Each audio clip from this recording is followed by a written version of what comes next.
We are live, sir. Good afternoon, ladies and gentlemen. This is Dr. S.R. Arvind welcoming all the delegates to the seventh edition of the ADA Primer meeting. Well, it's COVID times. We had to go virtual for the second year.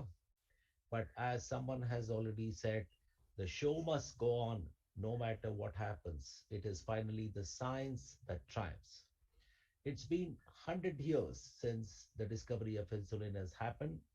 To start off the opening symposia, which is called as the 100 Years of Insulin and CV Risk Factors, we have three very senior speakers speaking on the topics chosen for them by the scientific committee.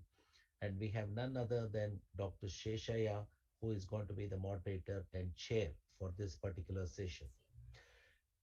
Well, you can see the slide of Dr. Sheshaya, who has been one of the senior most diabetologists, and to accompany him is another great thespian in the field of diabetes, Dr. Chandalia, followed by Dr. Ashok Kumar Das and Dr. Ramchandran. Now, I leave the stage to Dr. Sheshaya to take over the moderation, welcome the speakers, introduce them, and take this session forward. Over to you, sir, and thank you so very much for being there. Thank you, Radha. Thank you very much for nice introduction. I am beholden to the organ committee for choosing me to chair this opening session, and I am also happy to see very erudite scholars and friends to take this symposium to all delegates and ladies and gentlemen. I welcome you all. So Chandra has known to me for many years, and he has been president of RSSDA and pattern of RSSDA. Most important work and contribution is that of International Journal of Diabetes Development. That is greatest effort he made to get that article journal published. I welcome him all again, and currently director of Dean Masni, director of technology metabolism, Jasper Hospital, founder number Diabetes India, lifetime achievement award from National Diabetes. That's all okay, but I still my as a close friend of Dr. M. Chandalia, I think that journal is produced for years and continuously be published. Thank you very much. Thank you. Now I request you to speak on the topic of given by the scientific committee that insulin use in insulin. ASD. Please, you are now open for you to present. Please go ahead. Yeah. Thank you. Thank you, Dr. Seshaya, for your kind introduction. I go to my subject straight. I finished my MD in 1965. So I would say that I have witnessed insulin use for about 55 years. So I will closely recount for you the history of 50 years of insulin therapy, most specifically to our country, how it happened in our country. It's very interesting to see how the developments come, because this gives you insight into the future as well. So with this clinical experience, how much did I understand need of insulin therapy when I was practicing? Frankly, type 1 diabetic those days also, everybody knew they had to be on insulin. But it was very sparingly used in type 2 diabetics, very sparingly used. What insulins were available, many of you are aware that those days the insulins were what we now call dirty insulins, which you see on this picture. And those bottles, they were mixtures of, they were not even pure beef or pork as it was marketed in other countries. In US, when I went, there was porcine insulin separately. Here it was beef and pork mixture. And it was a veritable amount of mixture. They did not indicate which batch has how much of beef, how much of pork, because frankly, the responses to these two insulins are different. So anyway, we use those, the impurity was about 10% in these, 8 to 10% impurities, which was quite a lot of pro-insulin, a lot of other molecules. And of course, a lot of pancreatic proteins, which provoke very bad anaphylactic and certainly a lot of simple allergies and local allergic responses. And then from animal insulin, we which got purified into little better, removing impurity. They were called monocomponent insulins. They are only a little bit purified from usually from porcine were used more and more as we went along, because porcine insulin resembles human insulin far more than does bovine and is less antigenic in general. And then came the recombinant DNA technology insulins, the human insulins, and the regular ones, and then NPH. The lente, which used to be there earlier, was abundant later on because it is a mixture in suspension, and then it could give different responses of its components in different batches and at different time. And therefore, the responses were not consistent. So frankly, it was abundant after about, I would say, from the time I started practice, after about 15, 20 years, there was no lente. It was only NPH, mixture of regular with NPH. So this is how it went. And then, of course, came the analog, which is, of course, a big deal, and we are using extensively at the present time. Hypertrophy and allergies, as I mentioned, and this is one patient of mine, young, beautiful girl, type 1 diabetic, see very ugly lipoatrophic patches there, and we use all kind of techniques, injecting in the periphery to slowly see whether fat deposits will occur. So this was quite distressing to patients, I must say, although of course changing sites very regularly would have partly obviated this difficulty, but it wasn't possible to eliminate some of the complications in a given patient. It will occur, and it was very difficult to get around. And with difficulty, I procured later on monocomponent insulin for her, and a little later, of course, the human insulin came. And then, of course, there was no problem at all with the skin. So you see all the progresses. What really changed our concepts is important. We all the time focus on the products because, of course, many meetings are product related and they are sponsored by product people. But the concepts of insulin therapy also emerge side by side. This is very important. Sometimes we just lose sight of that while discussing technology, because diabetes is very strong in technology. There are separate journals, there are separate meetings of diabetes technology, but the concepts are forgotten, which really form the basis of treatment. And the first concept that came from UKPDS, DCCT, and subsequently EDIC and follow-up of UKPDS also, that you see good glycemic control is important, because there was already a concept floating at that time that glycemia does not matter as much. Frankly, it doesn't make a great difference in the type 2 diabetes. Of course, it makes difference in type 1, but in their cardiovascular outcomes, in their longevity, it will not have much effect. That concept was also alternate concept that was almost therapeutic nihilism. They did not have to treat diabetes.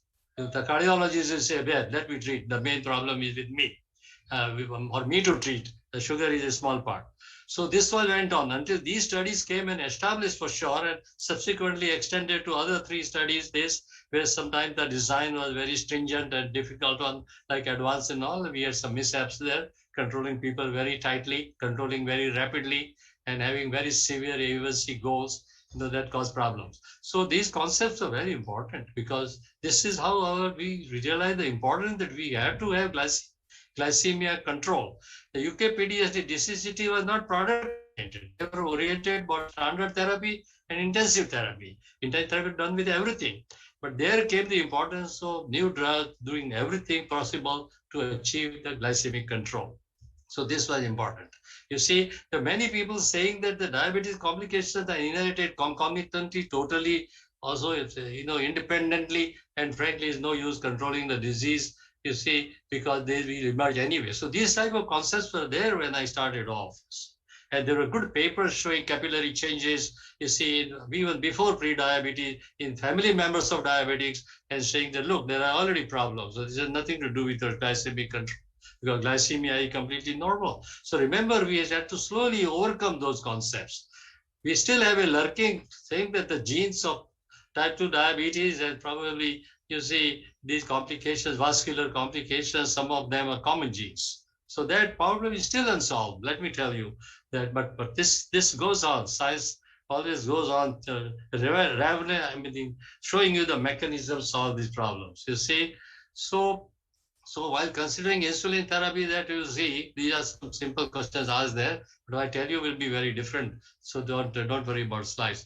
You see, diabetes education, as this slide shows how it was going on. Frankly, some of us who really made endocrinology and diabetes our specialty. 55 years ago, not many people chose that. My teachers advised me when I even come back from States, even after training 4 years in endocrinology, 3 years on the faculty teaching endocrinology and diabetes, they said in the hospital, they told me, my professors, that would you survive by only doing this endocrinology?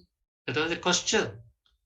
And would you take medical emergencies as well? Can we put you so that you can expand your internal medicine practice? And I stoutly denied. I said, no, sir, I'll do my specialty.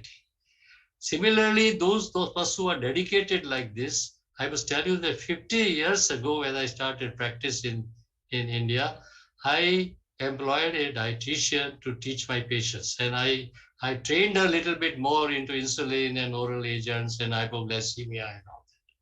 So that was the form of diabetes educators we use. Some of us are using, but vast majority of hospitals, clinics never thought of employing anyone. The short instructions by diabetologists, what not to eat was the main focus. So the diabetes diet was a very negative diet. Many of us spearheaded the movement to give a positive diet, a proper prescription, all that with the help of dietitians, developed those concepts, wrote books on that for patients and for even doctors. And that really changed. The education is a very important thing and slowly changed. But it is like not only me, but people who were at that time simultaneously, like Dr. Seche and many others, probably already visualized this at that time. It took a lot of time for all hospitals to visualize. Bombay Hospital, I was attached when I asked for a dietitian. He said, no, we don't want a dietitian. She will spoil some very good kitchen. We have very healthy food. They didn't want to employ a dietitian in the hospital. So they said, Dr. Chandalias, you seem to be very keen. You employ, but you pay the salary. I did that. I said, how do I work without help of a paramedic? So this is amazing type of concept. In Mumbai, dedicated diabetes educator, my hospital, Jaslok, was the first one to start. That was almost 20 years ago. Dedicated diabetes educator, trained in a university-based program, which I had started in SNDT University, a 6-month educators program after BSc or MSc. And this girl had done that and in our course, and I took her up in Jaslok. So very few people thought seriously of education.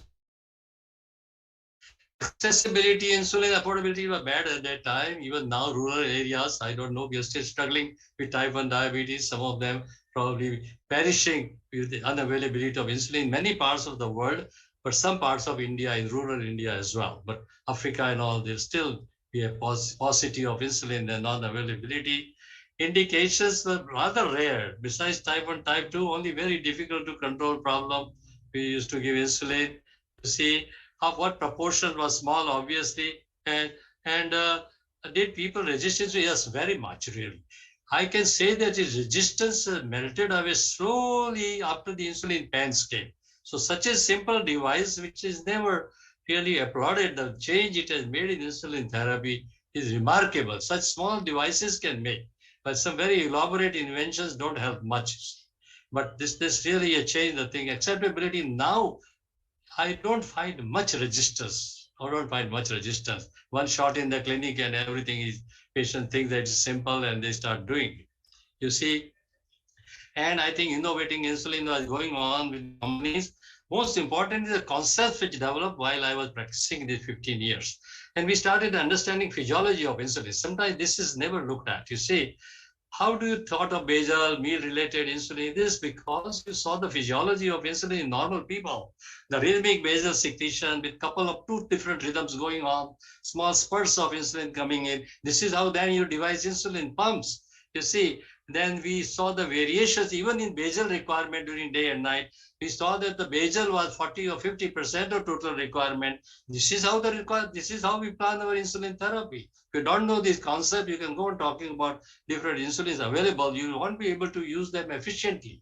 You see, and we knew that normally the insulin is shut off when blood sugars go low. So that is impossible even today. People keep talking, very smart speakers will tell you about the smart insulin. I don't see it anywhere at the moment, but which will release only insulin, you see, when the glucose rises, but that is still a little bit far. You see, so the shut-off is still not possible. So you know that there is a possible hypo, and you have to tailor your insulin therapy very carefully. And then the prandial secretion, the speed is very fast. Normally, frankly, there is cerebral phase of insulin secretion.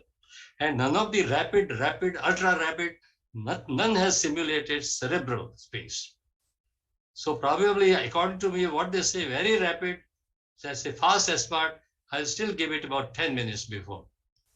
Because cerebral phase is still not. You see, so this is the amount, how much you secrete, automatic that process. So how do you really achieve that? The pumps are about to achieve that. Automation in pumps is coming. So that will probably achieve that. You see, although automation in prandial state is very difficult, but basal has been almost automated successfully now. And the pattern of insulin secretion is a very quick, sharp rise, is a slow rise with different kind of food. On that basis, then we learned how to use the pumps. And response vary, and the insulin when you inject, response is changed. And most importantly, insulin you inject goes in the systemic circulation first and not in the liver first. Normally it goes in the liver first, and liver extracts 40% of that insulin. So responses are different. So we are still far from that until we get hepatoselective insulin. So I think you try to understand that the concepts really make you to really tailor a good insulin therapy. You see, so new basal and prandial insulin try to mimic that physiology. So all the attempts at manufacturing the products were directed towards that. A very steady basal, uniform, peakless, and very quick. And then remember, if you want to minimize hypoglycemia, I want to give you these three concepts. Use multiple dosage, use proper good basal and prandial. Don't try to do it one dose. Those days of doing the one dose are gone. I've seen those.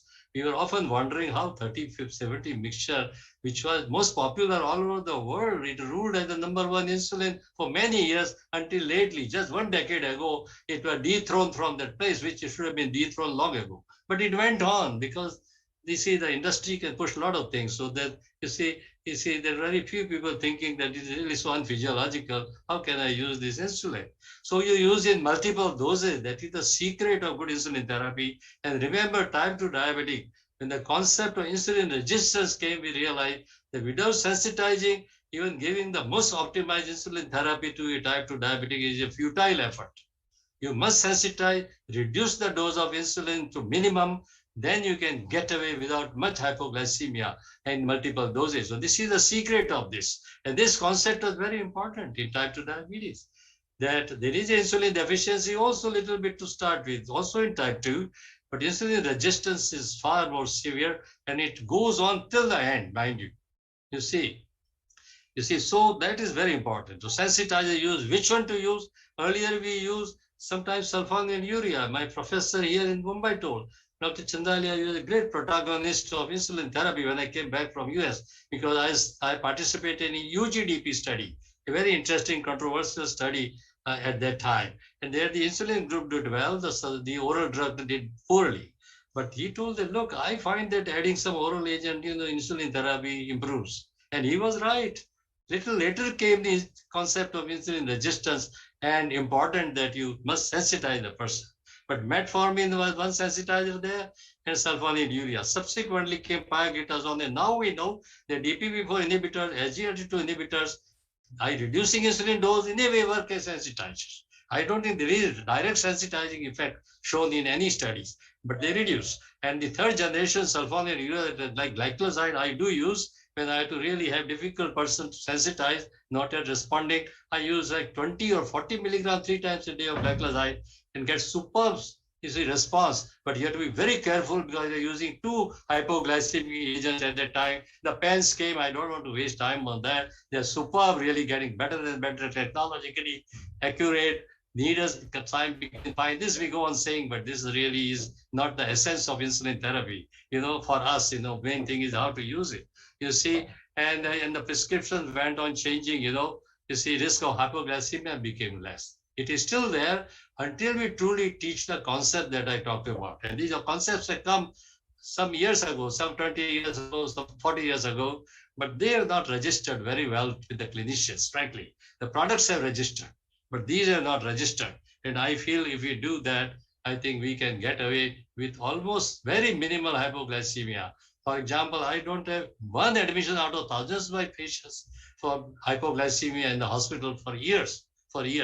And I think you all should take pride if you have this kind of data from your company, from your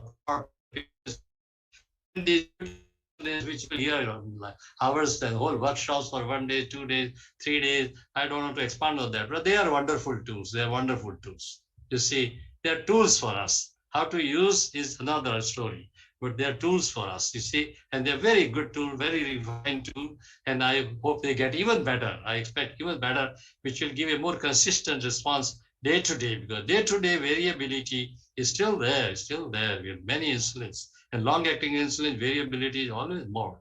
Now, is it a biological phenomenon or is it product related? Not yet dissected properly in the literature. If you go in depth also, you can't separate out, because I've seen some data on automated pump therapy also, and there also there was some variability. So I think, where the delivery is minute to minute, so variability really, normally the pump therapy is 1 to 2%, otherwise it is 7 to 10% with most of the even modern insulins.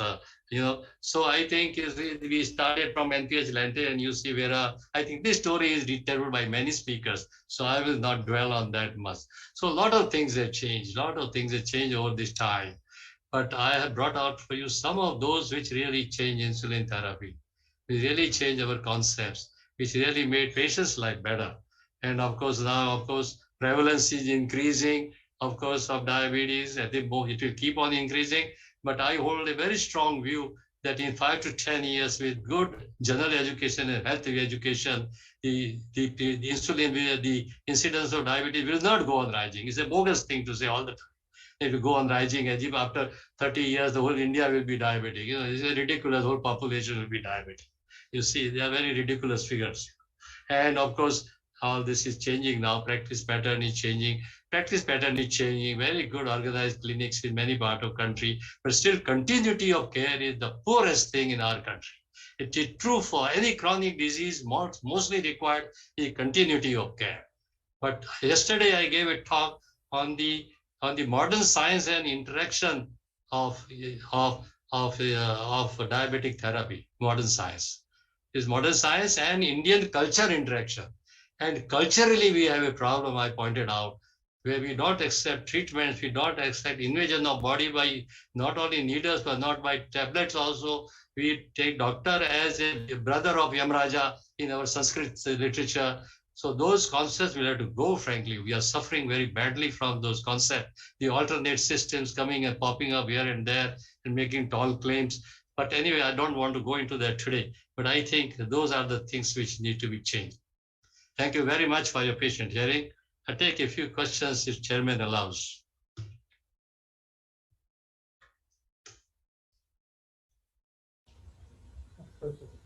Thank you very much, Professor Chandalia. Beautiful presentation. Very, very erudite speech from 55 years experience. And I'm very happy to listen to your talk. It's again a memory like that, listening to Chandalia, what all he spoke 55 years. Let us also, now we can open up this session for a discussion with Professor Chandalia. Anybody wants question now? Yeah, I am really impressed with your talk on that. Teaching is very important. Educators are very important. Because unless they educate them, whatever doctor won't have much time to talk to them. But your concept of that educators is very, very impressive, very good. I appreciate that. And now I think after 54 years, we have seen initially they had a problem of accepting insulin. Now, most of the people accept insulin when they recommend, and that is when the most are aware that some doctor won't say unless it is necessary. So I think you have done a very good presentation of your experience. I'm very happy. Thank you very much for your wonderful talk. Thank you, Dr. Shreya. Thank you.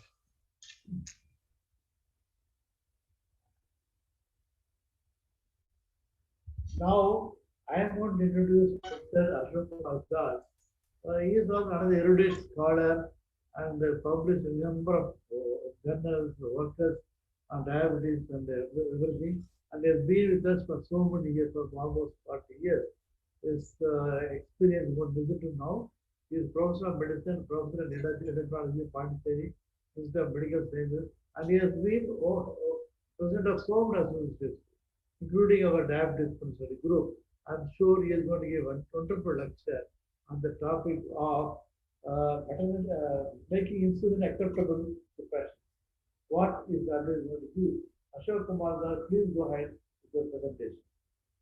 Thank you, sir. My respected sir, regards. My love and greetings to the entire group of ADA Primer, Arvind and others. And I'm just starting my share of my slides. I have a little problem making it full screen. Sometimes does not move well, but I will try. So I have prepared this presentation. Krishna is here. Krishna, my greetings to you. I must tell you that it's a very. Are my slides visible, Krishna? Slides are visible. Yes, sir. Yes, sir. Slides are visible. Visible. So what I am going to do is a presentation which has been developed over years after lot of workshops on how to break the barrier between what we call the innovation and the adoption. And Krishna has been part of it, Arvind has been part of it, Prasanna has been part of it, and this has been also published partly and partly going to be published. We discussed both about the resistance, which is psychological, resistance to insulin, which is behavioral, and resistance because of something else which I'll discuss just now. The agenda that I have for today is to discuss about a brief introduction, the various barriers to insulin innovation. Despite relentless advance in insulin against relentless disease, there is lot of resistance to take insulin. We'll understand the types of inertia, only 3 types, the prevalence of the therapeutic inertia in our country, and we'll think of the solutions, insulin conversation, about the education, effective titration, follow-up.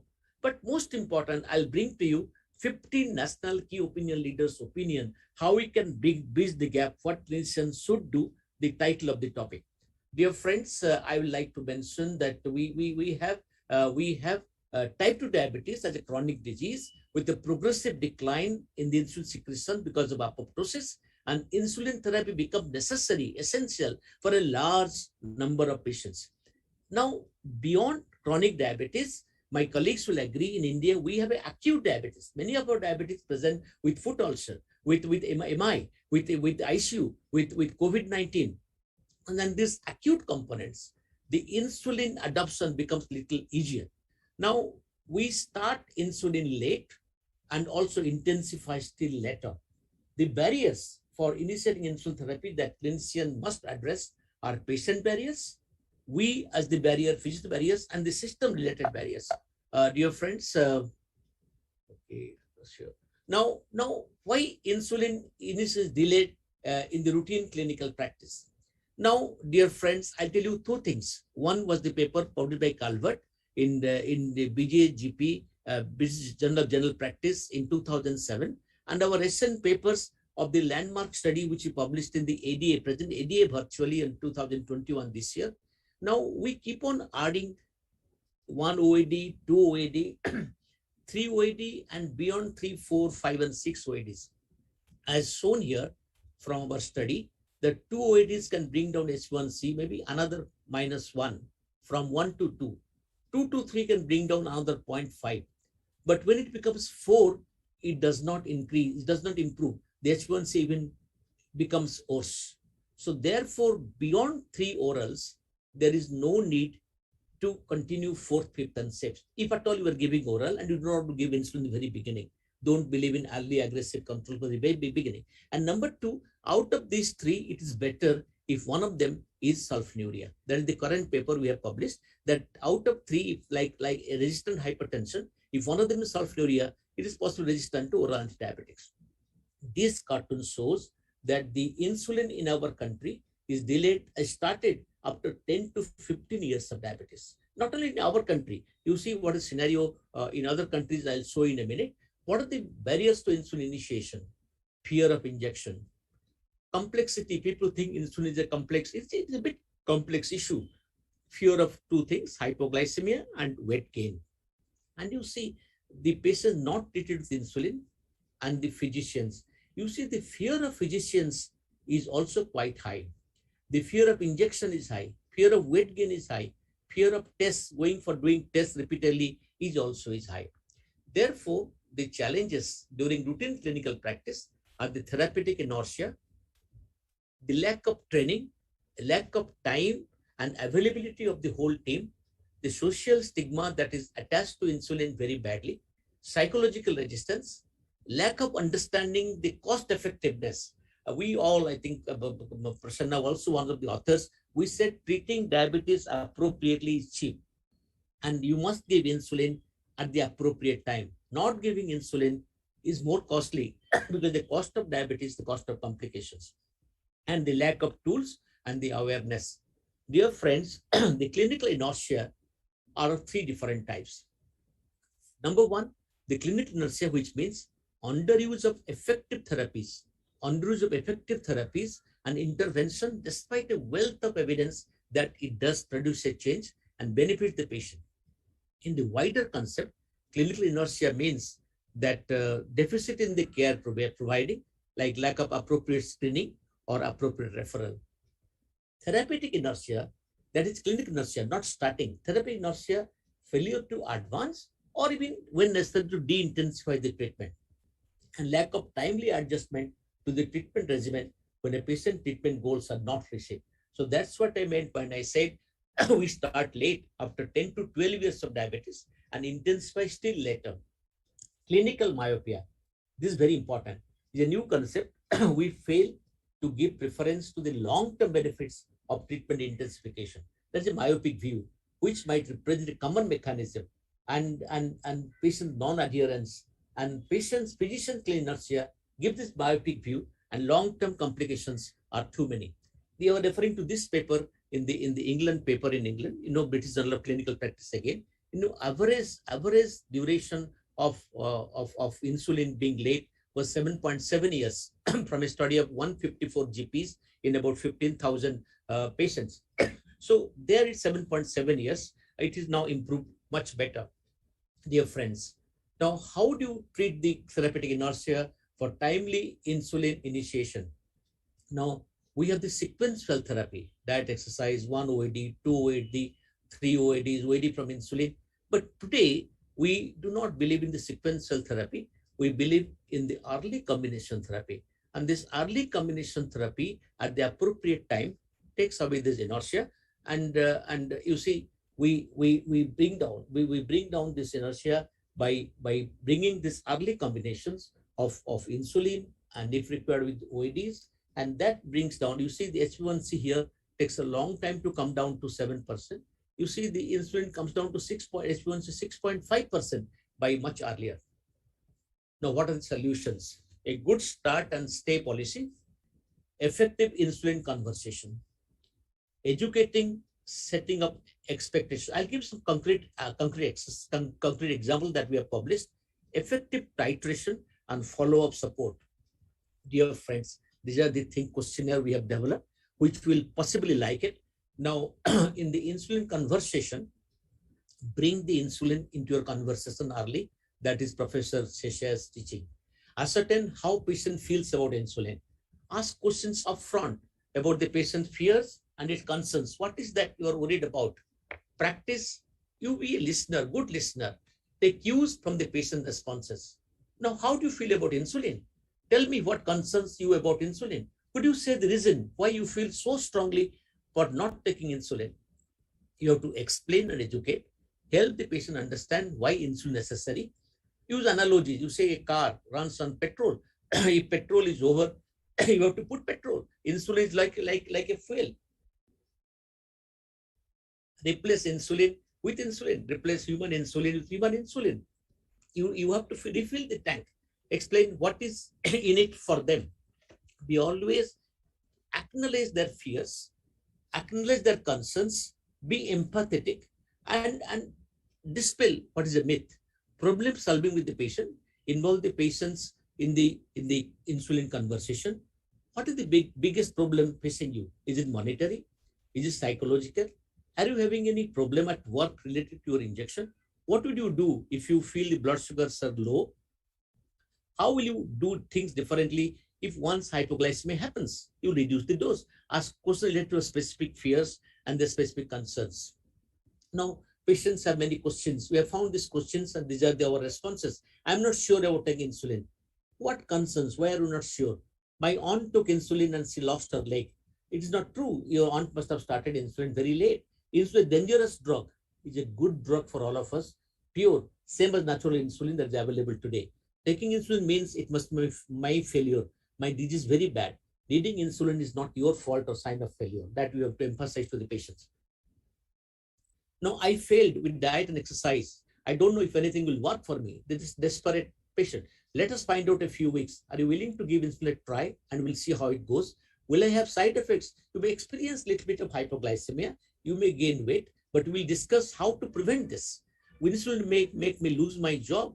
There are few occupations, only pilots, airline pilots, they have contraindication to take these diabetics on board. There are few others, and RSSDI and ADA is working for them. I'm afraid of the needles. Lots of people say the today's needles are like hair prick. There is not a prick. It's like a hair prick, 0.4. I cannot afford insulin. All these supplies. We'll discuss. Sometimes insulin is less costly than the oral tablets. How long will you have to take it? Let us try it for a few weeks and then see how it is going. Lot of work to take long-term result. Yes, you are right, but you will feel better. You'll be in better control for diabetes. There are a lot of new things to do. Yes, there are, but you will feel little overwhelmed. That's called diabetes overwhelmicus. But some of the new insulins today give you like a long-acting insulin, like a flexible insulin. You don't feel overwhelmed. Are there any questions I can answer for you? We are going through this together. I don't know if you can remember all that. You don't have to remember everything at once. We'll take this slowly forward, step by step with you. I don't have time for breaks during my work day. How do I take insulin? Let us choose a regimen that fits your lifestyle. There are so many customized insulin to choose to suit your lifestyle.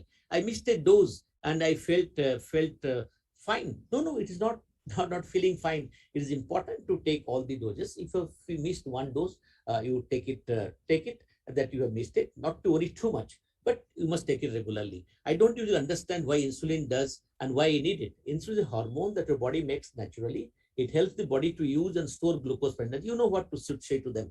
What do I call if I do not remember something or if I have a problem? Give the patient your number, your secretary, your nurse's number. What do I do if I have hypoglycemia? We'll teach you how to identify, treat, and avoid hypoglycemia. I feel so alone in this. No, you are not alone. Bring your partner, bring your spouse, and bring your caregiver next time you meet us. So this will be education. First follow-up visit, discuss the concerns, issues, review the SMBG logbook, and if possible, a structured SMBG, begin and continue titration. And we have the Diabetes Educator Association of America, 7 self-care behaviors, which I've given at the end of the talk. Longer-term follow-up, review the logbook, continues to optimize insulin, treatment options for the postprandial elevations, what to do if what happens, address patients' questions, special population, consider renal disease, CVD, CKD patient, depression, mental illness, elderly, cognitive visual impairment, patient higher risk of hypoglycemia. You must devise a way and means what to talk to them, how to take them into concern. Education must be about the hypoglycemia, must be about the weight gain, and setting realistic expectation. You know it. I will not dilate upon it. We'll save time. We'll not go in details of it. Therefore, the last 4 slides, effective titration is important. Necessary step in helping patients to reach their glycemic goals that patients can do themselves if they're educated, if they're well taught. Our non-physician healthcare providers, diabetes specialists, nurse, and all who are much better than us, they can do it. Can be done either by the patient or by the healthcare team. Simple, safe, and effective algorithms, and customized and individualized based on the clinical considerations. It is recommended to customize. Involve and educate family members that physicians must do. Clear written instructions should be given, and patient or caregivers should be asked to repeat back to confirm the understanding. I told you something, please repeat back to me. I'll find out whether you have understood correctly, you have got me right, or I taught you something wrong. Hypothetical scenario of the blood glucose values to discuss with them. Patient knows what to do. If the patient is unable to calculate appropriate dose, consider still simpler algorithms. Timely and frequent, and the proactive follow. Patients may not come to you. There are friends of mine who follow them up on telephone every day. May vary from as soon as 1 day to 2 weeks at the most. Specific channel of communication can be telephone, can be WhatsApp, can be email, can be whatever one. Appropriate feedback patients that they are doing well. Failing to make the associations, the benefit of daily insulin supplementation, improved sense of well-being may be totally lost. You have to have this follow-up to get the maximum benefit. Blood glucose targets must be defined and discussed with the patient. At the first follow-up visit, tell about the adequacy of the insulin dose, injection technique, and patient's ability to follow. Don't overdo it. Don't let them not feel overwhelmed. Therefore, patients may resist or discontinue their insulin therapy more frequent than expected. That is natural. Patients will accept insulin treatment and continue if both the insulin conversation and the initiation process is improved. And in our country, people want to listen it from us, the doctors. Of course, the non-physician healthcare providers do excellent job, but they want to listen from us. Third, what is important is the shared decision making, which makes it a positive impact on the patient's initial experience and insulin adherence. Dear friends, these are my 15 key opinion leaders who spoke what should be done. Bring it the insulin discussion early into conversation about insulin at the time of diagnosis. Professor Sesha once told me he shows a insulin vial at the very beginning, at the diagnosis. You don't need it now, but you may need it at certain stage of your disease. Remove the fear of the patient and also remove the fear of the physician. Educate the persons with diabetes, and you must be able to motivate them. I have called aggressive, but it is a loving aggression to motivate them. Don't postpone the insulin when it's necessary, or if you're postponing at all, very minimal postponement. Today is the day to start insulin. Discuss treating to targets. Doctors should spend more time. Prior sensitization about insulin can be done by a video by your non-physician healthcare providers. If you do not have, we can do it otherwise.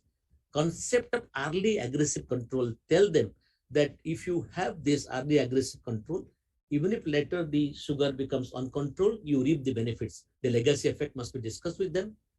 And in our country, we have much of acute diabetes, where the acceptance of insulin is much more. It must be accepted in chronic disease also. Like COVID. In COVID time, people wanted insulin accepted much better because they were afraid of COVID-19. It's better to give the first injection in our office. And very important, we have to install the concept that BMJ said in 1984, insulin gives a sense of well-being. One lives longer without complications. And my friend Sanjay and others have popularized the euglycemic happiness. In the sugars are controlled, we are happy. And some people have suggested out of the 15 that we should have also insulins towards it. Dear friends, thank you very much for a patient hearing. Beautiful lecture, very informative and very practical. I think it's quite enough. I must thank the organizer for making a Chandra talk first, and you are subsequently following almost in most informative message you both have given. So I have nothing to add here except totally agree with both of you that insulin is a panacea for diabetes. Now I would suggest young people when I'm to start my talk. Just 1 minute. Pardon? Ram wants to start it talk. I don't know whether you agree with me as I leave it to organizers. I think you can put in the board insulin prolongs life without complication. Insulin prolongs. I've been telling my patients, just take small dose of insulin. You take tablet, I don't mind it, but this always I've seen people who take insulin, their life is very comfortable from the beginning itself.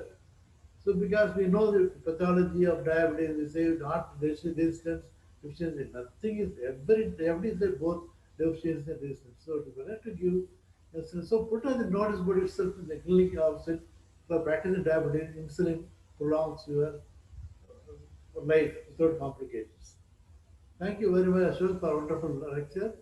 Yes. And nice topics by the organizing chairpersons for this topic.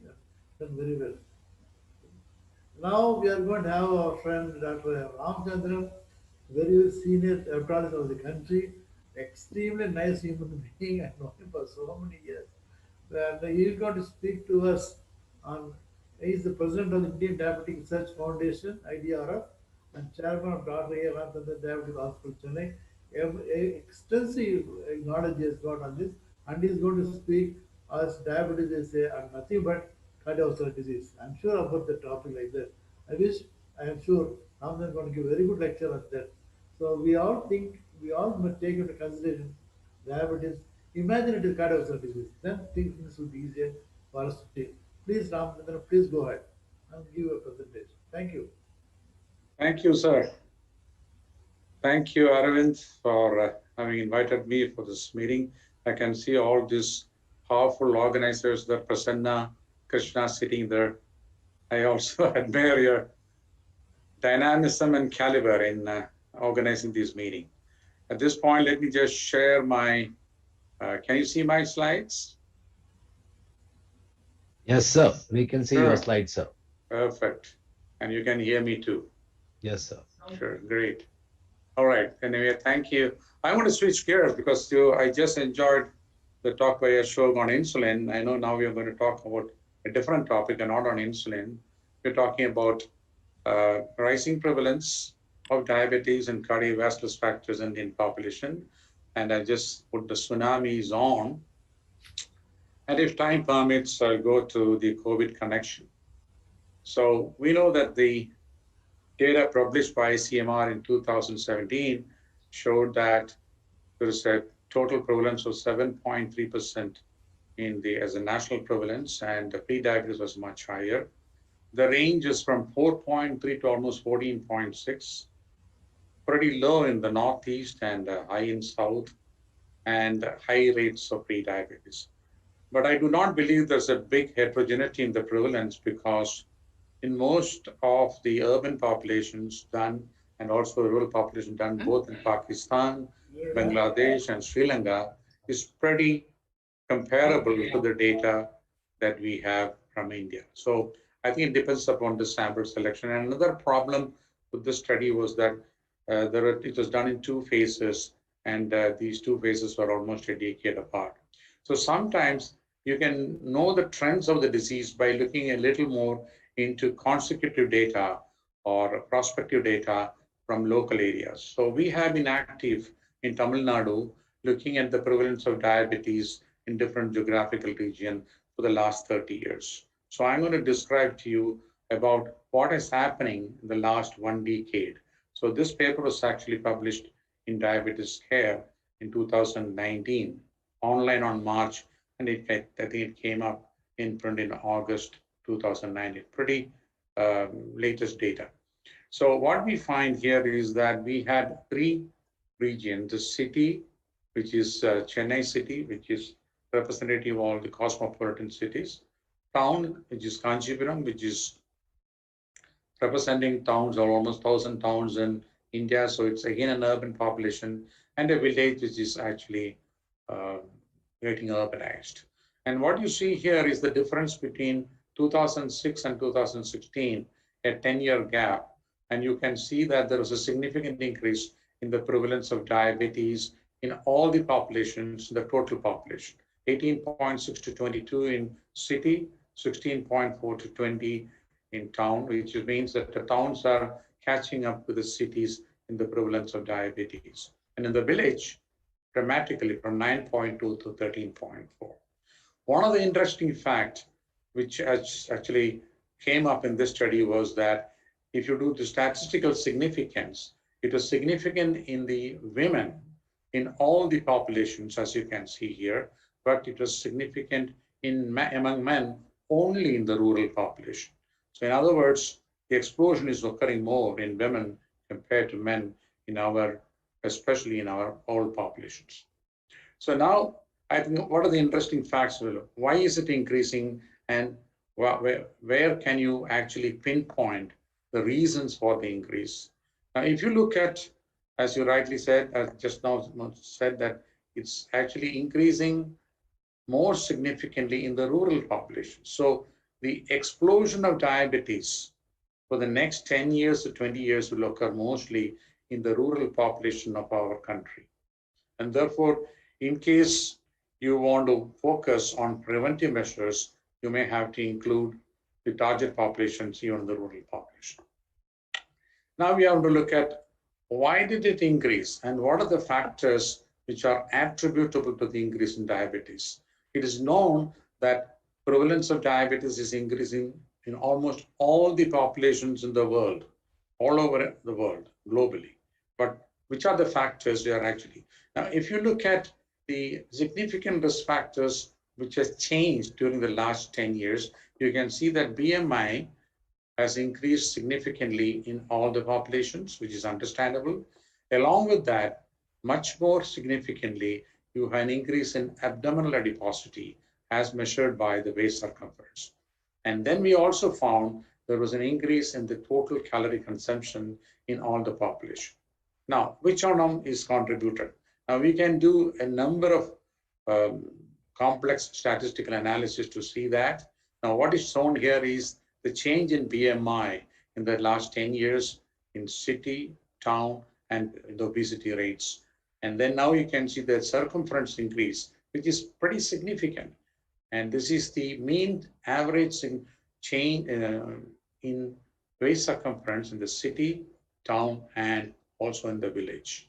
So both general adiposity as well as abdominal adiposity has significantly increased. But the question is, which one actually contributed to the high prevalence or increasing prevalence of diabetes? And that is shown in this particular analysis. This is called the Poisson regression analysis, which actually corrects for all the variables which increase. And what you find here is that it is not the age, not the BMI, but actually it is the central adiposity which actually contributed to the increase in the prevalence of diabetes by 20% in the city, 30% contribution in the town, and almost 50%. 1.5, what it means is that the 50% of the increase in diabetes could be explained by increase in abdominal adiposity. Now, it is also interesting that another factor which increased diabetes was sedentary lifestyle, and that applied only to people in the rural population. Now, this shows you what is called the prevalence ratio, which is adjusted for the variables. Now, as I told you that I said that abdominal adiposity contributed very heavily for the increase in diabetes. But the next statistical analysis is to find out if you remove the contribution from abdominal adiposity, is there still an unexplained increase in the prevalence of diabetes? Now, there are many variables which we will not be able to measure in the causation of increase in diabetes. So what is shown here is 39% increase in the town and 34% increase in the village was unexplained increase in the prevalence of diabetes. And that is the beauty of statistical analysis. So therefore, we can attribute to abdominal adiposity to some extent, but there is also many other variables which probably will be contributing to the increase in the prevalence of diabetes, both in the towns and in the rural populations. I just want to tell you something more about something called the incidence of diabetes. So far, we have been talking about the prevalence of diabetes, and that is very popular to say, what are the number of people with diabetes today? While incidence is a very different number. It is the number of new people developing diabetes within a year. The prevalence could go up by increasing incidence as well as by increased lifespan of individuals with diabetes with improved care, because increasing prevalence does not actually reflect whether the care is good or bad. In fact, when you give good care, the prevalence of diabetes can increase. The actual risk of diabetes in the population, therefore, can be judged only by incidence data, which is not available in most of the populations, especially from low and middle income countries. We did not have any incidence data on diabetes in the adult population from India at all. Interestingly, a few advanced countries have recorded stabilization or even decrease in the incidence of diabetes. For example, United States, Scotland, Denmark, Sweden, and even Israel. And I'll show you the data. What is shown here is the data from the prevalence and incidence of diabetes in the United States. What is shown on the left-hand side is the prevalence. As you can see, prevalence is increasing and increasing all the way and plateaued here. But on the right-hand side, you have the incidence. The annual percentage change in incidence was from 2008, it has started coming down from 2012. So this is a good signal to show that in future, the prevalence may come down. The prevalence may not come down straight away because people with diabetes live longer because of better care, and therefore the incidence rate is actually one of those variables which gives you the actual risk of diabetes in the population. This is data from Israel, and which has shown that the prevalence is actually steadily going all the way up. However, incidence has come down. Now, once incidence comes down, prevalence will go down only after 5 to 10 years. Now, what is happening in India? There is no data on incidence of diabetes in India. However, because we have done 2 consecutive cross-sectional surveys between 2006 and 2016, we were able to calculate the incidence data from a formula given by the CDC. What we did was incidence was derived from the persons developing diabetes clinically diagnosed within a 1-year period from the population without diabetes from baseline. Because when you do a survey for diabetes, we go door-to-door survey, and the families, we ask for the number of people with diabetes, and if those people have known diabetes, we ask them for the duration of diabetes. And when you record the duration of diabetes, it is possible to actually count the number of people who have developed diabetes in less than 1 year or just 1 year, which is actually the number of people who had newly diagnosed within the last 1 year. So the diabetes duration in this survey was actually verified medical records. And what did we find? Very interesting. What you see on the top is the incidence of diabetes. That is the number of people who develop diabetes out of 100 in a year's time. It was only 1.5 in 2006 in Chennai city, which has increased to 3.8. From in town, it has gone up from 1.2 to 4.1. And in the villages, it is still pretty low. I showed you that there is a relative increase in the prevalence of diabetes in the rural population. However, the incidence of diabetes is still low compared to the urban population. In other words, even today, the risk of diabetes is much higher in the urban population, and we have not seen the end of the tsunami. It is still going up. What it shows is that in future, we will have more and more prevalence of diabetes, and if you can keep doing the survey, you will be able to record that, because the incidence data points to the fact that our population is at a very high risk of diabetes. So what we concluded from that 2 studies was that prevalence of diabetes has increased over time in urban and rural populations, while few advanced countries are witnessing a decrease or stabilizing of incidence of diabetes. Our population is witnessing increasing incidence, showing future surge in diabetes is inevitable. Now, we are just talking about diabetes. I'm sure that all of us are interested. Why we are interested in diabetes? Because we are interested in the well-being of people. And one of the most important aspects is cardiovascular risk.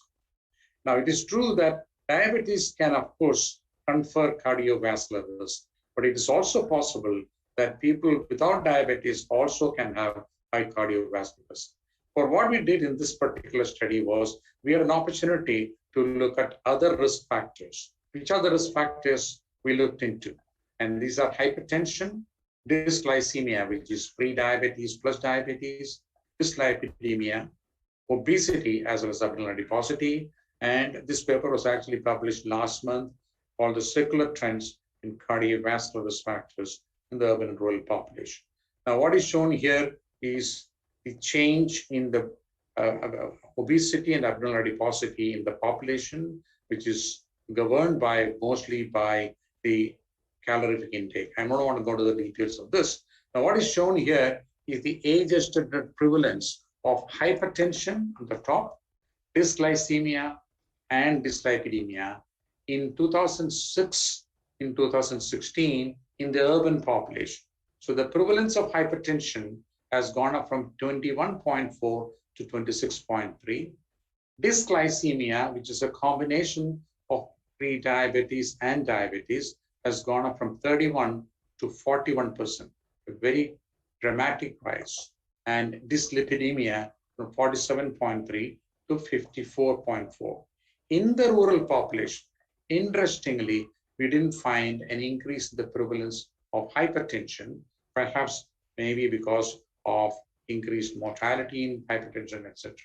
There was an increase definitely from 17% to 28% in dysglycemia, and dyslipidemia increased from 29.4 to 42.2. Now, this shows you the relative increase in the prevalence of each of these three important cardiovascular risk factors: hypertension, dysglycemia, dyslipidemia. Now, again, here we're going to do more sophisticated statistical analysis to see what were the reasons for the increase in these cardiovascular risk factors between 2006 and 2016. And this is again called the Poisson multi-logistic regression. And what is shown here is adjustment for variables. All the variables have been tested for their contribution, and the important ones were age, gender, and body mass index.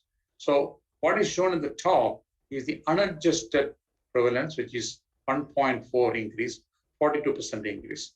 When you adjust it for age and gender, it goes to 23.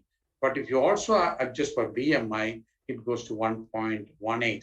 In other words, the unexplained increase in prevalence of increase in hypertension was 18%. Contribution from age and gender was on BMI shown. Dysglycemia, 1.46, which is 46% increase, 30% when you adjust it for age and gender, 26% is the adjustment for in the second model when you adjust for all the variables, which means 26% of dysglycemia was unexplained in the urban population. Dyslipidemia, again, 1.15, 1.5. So in the rural population, it's much more interesting. And if you adjust for everything, what you can see is that dysglycemia is the primary driver of cardiovascular risk. 26% unexplained increase in the urban population and 52% increase in the unexplained increase in the urban population. So therefore, in the rural population. Therefore, what you can see is that it is not only diabetes, it is not only pre-diabetes, even other cardiovascular factors are increasing in the populations, both in the urban and rural populations in India. And we have some variables which are contributing to that, but there are many unknown variables which could not be measured in a survey like this. So we concluded that the cardiovascular risk factors also have exhibited a rising trend, and we need urgent measures under the NCD program to mitigate the effects of this tsunami. Lastly, in the next 5 minutes, I'll discuss about, well, what is the COVID connection with this? We know that from the studies that more than a number of studies have shown the connection between diabetes as well as the COVID infection and COVID morbidity and mortality.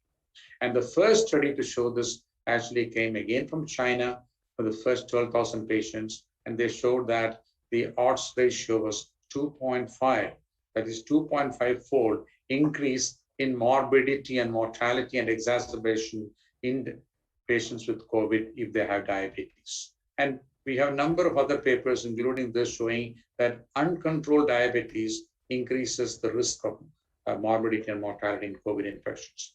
We published this data very recently, and what we did was we collected data in Chennai during the last wave of COVID from 5 hospitals in the different parts of the city. And what we did was we did a case control study of non-diabetes and diabetes, because our primary aim was to look at the effect of diabetes on hospitalization of patients with COVID infections. So we did clinical assessment and also we did analysis of the individual outcome during the hospitalization, and also, we also looked at what is called the composite outcome.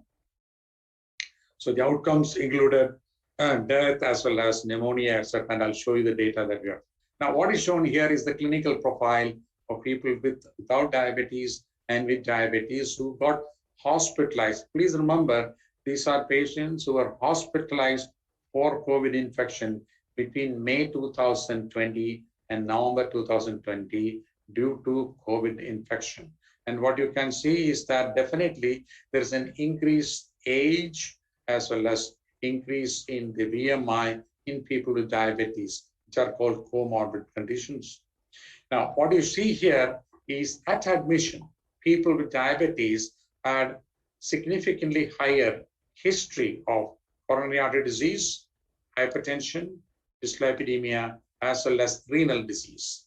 That is very significant. All of them are significant, as you can see on the right-hand side of the slide.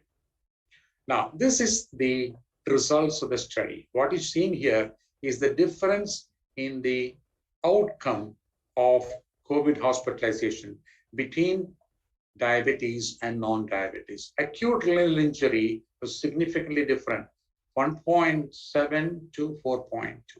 Acute respiratory distress, 11.7 in without diabetes, 17% with diabetes. Pneumonia, 37 versus 48.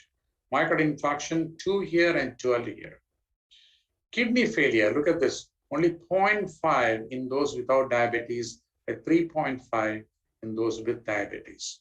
Finally, I'm sure all of us are interested in the last row. Mortality was 5.9 in those without diabetes and 10.2 those with diabetes. That is 25 people died versus 45. Almost a doubling of mortality in people with diabetes. But the point was that which one is again driving? This is the multiple logistic regression for death. And what we found was, in fact, diabetes did not come as a risk factor. And I will momentarily explain to you the reason for that. Age and kidney disease. Now we took up another logistic regression called the composite outcome. And the composite outcome is death or acute respiratory distress or pneumonia or myocardial infarction or stroke and or kidney failure. And again, we found age and kidney disease were the most important culprits for increasing this comorbidity. At this point of time, we looked at the HbA1c and we did a sub-analysis. Why is that diabetes did not come up in the multiple logistic regression as a risk factor? And it was very simple, because if you look at HbA1c at admission, it had a direct correlation with mortality. In fact, those above 8% had almost 3 times mortality compared to those with HbA1c below 8%.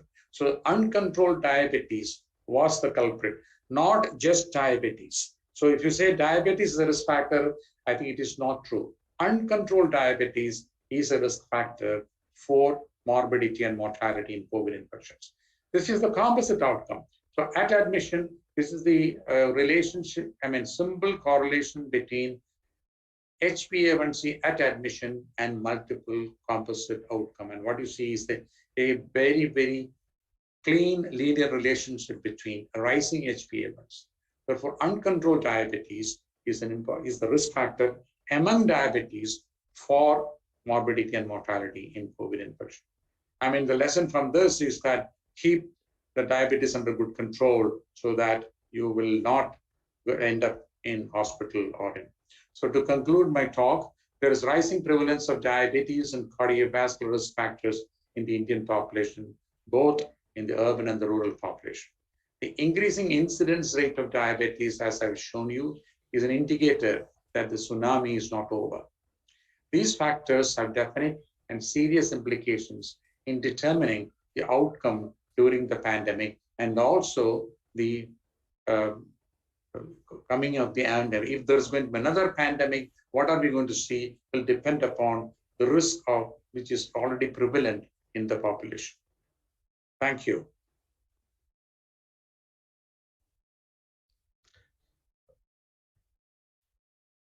Dr. Sheshaya, you're muted, sir. I lots of data is given, convincing talk is made. You plenty of research work you've done on it. Beautiful. I don't know what to ask you because it's so clear. There is a person asking you a question. One thing I'm happy now from you, a good controlled diabetes may not get the problem of COVID complications. That's a very good message because now again, Ashok Das were telling about Chandalia. The final message is not diabetes. Poor controlled diabetes is the most problematic. So you can't blame diabetes for all these complications. It's a wonderful talk and very informative. I'm happy to hear the lecture the first time all this data. Thank you very much. I don't think anybody would ask question. In fact, Dr. Prasanna Kumar has already messaged and said a brilliant lecture. We have very few questions to ask because we ourselves were surprised to find this kind of a data. Yeah. So I'm sure not many of us have the question. In fact, Dr. Ramchandran did say that I'm going to speak something from my own research. And I was glad in saying that, yes, sir, please, you pick the topic of your choice. Thank you so very much, sir. That was an absolutely brilliant talk and a very new data and statistics. Congrats to you, your team, Nandita, and the entire family of your hospital and the people who have worked on this particular research, sir. Thank you. Nice to see sir also. I don't see Sheshaya for some time. Zoom is very helpful. We can always keep seeing each other, sir. Thank you, sir. Thank you, all of you. Thank you, Dr. Okay. Sheshaya. Bye, Thank you, Prasanna. Dr. Bye, Krishna. Ramchandran. I'm seeing you too. Thank you, Dr. Chandalia. I think we quickly move on to Sanjay has the come. next session, and next session I'm going to be the moderator, so I will. I cannot introduce myself, so can I have the slides of Dr. Sanjay Kalra, Arpandev Bhattacharya, and Shashank Joshi, because we're going to have a brilliant session on clinical excellence in cardiorenal metabolic care in India.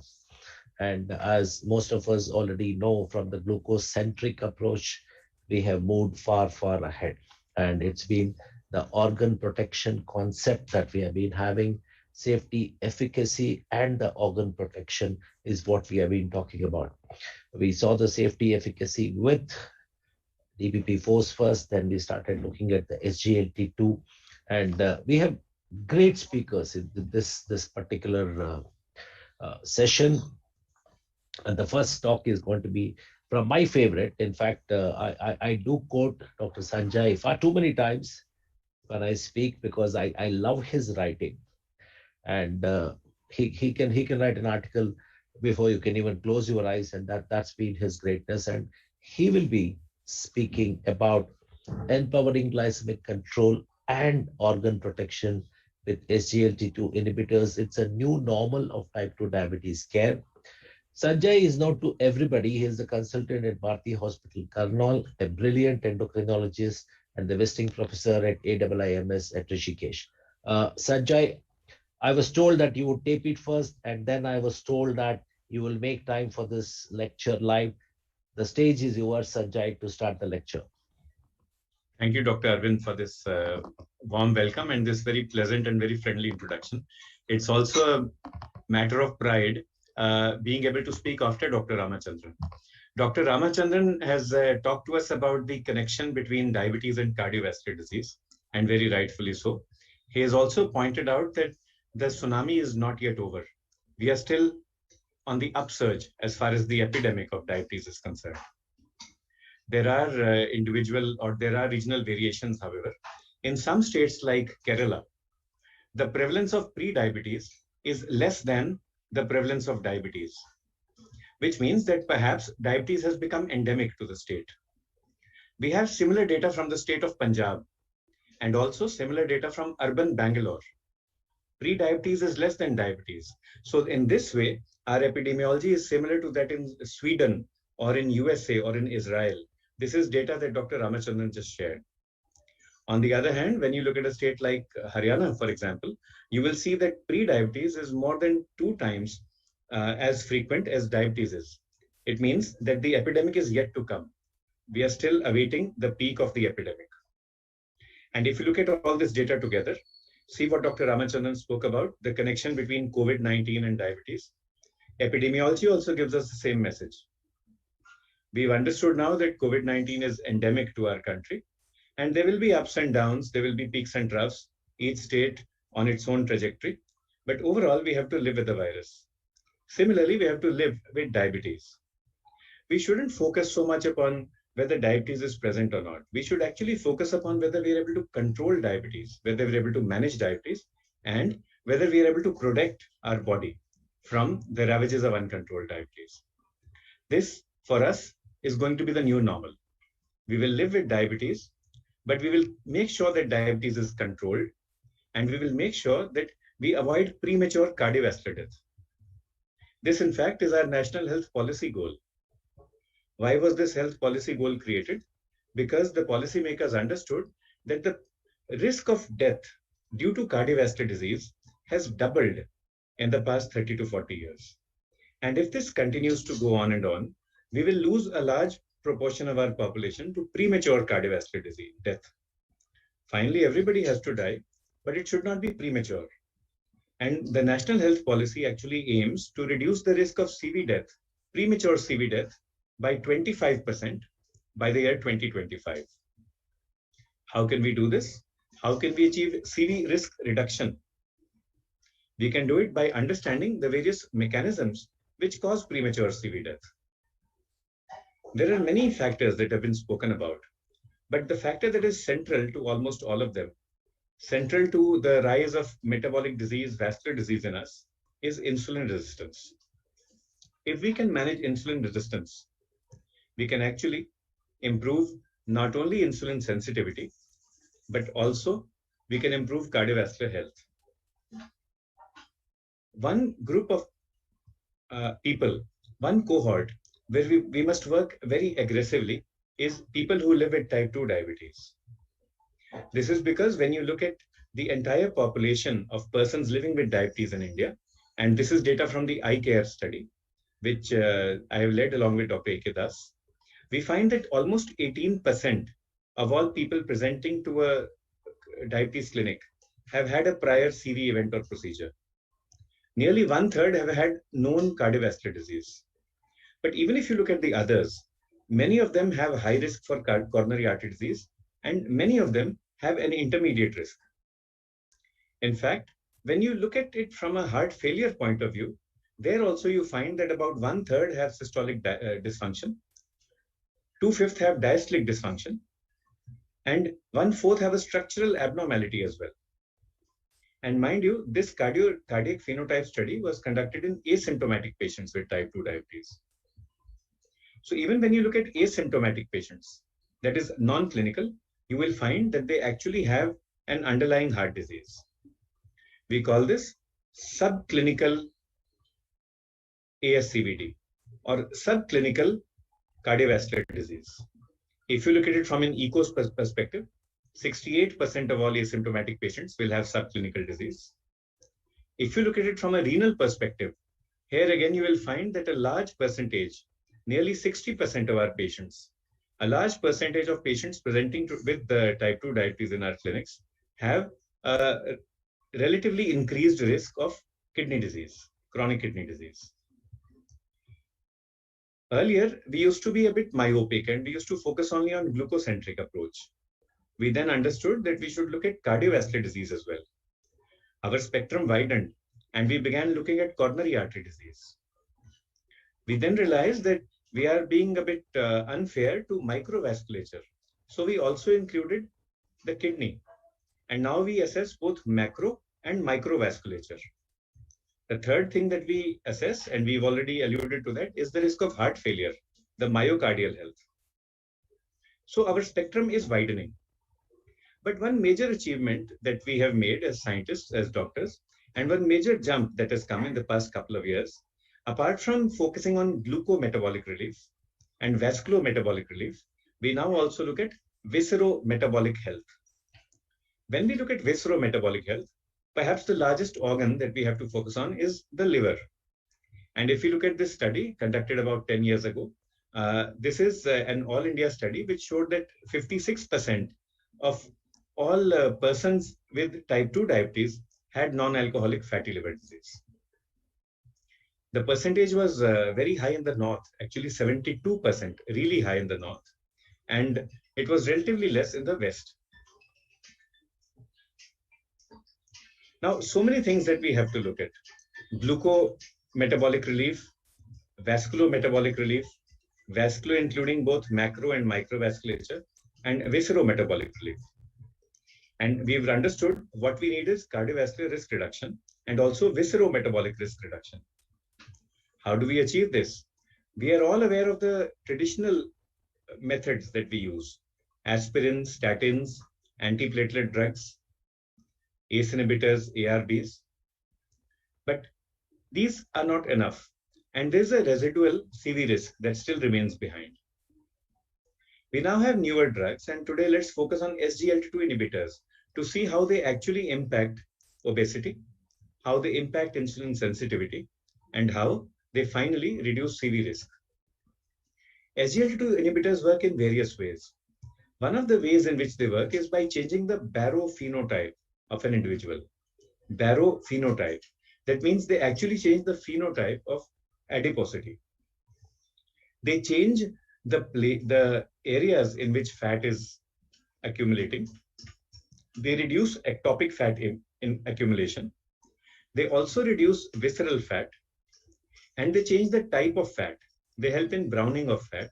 If you get brown adipose tissue, that is actually more prone to thermogenesis, and it helps in increasing energy expenditure. So this concept of SGLT2 inhibitors impacting the Barrow phenotype or the adipose tissue topography is relatively new. SGLT2 inhibitors are also able to impact inflammation. So they change the way in which macrophages work in the adipose tissue, and they modulate inflammation in such a way that there is less inflammation and therefore less dysmetabolism. Apart from this, an SGLT2 inhibitor like empagliflozin has been shown to improve time in range. So when you give empagliflozin 10 to 25 milligrams, you will see that within one day, 65 to 70% of the time is spent in range. So this is perhaps one of the fastest ways in which you can achieve euglycemia. The only way perhaps in which you could achieve such rapid euglycemia, apart from this, would be intravenous insulin perhaps. And by day 28, you find that nearly 80% of the time is spent in euglycemia, irrespective of what dose you are giving, 10 or 25. Of course, 25 has a slight edge over 10 milligram. We spoke of the Barrow phenotype or the adipose tissue topography. The impact on the adipose tissue topography is reflected in the impact of empagliflozin on adipose tissue biochemistry. So when we prescribe empagliflozin to patients, as compared to sitagliptin, you will find that there is equally good HbA1c control, but EMPA scores in terms of increasing adiponectin levels. And adiponectin is a good anti-inflammatory adipose cytokine. So we are improving adipose tissue topography and also adipose tissue biochemistry. We showed data regarding good time in range, and this is associated with good insulin sensitivity. So when we prescribe EMPA, we are able to reduce insulin levels, we are able to correct hyperinsulinemia, and we are also able to reduce insulin resistance as measured by HOMA-IR. And this is as compared to a placebo. We alluded initially to the fact that the spectrum, the canvas on which we work is very wide. Our national goal is to reduce premature CV death by 25% by the year 2025. We have just 4 years left. And it's not only CV death that we have to focus on, we also have to focus on viscerometabolic health. We alluded to the high prevalence of NAFLD in our country. And what we see is that when we prescribe newer drugs like DPP-4, like GLP-1RA or SGLT2 inhibitors, we can actually improve the biomarkers of hepatic steatosis and fibrosis in persons with diabetes and NAFLD. Many of the existing drugs that are used in fatty liver management are actually window dressing. Why window dressing? Because they might improve the liver enzymes, the SGOT and the SGPT, but they actually do not change the liver histology. With GLP-1RA and with SGLT2 inhibitors, you can actually improve histology of the damaged liver. So this is a major jump, a major achievement in liver management. Empagliflozin has been shown to improve histology, irrespective of what type of histology you look at, whether it is improvement in steatosis or lobular inflammation or hepatocellular ballooning, whether it is improvement in fibrosis or absolute resolution of fibrosis, you find that empagliflozin scores over placebo. You will also find similar data not only in persons with type 2 diabetes and NASH, but also in those with newly diagnosed type 2 diabetes and NASH, and in those with non-diabetes and NASH. So as per label, we cannot use these drugs in non-diabetics, but as per the studies, there is a chance that potentially these will be used as first-line therapy for NAFLD. Can we seen, summarize? Yeah, we've seen now that there are multiple ways in which SGLT2 inhibitors work, and they impact the heart, they impact the kidney, and they impact the liver. One aspect that we are speaking now is heart failure.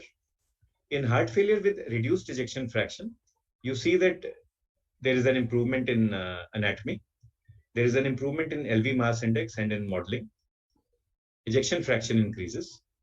And this is one of the ways in which EMPA actually improves long-term outcomes. We must also note that in Asians like us, the improvement with EMPA is much, much more than it is with Caucasians or with the overall study population. So the drug is useful. It helps the heart. It helps reduce overall mortality. It reduces myocardial infarction. It also reduces viscerometabolic issues like liver disease and also obstructive sleep apnea. And all these changes are statistically significant.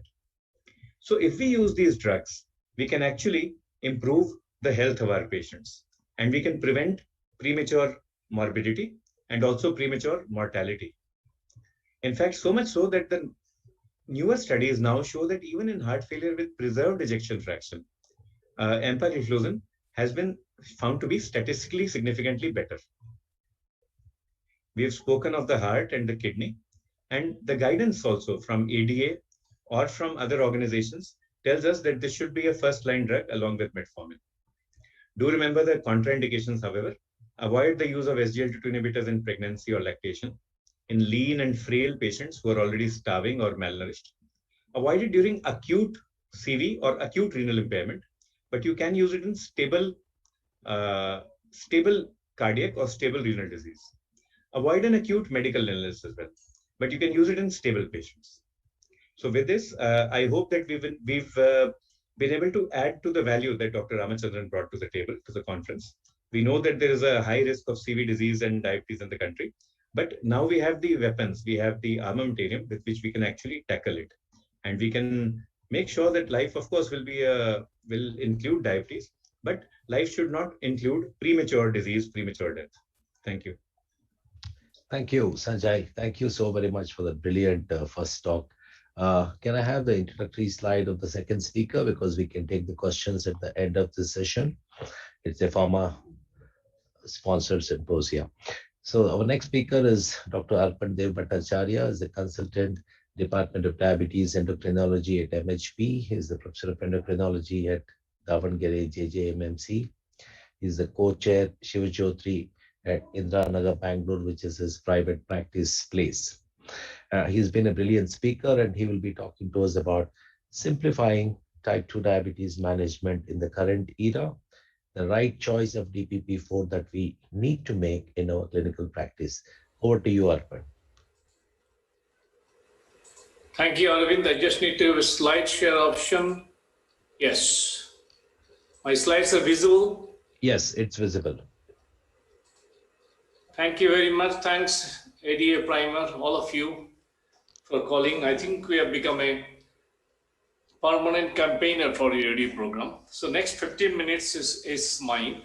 A small disclaimer that I do not have any share in the pharmaceutical company, and this is a meeting where I'm a contracted speaker at the BI. However, the views expressed are of mine, and I take the responsibility of the text of the talk. Now, see where am I today. Now, this is what you see as sandwich, isn't it? I don't know which one you think the most palatable, but one side, this gentleman has finished. immediate past president of Endocrine Society of India. And the other side of the sandwich is the president for every possible society of India. I think India, not India, outside also. So I'm really worried about thinking what I'm going to talk. This slide we have seen plenty of times. So whatever I'm going to tell you is not that you don't know.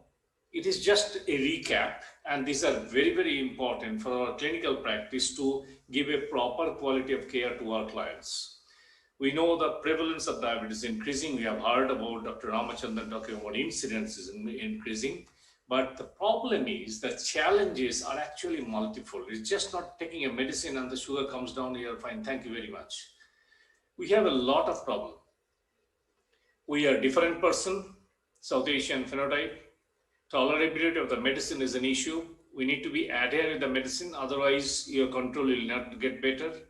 They should be weight neutral, or because weight loss is wonderful. We need to look after the comorbidity. Sanjay has touched on this very nicely. We need something where a lot of those adjustments are not there, which is very difficult. For you and me can talk here in the meeting, but you will think of the periphery, the physicians, they have 100 of different diseases to look after.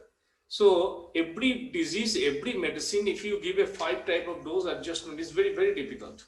Cost is an issue, no doubt about that. And whatever you do, the treatment of diabetes, the hypoglycemia should be less, absolutely no doubt.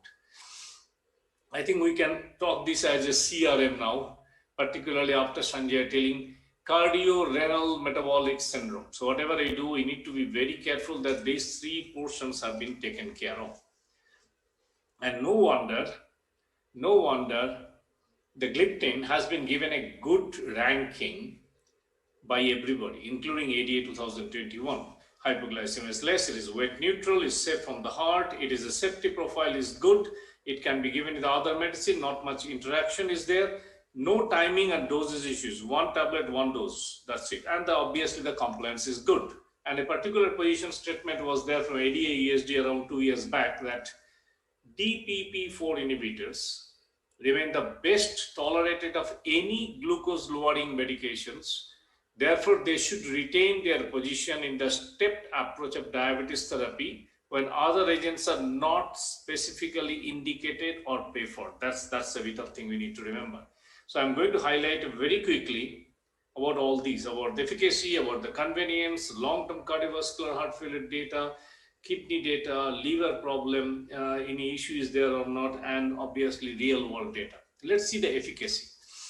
This slide shows the degree of HbA1c reduction, comparing Sita, Lina, Vilda, Saxa. At least what we can tell very clearly that Lina has an equal glycemic efficacy in comparison to the other gliptins. This is true for monotherapy. Obviously, if we start with HbA1c very high, the reduction will be very high. So for example, HbA1c started 11.8, you can reduce up to 3.4% HbA1c. In combination of the metformin, that makes a very good combinator. Start a linagliptin metformin combination at the beginning only to get a good glycemic control. When you compare the glimepiride, metformin being a modalm, the blue dot, if you see linagliptin, and green dot, glimepiride has equal HbA1c reduction. So glycemic efficacy is same as sulfonylurea, a gold standard sulfonylurea like glimepiride. What happens to the other effect? In the same study, body weight, glimepiride goes up. Linagliptin supposed to be weight neutral. In this particular study, little bit weight loss is there around 1 kg. That makes a big gap around 3 kg. And you'll remember, if your weight increases with diabetes treatment by 3 kg, your benefit of 1% reduction HbA1c goes up. This is very important. Third most important, I touched a little bit about hypoglycemia, and there is a drastic difference in the incidence of hypoglycemia using glimepiride and linagliptin, favoring linagliptin. Let's see about the cardiovascular, the heart failure safety. Now we are seeing saxagliptin in Savartimi, sitagliptin in the TECOS, and linagliptin in Carmelina. And very clear, one particular area, that is the heart failure area, saxagliptin has quite a bit safety signal is there. Vildagliptin, we don't have a cardiovascular outcome trial, neither with the teneligliptin. We are all using different people, but at least we can see in this study. So for the cardiovascular system is concerned, death, 3-point MACE, heart failure, sitagliptin and linagliptin is quite clear. If you come to Carolina Carmelina, I'll come to that again and again, because this is probably the best trial in the history of type 2 diabetes. So the Carolina trial, so for the cardiovascular events are concerned, heart failure death, cardiovascular death, 3-point MACE, all are same, all are 1. So you are familiar with this type of statistics. If it is left of 1, it favors the molecule. Here you are talking about linagliptin. If it is right of the 1, it favors placebo. So all are same. So linagliptin is safe. That's what you can tell. I'm not telling it's better. Carolina trial, again the same data, all are quite same. Numerically little bit better all-cause mortality, but statistically not significant. So we can't tell it. We need to tell they are all cardio neutral. And that's exactly the reason ESC/ESCD guideline clearly tells that CETA and LINA have a neutral effect on the risk for heart failure hospitalization and can be considered to be given, where clear red signal is there for saxagliptin and vildagliptin. We don't have any data. Let's see the renal safety. Now this is wonderful. This is the molecule probably has been tried in every aspect of the renal safety. If you have a mild renal impairment, moderate renal impairment, severe renal impairment, you are on hemodialysis, you are new diabetes after transplant, so-called NODAT, new onset diabetes after transplant, and diabetes transplant recipient patient. Over all these categories, linagliptin, single pill, single dose, reduces the HbA1c wonderfully. And that's a very reassuring point for all of us to use this molecule clinically. If you see the Carmelina trial, this is one of the trial where one of the sickest trial is a long duration of the diabetes, a complicated thing. You see that one when compared to the Saxa, Allo, CETA, and LINA, primary endpoint and secondary endpoint point of view on the kidney are actually a little favorable with the Carmelina data. And if you see here, some of them reaching the statistical significance, like an albuminuria progression, microvascular composite outcome. See, like the way I was explaining, it is left of 1 is a little better in comparing the other in case of linagliptin. Come to the liver, whether you have mild, moderate, or severe liver disorder, proof of concept trial showed that exposure of linagliptin is quite favorable. If you compare with placebo, HbA1c reduction with the yellow one, with linagliptin, much better than the placebo. Obviously, it's an active molecule. So at this point, what you stand is that no dose adjustment required for linagliptin, no dose adjustment required for linagliptin in severe hepatic dysfunction as well. Severe hepatic dysfunction, we are not going to use sitagliptin, but mild to moderate, we can use sitagliptin. Vilda, we are not going to use. Saxa, we can use. Teneligliptin only with a mild to moderate. So for the clear signal, at least is there with the linagliptin to use. I'm not telling that in child C chronic liver disease, you are going to use linagliptin. That depends on the patient's clinical status. Somebody is a nausea, somebody is vomiting. Obviously, we will not be using molecule, oral molecule. We may be thinking of insulin, but at least there is no concern so far the safety is concerned. Convenience is to be given once a day. Metabolism mostly unchanged, and excretion mainly bile, and that is the reason in the kidney failure is not an issue to give linagliptin. Also to note that, so for this study is concerned, comparing Vilda, CETA, Saxa, LINA, and Allo, the highly selective DPP inhibition with linagliptin. This is one of the positive points I'm going to come. All of them needs dose adjustment. Teneligliptin does not. Vilda 50 BD to 50 OD. Saxa 5 daily to 2.5 daily. CETA 100 to 50 to 25. But linagliptin, single tablet, single dose. Nothing to remember. Closing our eyes, we can prescribe. Across the board, here I was bringing the Carolina Carmelina trial. See, in the x-axis, if you see the renal risk, and the y-axis, the cardiovascular risk. Here in the Carolina trial, subjects recruited are low cardiovascular and the renal risk. Whereas Carmelina trial took a high cardiovascular and a high kidney risk. That's why I was telling this is one of the sickest trial. But rest other trial like STICOS, Examine, or Savortimi, they are a bit moderate range. So these two outcome trials, Carolina, Carmelina, actually can take us to whole spectrum of people with diabetes. For example, Carolina, mean duration diabetes a bit early, 6 years with a metformin 83%. Most of our clinical patients will be like that in the clinics. Whereas in Carmelina, duration diabetes was nearly 15 years and 60% of them are on insulin, suggesting these are the people with the type 2 diabetes are quite advanced. Okay, let's see the Asian people. We have seen this data again and again that DPP4 inhibitor works better in us in comparison to Caucasian. So for the HbA1c reduction is concerned. And this particular study, nearly 60% people are the Asian. Now, here we have a trial data. You have a trial data is available, which is a market research one. Largest Korean database in the world, actually. 99% of the South Korean population are actually in this database. So what we found that when you compare sulfonylurea and linagliptin, hospitalization, the heart failure is 26% less in the linagliptin group. I agree, this is a real world experience. This is not a randomized control trial, but this is a huge number of people's data which reassuring to us. That's the main point.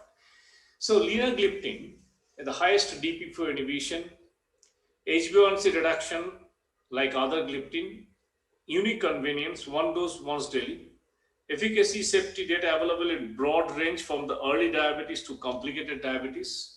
Only DPP4 inhibitor which has gone through 2 outcome trial, cardiovascular safety, no increased risk of heart failure. That's what we are supposed to tell, because we are not going to tell the Korean study is better. We are going to tell that no increased risk of heart failure, no need to think of using this in the heart failure patient. And the only DPP4 is the demonstrated kidney safety profile, as I showed in the Carmelina about albumin progression. So same person can different at maybe looking whether Sita, Lina, Vilda or Saxa, obviously there will be difference. And this gentleman must be a senior clinician, understand even if the color of the dresses and the style are the same, but is different. There is difference. Even if this lady doesn't want to understand, accept this, because if the colors of the dress and type of the dress is not, why you're looking at that, not at me. Thank you very much for your attention. Thanks, Arvind. Thank you. Thank you very much, Arpan, for that lecture. And thanks for telling us that all the gliptins are females and well-dressed females. Thank you very much for that information, which we didn't know. And thanks for finishing it in time. And the next speaker, of course, is known to everybody in the world, Dr. Shashank Joshi, the most famous endocrinologist. He's a Padma Awardee. He goes to Joshi Clinic, Lilavati and Bhatia Hospital. He's the chair of the IDF Southeast Asia, a good friend of all of us, and is the president of the Indian Academy of Diabetes. Shashank, over to you. If you can finish in 15 minutes, then we can have some excellent question and answer sessions at the end of this. Over to you, Shashank.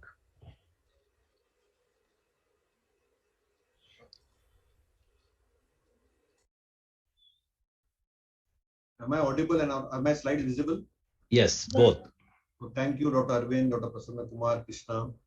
After these 2 giants, one has talked on empagliflozin, one on linagliptin. My job is to look at a cardio-reno-metabolic approach to type 2 diabetes management of combining these 2 molecules in a fixed dose combination. So it's making the link between kidney, diabetes and heart with a dual agent of SGLT2 inhibitor with a gliptin. So we all know that type 2 diabetes is a progressive disease. We all know that it is the glucose, weight, albumin, kidney, blood pressure, lipids, cardiovascular risk, which fundamentally, when exposed to different genes, environment, lifestyle, will drive the cardio-reno and metabolic components for advanced type 2 diabetes. So there is a clear relationship between diabetes with heart and kidney, and it is a bi-directional relationship in many ways. For example, diabetes definitely impacts cardiomyocyte loss and causes heart failure. Clearly, it also causes nephron loss. So both nephrons and cardiomyocytes are lost with diabetes due to cellular apoptosis, which are basically a sequel to inflammation and oxidative stress. So fundamentally, for our patients, we are now focusing on a couple of this simple quadrant. As Sanjay himself has said this in his diabetic therapeutic redefining: early management or early intervention, preventing complications, using glucose lowering drugs with non-glycemic indications which can impact and reduce cardiometabolic risk, weight loss, and glucose lowering drugs. And weight loss is preponderant. So the end goal is that we want to have a comprehensive glucovasculometabolic control where we have to have a euglycemia, and not only euglycemia, but it has to be evidence-based and we need to look into it better. We also know, and this is Ramu's slide, where he has shown very clearly that the newly diagnosed type 2 diabetics in India have an A1C of around 9.1. And when they're diagnosed during screening, it's probably 8.3. So clearly, after diagnosis, we want to do lifestyle intervention, wait for 3 months, add one agent, wait for 3 months, add a second agent, wait for the target, and then add multiple agents and then wait to goal. I think this approach has completely gone. And today it's all time to do more. We need to address this clinical inertia. And we know that this is the lack of treatment intensification in a patient. And that doesn't achieve any evidence-based goals. And that's why there is a big challenge in the healthcare system today. Now we know that simple drop of A1C, UKPD has told us that 1% drop of A1C will reduce the non-fatal fatal MI risk by 14%, heart failure by 16%, death from diabetes 21%, microvascular complication 37%, and a 43% drop in amputation and death from peripheral vascular disorders. And clearly we know that when we combine agents, and when we're looking at new age agents, and when you're looking at all these newer treatments, whether it's gliptins, SGLT2 inhibitors or GLP-1 analogs, there are racial differences. And this is a meta-analysis of RCTs. And you can see that the Asians, because of the higher carbohydrate load, the glucose lowering efficacy of SGLT2 inhibitors and to lesser extent gliptins is greater with Asian ethnicity. But in GLP-1 receptor agents, probably it is phenotype independent. So obviously, clearly we know that we have moved a lot from the Ralph DeFranzo's triad to the octet, and from octet we have gone to the dirty 13 and dirty dozen and so on and so forth. And when we combine SGLT2 inhibitors and DPP, when they are separate, sometimes they have a complementary glucose lowering mechanisms. And in the octet, when the metformin is added, probably each and every component is addressed by SGLT2 inhibitors, gliptins, and the metformin. Now, we need to understand simple things, that what is beta cell function. And when we look at models of insulin resistance and beta cell function in human subjects, we often do an equation called HOMA. HOMA is basically nothing but using steady state fasting glucose and insulin concentrations, which look at degree of beta cell deficiency and insulin sensitivity. So we have the first equation and derived value of HOMA beta, which is 20 fasting insulin divided by fasting glucose concentration 3.5. HOMA IR is fasting insulin concentration by glucose divided by 22.5. And HOMA S is reciprocal of HOMA IR and the HOMA sensitivity index. So those are the simple math and calculations. So obviously, when we are building up a homeostasis model to predict basal or fasting states, you can see this grid. This grid shows a model prediction of steady state plasma glucose and insulin concentration with different beta cell functions, which are the solid lines, and insulin resistance values, which are the dotted lines. And for any individual, fasting observation of plasma glucose and insulin entered on the grid will estimate the beta cell function and insulin resistance. So the bottom line is, the higher is your HOMA insulin resistance, lower will be your percentage HOMA beta. And the more insulin resistant you are, the more stressed you will make your beta cells work. So beta cells will have to pump out more insulin. So you need to keep your HOMA IR numbers down to keep your HOMA percent beta numbers up. That's really the key. And that's really what the EMPA-LINA combination does. You can clearly see here that EMPA reduces insulin resistance versus placebo head to head within 1 year. This is data of 1 year, which was published by Haroti et al. And LINA clearly improves the beta cell functions head to head with the placebo with a HOMA beta change. So clearly what we desire here is the need to keep the HOMA IR numbers down. You need to keep the HOMA beta numbers up. And that's exactly what linagliptin and empagliflozin, when combined in a synergistic manner, does very efficiently. So obviously, when we look at the combinations of cardiometabolic risk factors, we want weight and blood pressure reduction, which, from a metformin SU standpoint, only it is early efficacy with PAR. That's all it does. when it comes to metformin and gliptin, probably it is early efficacy and low risk of hypoglycemia. Power may or may not be there. When it comes to metformin, SGLT2 inhibitors and gliptins, it covers everything. It is quick acting, fast acting, powerful, low risk of hypoglycemia, cardio-renal benefits with safety, weight and blood pressure education. So clearly you can see from a CMR standpoint, cardiometabolic risk standpoint and cardio-renal standpoint, the SGLT2, gliptin and metformin are here to stay. So is there evidence on the FDC? There is very, very robust science and evidence. Early, robust 1.8% A1C reduction from the baseline when the A1C is more than 8.5. Robust cardiovascular, heart failure and renal evidence both with EMPA and LINA. Very minimal hypoglycemic risk with lower risk of genital tract infections. And clearly we can see that whether it's body weight reduction, whether it's blood pressure reduction or whether it's uric acid reduction, the EMPA-LINA combination, whether you use 25/5 or 10/5, it has a sustained effect over 1 year. So data is very, very good. It is one of the most evidence-based combinations of fixed dose on planet Earth. In fact, in terms of pure science and evidence, it is the most well-studied anti-diabetic combination on planet Earth.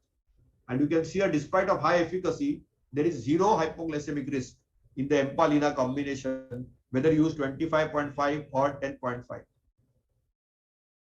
The advantage further is that there is a suggestion that the DPP4 inhibition also inhibits the bacteria and fungi inside the cells of the bacteria and fungi. And you could see that anecdotally, this was an observation and it was published by Fedin et al. That all the US FDA registration studies, which were done by Rosenstock, Mathai, DiFranzo, Tinhounds and Levin, they showed a statistically lower risk of genital tract infections, so genital urinary infections, favoring the SGLT2 and gliptin combinations. The robust data on CVOT is clear-cut, and both my previous speakers have told us this very nicely. The EMPA-REG has a heart rate, hospitalization rate coming with a hazard ratio of 0.65, and the CV death at 0.62, 3-point MACE at 0.86, and renal outcomes at 0.54. So this is the only SGLT2 inhibitor which has sustained impact on the big four: the HHF, the CV death, the 3-point MACE, and the renal outcomes. All other SGLT2 inhibitors have some degree of heterogeneity.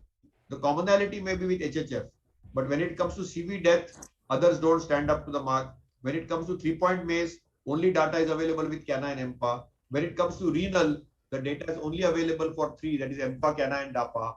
And obviously, ER2 doesn't have the data, and REMO needs to generate its own science.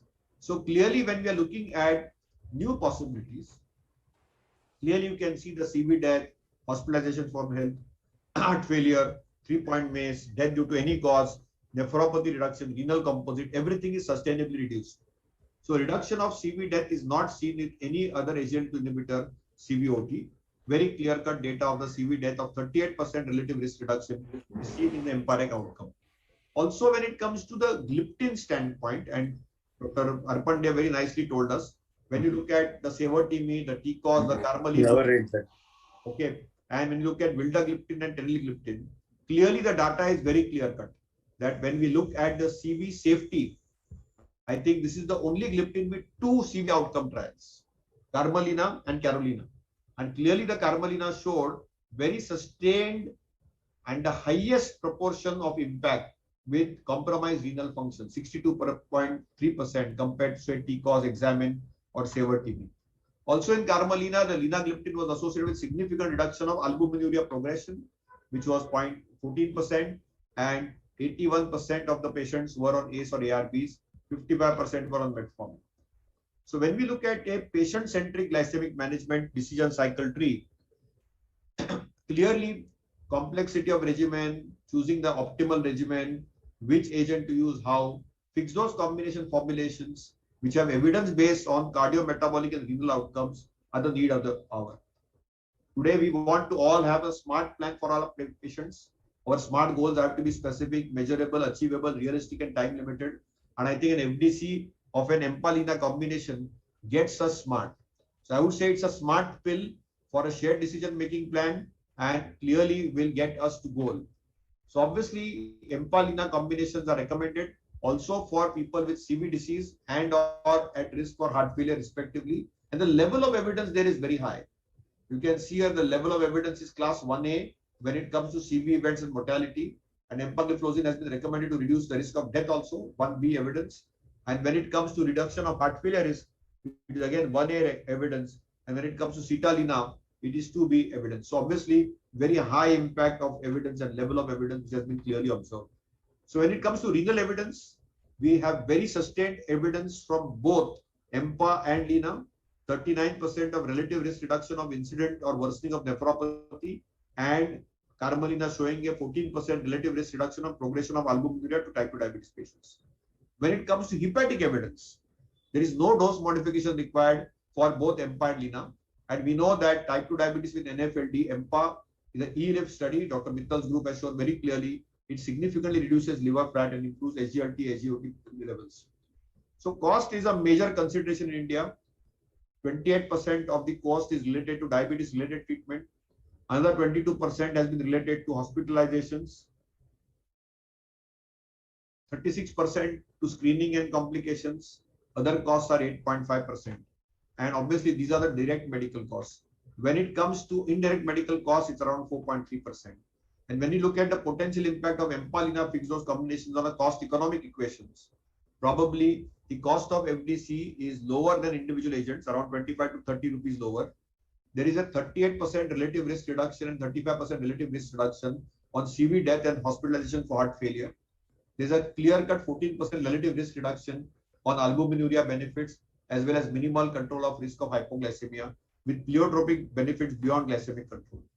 So obviously, when it comes to RCT evidence of SGLT inhibitors and DPP4 inhibitors for FDCs in India, EMPA-LINA scores over. It's all green, green, and green. 3-point MACE green, CV death green, HHF green, renal and hepatic green. And LINA is neutral all over. When it comes to DAPA-SAXA combination, we know HHF there is a risk. There's limited evidence for renal, and it's only green for HHF, renal, and hepatic, but it's neutral for 3-point MACE and CV death. And when it comes to Remo-Velda combination, obviously they need a lot of data generation in that space. So have there been studies on EMPA-LINA fixed dose combination as an add-on to metformin in Asian subjects? We did this study and we published this last year at the ACE meeting, where we took 184 patients with type 2 diabetes and they were on metformin. They were added with an EMPA-LINA FDC, 6 months duration of study, 2 to 10 years of diabetes, A1C between 7.5 and 9%. Patients were not on insulin, and we measured their AGP as well as BMI, lipid profile, and glycemic parameters. And clearly we showed that there was a 1.5% drop in A1C. Fasting and PP came down statistically significantly, and a 2.6% drop in the BMI, which was statistically significant. And it's a very, very compelling need. So clearly the EMPA-LINA combination shows that in uncontrolled Indian type 2 diabetic patients after metformin, it will not only be well tolerated, it goes beyond glycemic control and probably reduces glycemic variability at all. So obviously there is a clear-cut benefit to a glucocentric approach, to a holistic approach to patients. We need metabolic impact. We need a weight loss and a blood pressure reduction, up to 1.8% reduction from higher baselines. We need a cardiovascular impact on 3-point MACE, CV death, all-cause mortality, which is very clear-cut with EMPA and safety with LINA. We need a renal impact or a kidney impact with a 39% RRR on incident or worsening of nephropathy with EMPA and a 14% RRR on albuminuria with type 2 diabetic patients. So we have clearly moved from a glucocentric approach to a holistic approach. So my final takeaways are that a small 8 millimeter pill once a day will reduce an overall pill burden, will improve adherence. If you combine these two agents, there are complementary mode of actions. The genital tract infections will come down, weight loss will be significant, blood pressure reduction will be significant. We can get it fast and quick and rapid, and we may delay complications and delay disease progression and overcome clinical inertia. Thank you for a patient hearing. Thank you. Thank you so very much, Dr. Shashank. Shashank, for want of time, let me ask the first question to you straight away. This combination of LINA and EMPA after metformin failure, are there any HbA1c cutoff targets that you would like to tell the physicians? This is the time to start off this particular combination. if the A1C is above 8%, I would add it. But I would really not see, there is no hypoglycemic risk with it. So even if I'm topping it up over metformin at a A1C of 7.5%, I would not hesitate. But anyone above 8.5, I would not hesitate to add this combination, because I think the cardio-renal benefit is pretty compelling, and the overall, we are getting best of both agents together. And therefore, if the patient can afford, I don't see a challenge using the agent. Thank you, Shashank. That was a brilliant lecture. Let me come to Dr. Sanjay Kalra now very quickly. Sanjay, there is something about recognizing this pre-heart failure. How do you recommend suspicion and how a physician should approach to look for pre-heart failure in primary care? This is very important, sir. Just like we now understand the importance of subclinical hypothyroidism, the importance of pre-diabetes, we understand that we should be able to catch heart failure before it becomes symptomatic. So pre-heart failure basically means that you have a structural abnormality, or you also may not have that, but you have a risk factor which is predisposing you to heart failure. For all of us in primary care, and for myself as well, I remember a simple algorithm, ABCDEF, which reminds me of the risk factors. I would like to state that if you are predominantly working in metabolic disease or in endocrinology, virtually every patient who walks into your clinic has pre-heart failure. But let us do this A to F.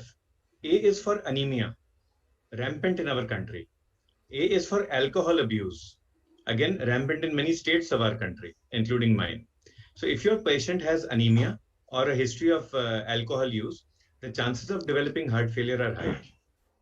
B is for bad drugs. Somebody coming with a history of taking a lot of over-the-counter preparations, maybe NSAIDs, maybe drugs for cough and cold. Perhaps somebody who is getting lithium, maybe somebody who's getting psychoactive therapy or oncology therapy. Just these are the big things to look at. And from a COVID point of view, we have used so much of antifungal now in our country. Itraconazole is negative lucitrope. Amphotericin can cause myocardial toxicity. So B was for bad drugs. C is simple, that is coronary artery disease. D is the simplest. D stands for DHOL, diabetes, hypertension, obesity, lipids, and liver.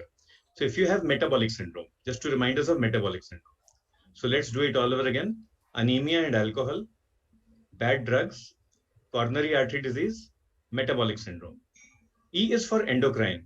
If your patient has hyperpituitary, like acromegaly or Cushing disease, hypopituitary, hyperthyroid, hypothyroid, hyperadrenal, hypoadrenal, hypergonad, hypogonad. All these are risk factors for heart disease. So be careful. And the last F is simple. That is a family history of cardiomyopathy or a history of fever.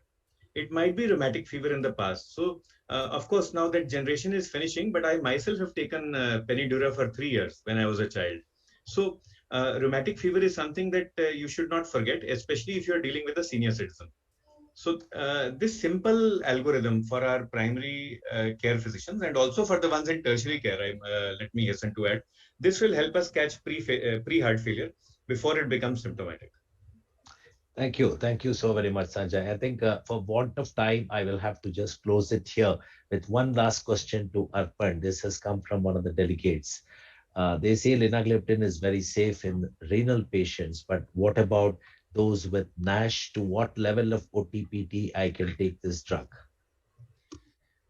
Thanks, Arvind. I think I showed you on the slide. It can be given actually even up to the proof of concept trial is there, up to the level of child C chronic liver disease. So essentially, there is you don't need to look into degree of raised OTPT. You can follow it up and you can give in any one of them.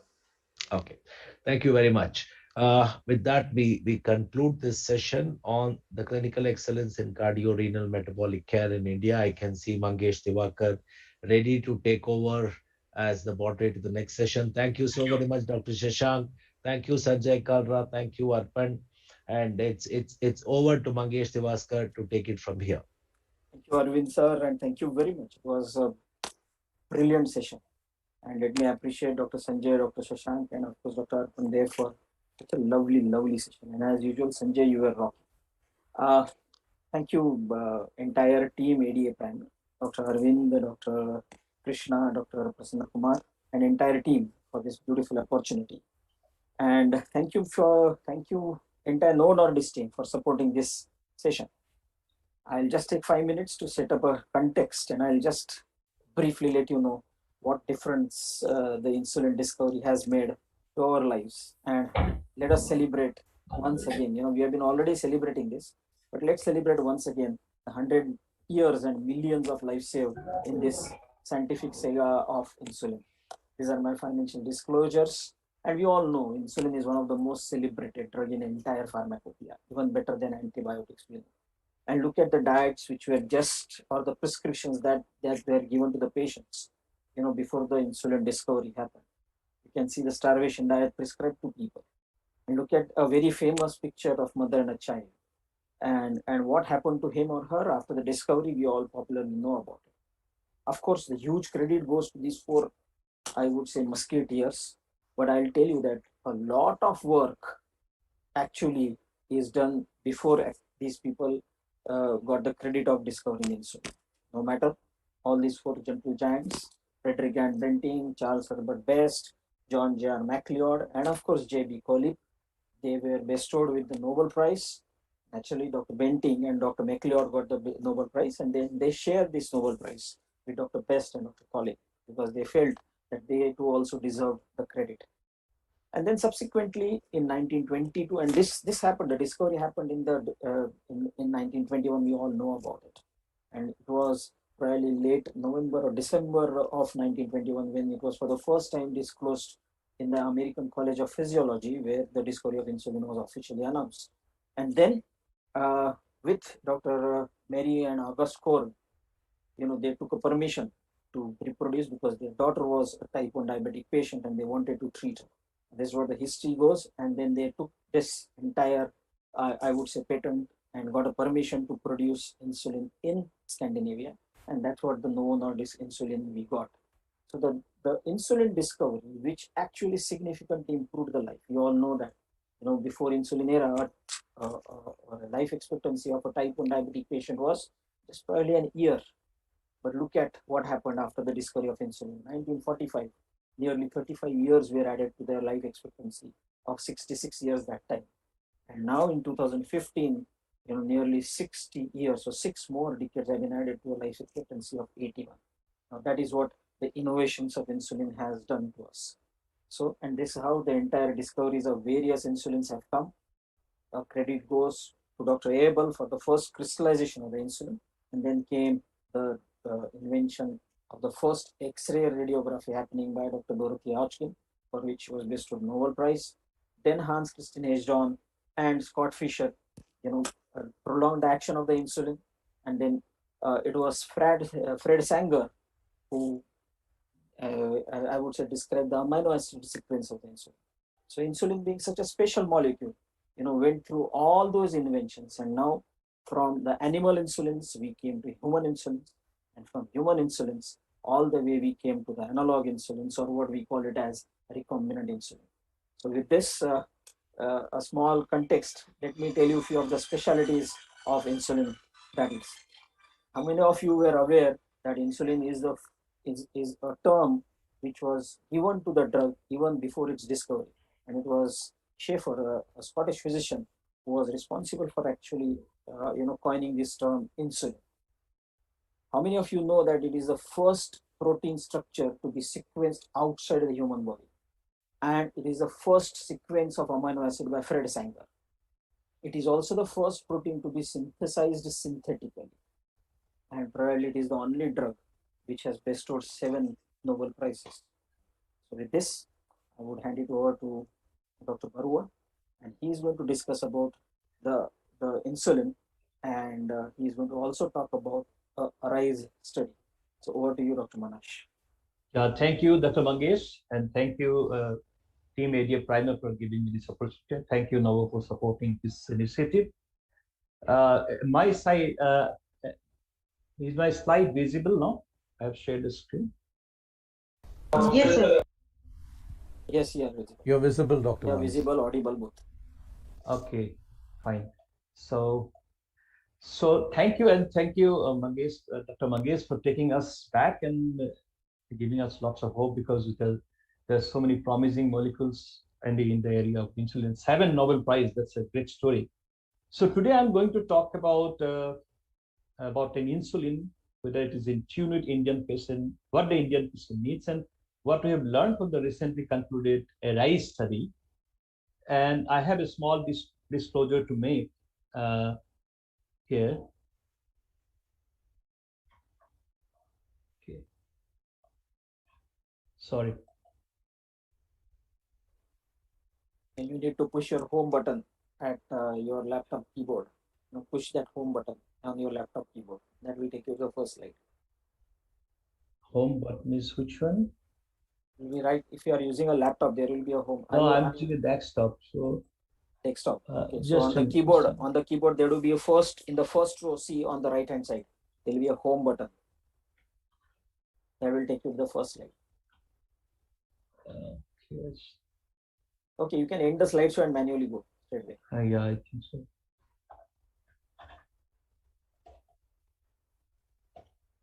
Okay, now it's okay? Yeah, perfect. Yeah. Okay. So, I have a small disclosure to make, and then I'll go ahead with this topic. No, you need to go to the slideshow. Start a slideshow. Okay.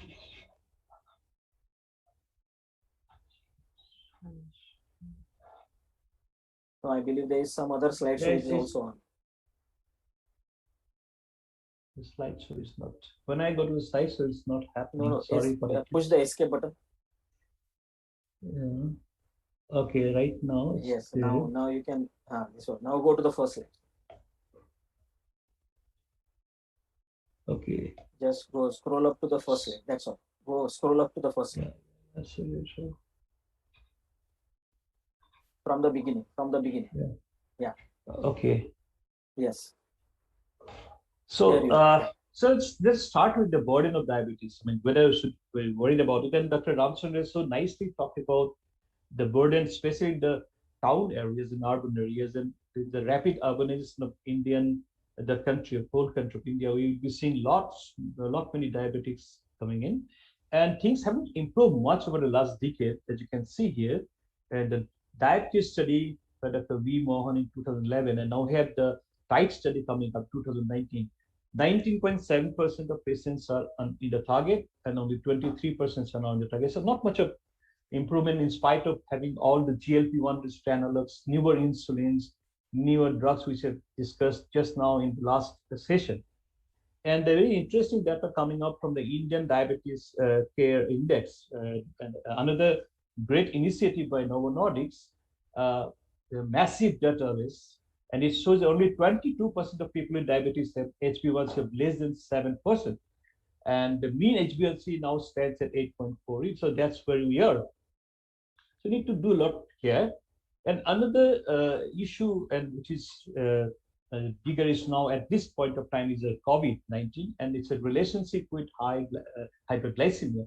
Very interesting data came up recently from Hayek et al., which shows that there's a cutoff point from which onwards the severity of COVID-19 infection increases exponentially. If you look at a forest plot at the left side bottom panel, you can see that from 8 to 10, there's a definite increase in the susceptibility of diabetic patients to severity of infection in terms of hospitalization and other morbid conditions related to COVID-19. And if you look at the right panel, you can see that if you decrease the HbA1c from 8 to 7, just like what happened with UKPDS, mere decrease in 1% HbA1c, it brings down the severe COVID infectivity by 21%. So that's why it is very important to keep our patients, healthy, so that even if they get COVID infection, so it can help them out, but not pushing them to severity, and they can survive in this pandemic, and they can come out well after they get cured of the viral infection. So what are the problems of treating type 2 diabetes in India, and how is it different from the Western world?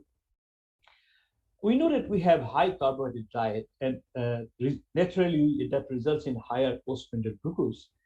And we have a huge numbers of patients having uncontrolled diabetes and multiple oral anti-diabetic drugs. That means already the beta cells have exhausted too much, and there's not much of beta cell reserves left. So the patient needed insulin pretty earlier, but we have delayed it for clinical illness or whatever. And then finally, Indians do need simple devices and convenient devices. Otherwise, the compliance is pretty poor in India. And moreover, they should be economical enough so that patients can buy and continually buy it and use it in the subsequent years after the prescription. In the last decade or so, we have seen significant basal insulination due to the advent of good analogs, good basal analogs like Glurzine or Detinib or Degludec. But interestingly, you can see here compared to non-Asians, Asians they respond little worse than the non-Asians in terms of getting into the target. Like the patients achieving target of less than 7% is only 39.6% amongst Asians compared to non-Asians. And so OD basal insulin may not be the answer for Asians or more particularly Indian population, because it may not be suitable for the high carbohydrate diet, which leads to higher postprandial glucose. And it may not be good in a case of delayed insulin therapy because already a lot of beta cells are exhausted, so they are not good enough to give the first phase insulin secretion which is required for postprandial control. And that's why basal insulination may not be convenient at controlling, giving you total control like postprandial fasting control together. So, and we cannot neglect the prandial component in Asians, because unlike the Western population, the prandial component contributes significantly to the HbA1c, that has been shown by various scientific studies. So do we have some answer to this problem, like combining something to control both fasting and postprandial glucose and getting us a total control? So yes, we have the answer because of this beautiful co-formulation, and no wonder India is a country where this drug was launched pretty fast and pretty early, and we have got significant clinical experience in using this molecule, that is IDEC-ASP. So here we have got the ASPR component, which is taking care of the postprandial rise, sharp postprandial rise, and it gives a very good flat control through the 24-hour period because of the good basal component contributed by Degludec. Without going to details of the pharmacological aspect, let us just tell you that recent RSSDI ESI clinical practice recommendation has recommended once daily IDEC-ASP for starting insulin or insulin initiation. That's a very big step, and it was also supported by another very popular multinational guideline published by Dr. Kalra et al. IDEC-ASP has gone through a rigorous clinical trial program in a pre-approval program, but I'm not going to go into the details. So just a snapshot showing the various numbers of trials involving huge numbers of patients comparing IDEC-ASP with various insulins, and in many of them it has shown superiority, and in some of them it has shown non-inferiority. But let us not talk about the clinical trials, but rather talk about the real-world experience and why it is important.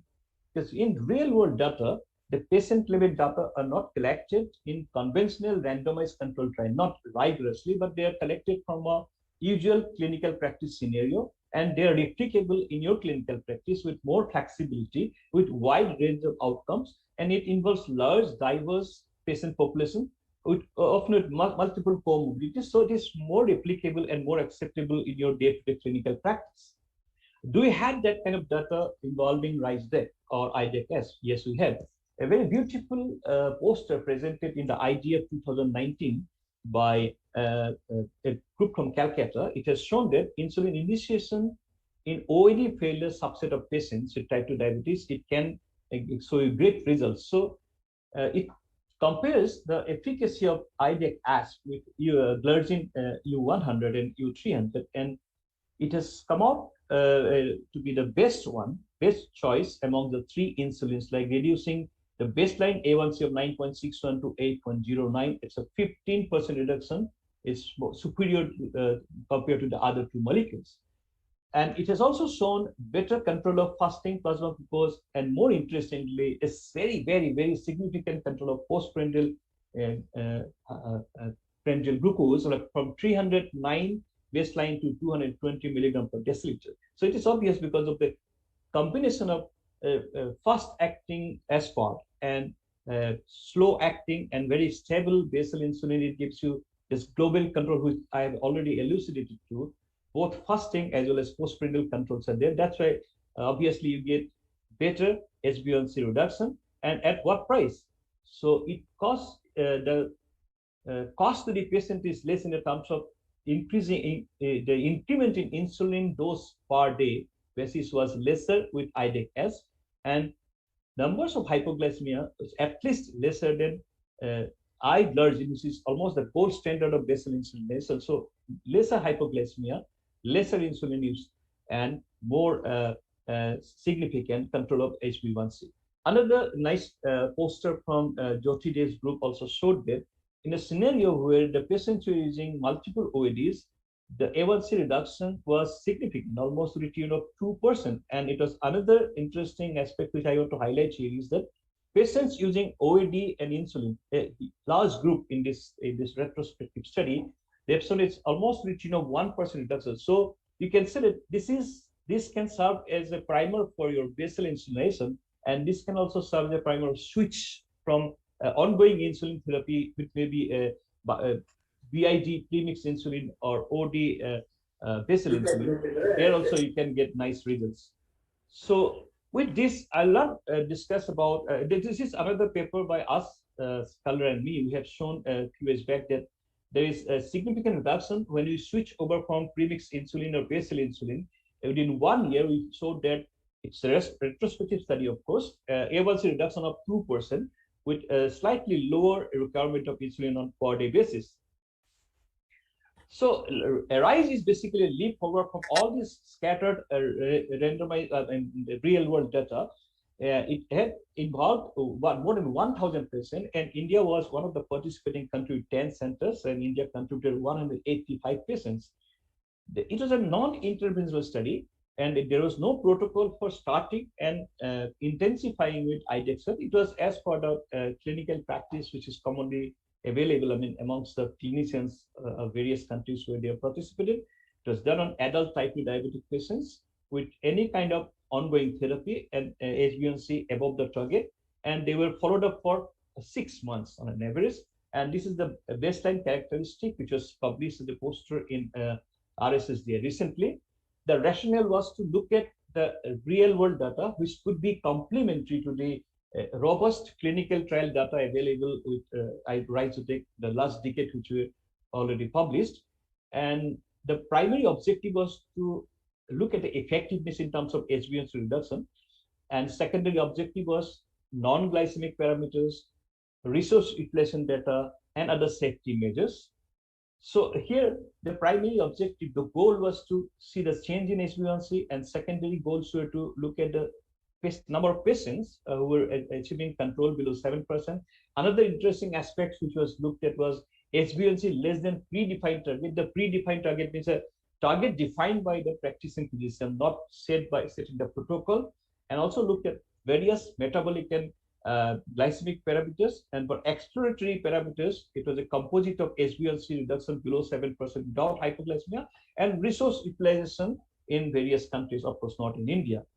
The patient demographic and baseline characteristics also throws up some interesting points to be noted, like baseline fasting plasma glucose was pretty high, 198, and baseline HbA1c was 9.8, which is again very high. That shows the current state of the nation. And it was equally divided amongst male and female. Not much to talk here. Body weight, 79 points. So it shows that the patients attending clinics now in India, they're pretty obese, you can say that. BMI 29.2, and duration of diabetes 13.3. So again, quite late. The patient come to the clinic quite late for initiation of insulin.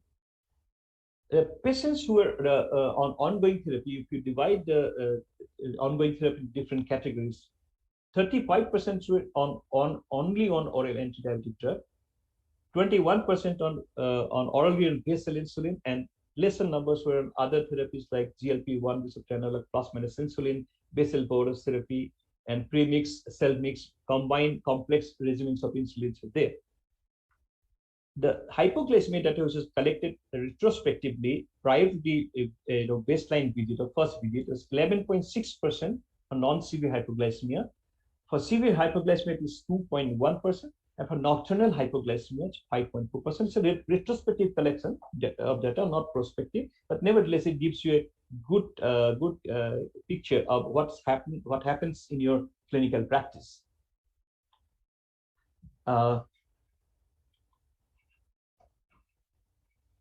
So next slide.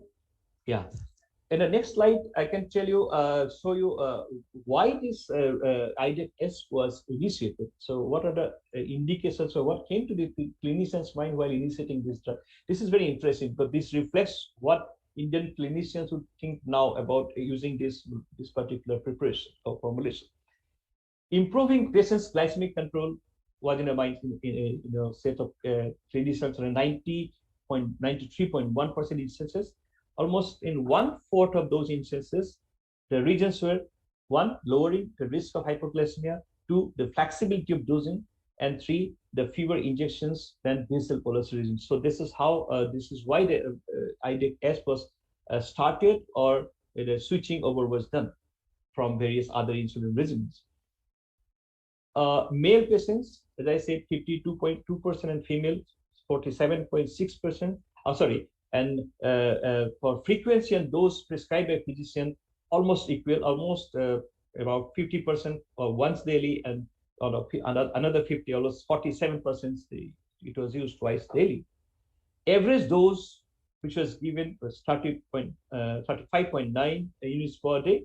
It includes both initiation as well as the intensification over the study period. So that's much of insulin was used for patients per day.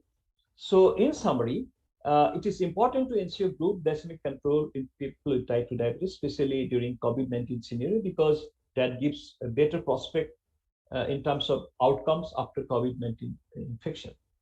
So in tune with Indian realities of diabetes management, IDEC-S is a prudent choice for insulin initiation and can help to achieve glycemic goals with safety. It's better than various other insulin regimens or options, which have been shown by real-world data. And real-world data showed a total control, that is fasting, fast, postprandial, and initiation with IDEC straightway can be achieved, giving a significantly better control of HbA1c compared to basal insulins alone, with similar safety or even little better safety. ARISE is a leap forward, promising to provide good quality of clinical uses and efficacy and safety data which are prevailing in the real world. And it is expected to come out in next couple of months, or maybe 3-4 months. We'll be seeing exciting data coming up, and probably that will be useful to our clinicians. Thank you very much. Thank you, Professor Dr. Manash Barua, for that wonderful session. And thank you. Wonderful session. And lovely that you have really, kept it on time. Now we do have got another interesting talk coming up, friends, and this is by Dr. Ganesh, who has been a professor and head of the Department of Endocrinology at AJIMS. Being a consultant endocrinologist, he has got a huge interest in publications and being one of the most, I would say, heard national KOL, especially in the South India. I would request Dr. Ganesh to discuss a bit about using insulin in an in-hospital setting, walking a tightrope. Over to you, Dr. Ganesh. Thank you, sir. At the outset, I would like to thank the Primer Group for giving me this opportunity. For the next 20 minutes, I'll be discussing this important topic, the management of hyperglycemia in the hospital setting. We know that it's very important to control the blood glucose levels within the hospital so that we can make the patient better as early as possible. So this is my financial disclosure. This is supported by Novo Nordisk, this session. So this is, I'll start with the case actually. Initially, the 59-year-old lady, known case of bronchial asthma, the stage 3 CKD, congestive heart failure, obstructive sleep apnea, and she's a diabetic since the last 8 years. So she is admitted to the critical care unit with acute exacerbation of bronchial asthma. So she was on home medication like 30/70 insulin, morning 30 units and evening 24 units. And she was on metformin 2 gram daily and sitagliptin 100 milligram per day. This was the home medication. She was admitted with acute exacerbation of bronchial asthma. Her labs were run, it was like this: creatinine borderline high 1.46, EGFR only 37, and you can see the BNP is raised 807, up more than 400 you can take it as abnormal. It is definitely raised, indicating that she is in both in CKD and CHF. So even hemoglobin is low, and she has bibacillar changes, atelectasis, and small effusion as well. So she has multiple problems, but current problems are acute exacerbation of asthma, then AKI component, as well as the congestive heart failure. So the treatment plan was like this: IV methylprednisolone 60 milligram stat, then followed by 40 milligram 6-hourly, that is for the bronchial asthma component, then oxygen and other medications, antibiotics, etc. So she was admitted in ICU. Since the patient has an RBS of more than 402 and she will be put on steroids, it's better to put on IV insulin infusion. So we know as soon as we admit the patient in the hospital setting, we have to take care of the glycemia as well. The blood glucose has to be controlled.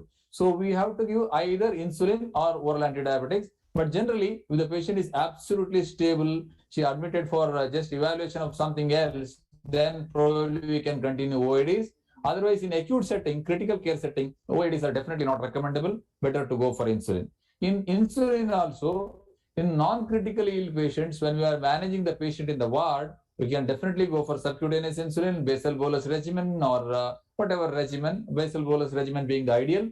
In critically ill patients in the ICU setting, many times we'll have to go for IV insulin.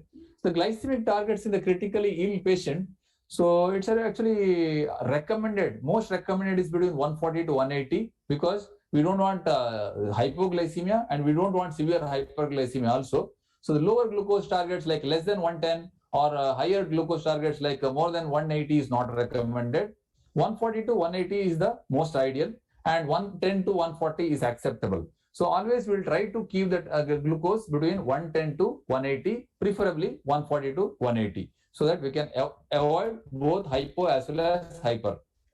Coming for our patient, we put on IV insulin protocol. These are the various insulin protocols which are available in the literature, the Portland, Leuven. I'll not go into the details of each and everything. It's not that which protocol we are using which is important, rather than the adaptation of that particular protocol, insulin protocol, or we can issue our customized to our setting, and most important thing is depending on the blood glucose level, depending on the blood glucose level with the glucometer, capillary glucose, we have to adjust the infusion dose, and we have to titrate.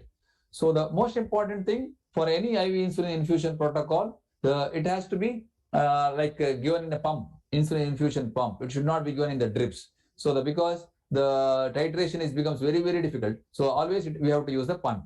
And whatever algorithm we are giving, it's not for type 1 diabetes or diabetic ketoacidosis, because it's a slightly different, and we will have to go for some other protocols. Here I am talking a situation, type 2 diabetic getting admitted with some other acute illnesses, and since we are giving steroids also, we are giving IV insulin infusion. Here, standard drip, what we can do, either you can put 40 units of insulin, 40 ml of NS and put in the infusion pump, or 100 units in 100 ml of NS. Then it will be easy to titrate, because 1 ml equal to 1 unit of insulin. So IV insulins which are approved are regular insulin, aspart, glulicin, or Lispro. And IV insulin infusion therapy should to be started, but we should know when it is started, when to stop also. So when the patient is having no history of diabetes, but the patient's blood glucose was very high, that is the reason we started insulin. But if the requirement comes below 1 unit per hour, then we can stop. And then if the patient who requires IV insulin infusion for about 2-3 days, then he starts taking oral feeds, then we can give subcutaneous basal as well as bridging dose of regular insulin, and then we can shift totally to the subcutaneous insulin. That's where we can stop. So the infusion rate, so step 3 is the determination of infusion rate. So the very useful and very easy formula is whatever the initial glucose divided by 100. Then you can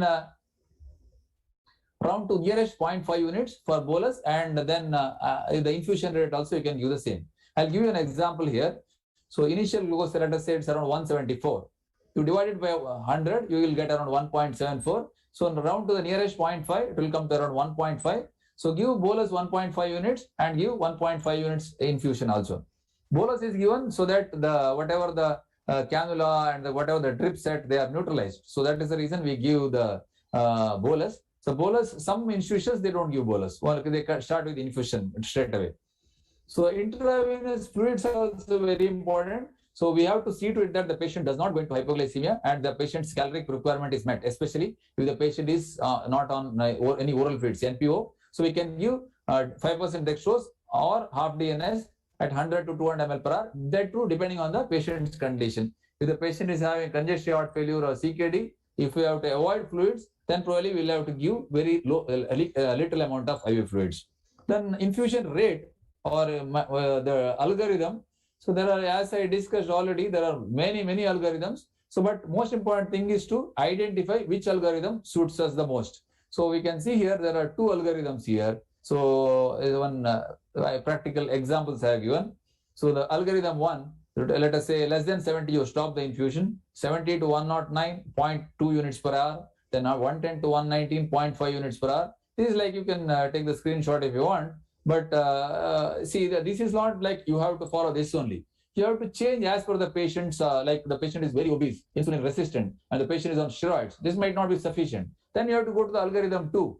So here we can say the requirement, you can see here 70 to 109, we are giving here 0.2, the algorithm 1. Here in the same 70 to 109 sugars, we are giving 0.5 units. Similarly, with the increase in the glucose range, we just increase the infusion rate also. We can, for our institution, for an extremely obese patient, the patient who was requiring very high dose of insulin before getting admitted, in such patients, we can go for algorithm 3 also, where we are giving much higher dose, more than this. So that is also possible. So we have to move from algorithm to algorithm. We should not fix to the one particular algorithm. So another 2-3 days, you give the same algorithm. It will not happen. It is not correct. So the monitoring is most important. Monitoring of the glucose is very important.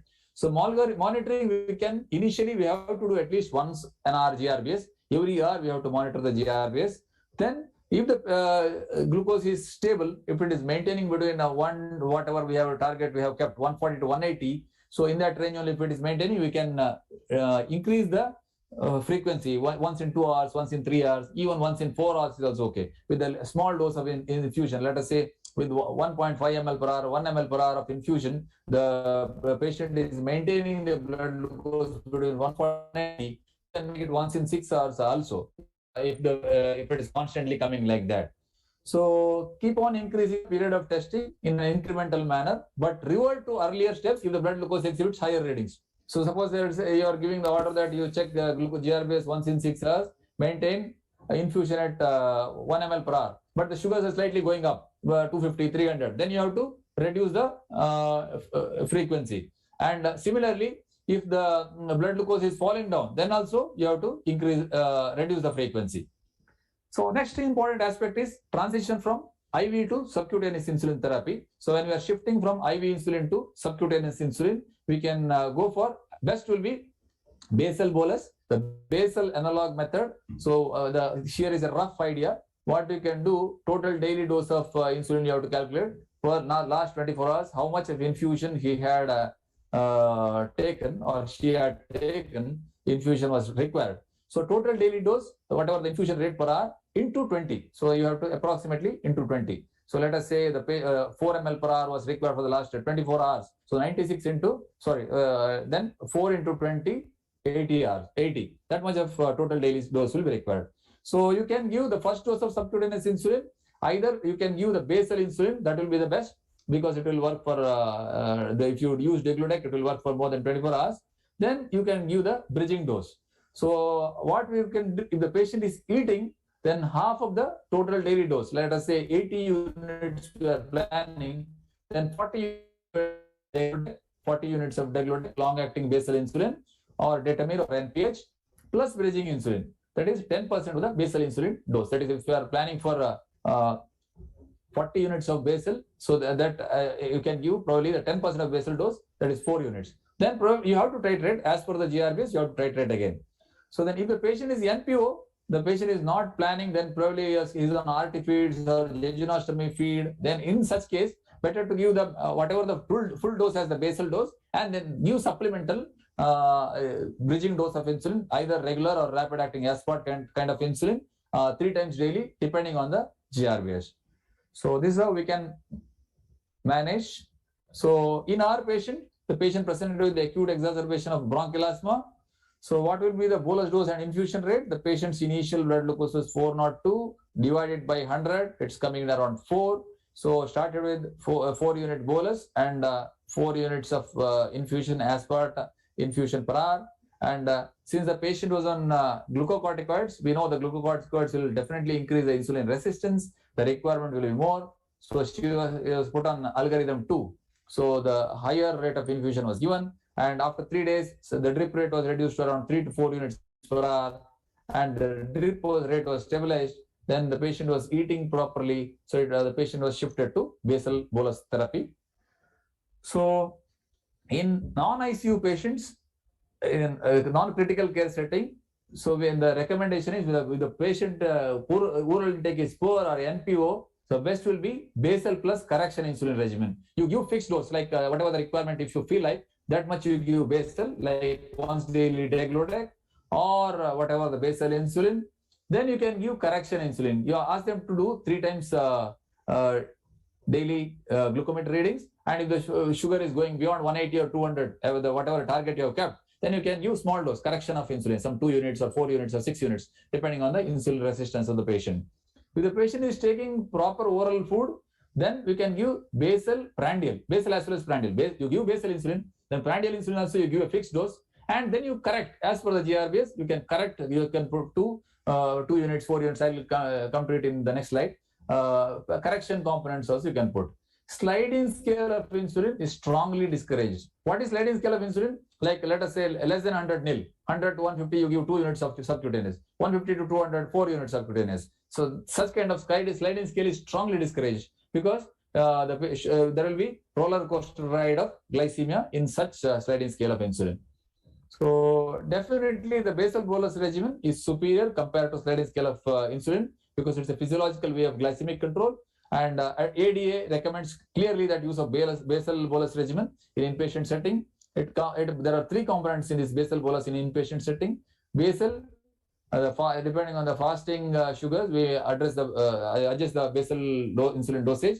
Bolus, mealtime insulin requirement, depending on the requirement of insulin, we give the fixed dose and then adjust the depending on the GRBS. And correctional, that is unexpected glucose elevation. Suppose suddenly the pre-meal lunch, before lunch, the sugars are coming 300, then you have to give a correctional dose in addition to the fixed dose. This is what we call it as correctional dose.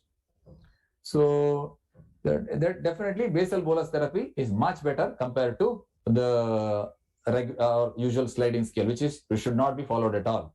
So the basal bolus in non-critical care, you have to divide the total daily dose between basal and bolus. Basal 50% and remaining 50% divided into 3 times bolus. Having higher breakfast and less lunch, then you can give the slightly higher dose in the morning before breakfast. It can be divided equally also. If there is no major meal, then you can divide it equally between the 3 major meals. And definitely we have to measure 4 times a day, 3 pre-meals and 1 at bedtime. Depending on that, you can adjust the dosage of prandial insulin. And insulin sensitivity measurement is also very important. So that is if the patient is obese or insulin resistant, then we will have to give a slightly higher dose. The total daily dose you can calculate like this. If the patient is having ideal body weight, it will be 0.4 to 0.5 units per kg total daily dose. Divided into 50%. Let us say 60 kg adult, 30 units is required. So if the 30 units is required, 15 units give us basal, and 15 units you divide 3 times, that is 555 of FAS or short-acting insulin. The obese patients, the requirement will be slightly more, 0.5 to 0.6 units per kg. And if the patient is lean, very lean, type 1 diabetic or extremely lean, then renal compromised patients, in such patients, we should not go even 0.5 units per kg. 0.3 to 0.4 units per kg will be enough. That is the starting dose. Then depending on the requirement, you can adjust. This is regarding the correctional insulin protocol. What is the correctional insulin? You have given a fixed dose. Let us say 666 or 10, 10, 10, 3 times FIAS we have advised. But the sugars are coming suddenly high. So the pre-meal, if it is coming around 300, let us say. So how much correction dose? In addition to the 10, whatever the usual dose, you have to give extra dose. So insulin sensitive person, in a normal, like a lean adult, you can give if the 300, if it is coming, so then you have to give extra 8 units. So if it is usual patient, that is a normal around 30 BMI, then it is around 10 extra insulin you have to give. Then if the insulin resistant patient, you have to give a little more, that is around 12 units. So this is how we can give the correctional insulin. If you want, you can take the screenshot. There is no point in going through these various numbers. So nobody will even remember this. So better to take the screenshot of this if anyone wants. This is the correctional insulin, what we can give for the whatever fixed dose we have written in the file. So coming to our case again, the basal bolus dose, total daily dose was calculated, infusion rate per hour into 20. 50% was given as base and 50% as bolus. So it was 3 units per hour. So 3 into 20, 60. Out of this, 30 units degludec and 30 units fast transport 3 times daily, 10, 10, 10. So the discharge planning is also very, very important because the care doesn't end at the time of discharge.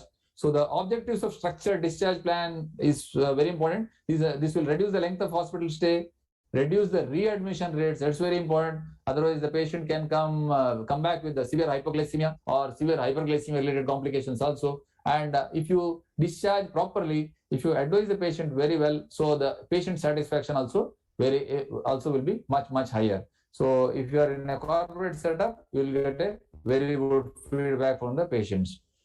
There should be a structured discharge plan tailored to each patient. What are the different factors to incorporate into discharge summary?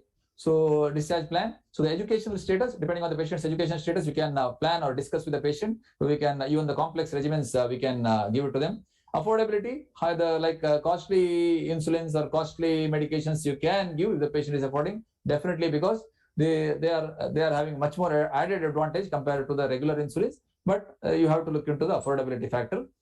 Patient and family competence to take injection. If the patient is having diabetic retinopathy and is not able to see, then you have to take the relatives into confidence and you have to ask them whether they are at home, so whether they can give afternoon dose, because many of them will be working. So all these factors also you have to take into account. These are the other factors: psychological state, social and religious beliefs, comorbidities, and accessibility to healthcare. I'll not go into the details of this because of the paucity of time.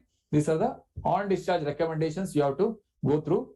Review self-management with the patient, then issue discharge summary with the clear instructions. So regarding hypoglycemia, you have to discuss if the patient develops hypoglycemia, how to adjust the insulin dosage. That also you have to plan. You have to tell them. Otherwise, at least you have to give your number or diabetes educator's number so that they can contact you immediately. Discuss about prescription doses, possible dose spends, instruct on SMBG and keeping proper record. And when they are coming to the outpatient department to meet you, at that time you can review and adjust the dosage. Insulin treatment, dose, technique, frequency, all those things to be addressed. Most important thing, you have injection technique has to be taught properly, how to store insulin, how to give injections, and injection site examination, rotation of injection sites. All these factors you have to discuss with the patient. Otherwise, just give the prescription. It's a waste of giving insulin. So even after 100 years of insulin therapy, if you are not giving the proper prescription of insulin, it's actually shame on us. So we have to discuss regarding blood glucose targets required for good control, and importance of regular follow-up also should be advised. These are the recommendations. So I'll not go into the details because of the paucity of time, but I can tell you, if the HbA1c is less than 8%, then pre-discharge medications can be pre-admission medications, whatever there, you can continue with the added basal insulin. But if the HbA1c is really high, more than 8% at the time of admission, probably it's better to give basal bolus or at least premix insulin. So in case of previously undiagnosed, if it is more than 7%, continue OADs with the insulin or if there's a basal insulin. Stress hyperglycemia, if it is HbA1c is 5.7 to 6.4%, treatment is as recommended for pre-diabetics. So this is a JAPI consensus recommendation. Once again, A1C more than 9% at the time of admission. Start basal bolus at the same hospital dose and advise them properly. A1C 7 to 9. Restart outpatient non-insulin anti-diabetic agents and add basal insulin at 50% of the hospital dose. And A1C less than 7% at the time of admission, we can restart the outpatient treatment regimen. So our patient, so since the patient's A1C was 8.2, she was discharged on 50% insulin degludec, 50% insulin degludec dose, that is 15 units because she was on 30 units, and sitagliptin and metformin was continued, and she was advised to come after 15 days. Sorry. So that's how we can manage inpatient hyperglycemia. So there's important thing is we have to properly plan the IV infusion regimen, or if you are not giving the infusion subcutaneously, if you are giving basal bolus regimen with correctional insulin component, and the discharge prescription. Discharge is the most important thing, because at the time of discharge, if we don't give the proper prescription, then we will not give any good results to our patients. Thank you. Thank you, one and all. Thank you, Dr. Ganesh. Absolutely, I appreciate again you finishing it on time, and organizers, we are absolutely dot on time. Now, I have just a quick question to Dr. Manash and Dr. Ganesh, you both. My first question to Dr. Manash is that where you will place this combination of IDA-GASP, in comparison to the, I would say, pre-mixed available combinations, as far as the hypoglycemia safety is concerned, especially weight gain is concerned, and nocturnal hypoglycemia. Excellent question, because it has got huge clinical implication. If you take aside the price part, it has got significant efficacy in terms of A1C reduction. But although clinical trial data have not shown premix analog versus co-formulation, they were almost equivalent. But in terms of nocturnal hypoglycemia reduction, it has got significant advantage. Weight, of course, I won't say it will be much different. So if you can reduce the total insulin requirement by properly managing the glycemia part, in the long run, the weight gain will be less compared to, of course, there will be some weight gain with all insulins, but weight gain will be lesser than usual premix insulin, and nocturnal hypoglycemia is definitely going to be lesser. For the efficacy part, at least clinical data, trial data doesn't show much advantage, but then probably in the long run, it will show some more efficacy in terms of insulin. Thank you very much. And Dr. Ganesh, I just would like to ask you, especially when it comes to the management of hyperglycemia in hospital, do these insulin analogs have benefits over the traditional available human insulins? Absolutely, sir. In the last 4 or 5 years, I am using the analogs in my practice, especially the basal analogs. They are working wonderfully well, especially when in the patients like patients who are on NPO or patients on rice tube feeding or jejunostomy feed. You give the degludec, and I feel it's really wonderful result, because you can dosage as per the fasting plasma glucose, and most of the times the correctional insulin or prandial insulin is not required at all. With the regular insulin, we can manage with small dose of like degludec or any basal insulin. We can, with basal analog, I can say. So the chance of hypoglycemia is almost minimal. If you titrate, if you start with slow and go slow, then the hyperglycemia also, the correctional or whatever insulin, the regular insulin requirement has become very, very less. So especially in ICU settings, they do real wonder. So we take one audience question to Dr. Manash. What is an ideal time to administer basal insulin? Whether it's a bedtime or at the morning times? You have to choose depending on the main meal of the day. Like in the Japanese study had shown that it was mostly initiated at the bedtime, because they're the primary meal, or the major meal is in the dinner time. So if there's a housewife which you are treating and her major meal is lunch, probably you can give it at lunch. For an office going person who takes heavy breakfast, and that is a primary meal of the day, then it's a breakfast. So it's quite flexible, because one component is 24 hours, another component is prandial. So you can choose the primary meal. Yes, thank you very much. Can I add one point, sir? Yes. So the basal insulin, actually, basal insulin, whenever I use, this is practically I have found So when we give bedtime, so most of the patients are scared because how much ever we educate them, they are scared that after taking the insulin, they will go into hypoglycemia in the night. So that is the reason what I do in my practice, I advise them to take in the evening times or around whatever time, once they return from the office or whatever, 6 o'clock, 7 o'clock, so that they will not be having this scare of getting hypoglycemia in the night. So, or in the any time. So this is not actually not for any scientific reasons, because many a times the patients skip their night insulin dose if the pre-meal sugars are less. Let us say pre-meal sugar is around 90, then they think that they have to take one pre-meal regular insulin. After that, once more basal insulin if they take, then they go into hypoglycemia. That scare is there. So that is the reason I tell them you take in the evening. Point well taken, sir. With the want of time, I would need to close this session. And thank you again, once again, entire team of ADA Primer. Nice to see Dr. Bhavana and of course, Krishna. Pleasure to see you, Sanjay, and Sethi sir and entire team. Thank you very much for this beautiful opportunity. Stay happy, stay safe. Thank you, Dr. Mangesh Tivaskar. It was for moderating this session. It was a very interesting one and a very useful one. Thank you, Dr. Ganesh. Thank you, Dr. Manas, for your deliberations. We move on to the next session. Over to Bhavna. Good evening, everyone, and I thank you all the speakers so far for sticking to their time slots. Really appreciate the effort that you guys put in, because it helps to keep the program running in time. We're 5 minutes early, but I do see that we have with us already, and we have Dr. Shekhar as well, and Dr. Sydney. So I would now like to, hi, good evening. So I now would like to hand over the session to Dr. Sydney D'Souza from Mangalore and Dr. Shekhar from Mysore to run the next session on new evidences and nuances. Okay, thanks, Bhavna. Thanks for the invitation. And hello, everyone. Shekhar here, and my very dear friend Sydney also is with me. Let's start the ball rolling. Let's get into the realm of some interesting topics today with three very erudite, excellent speakers amongst us today. And the first one, as you know, real-world evidence versus randomized controlled trials, which is better for a practicing clinician. I remember in the past few years, there has been this conundrum of RCTs versus PCTs. I'm not talking about paracetamol, I'm talking about pragmatic clinical trials. Is it RCT that's going to help us, or is it PCT? But it's so true when it comes to the COVID vaccine conundrum today we are looking at.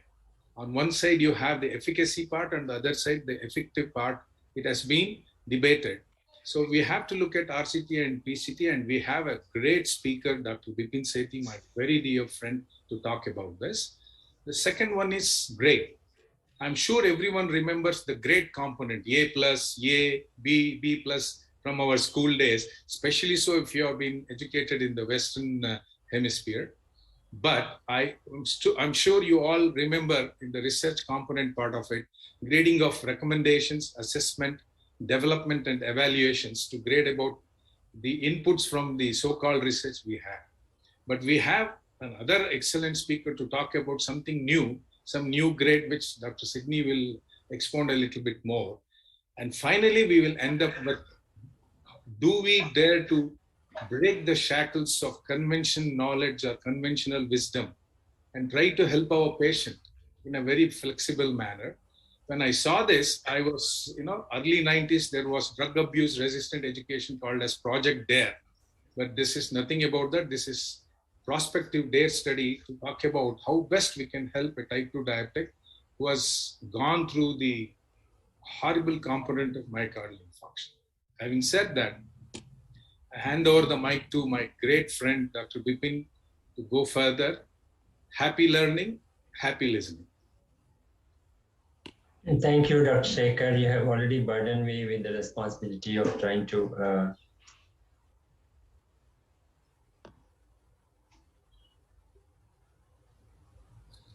I'll try to share my slides and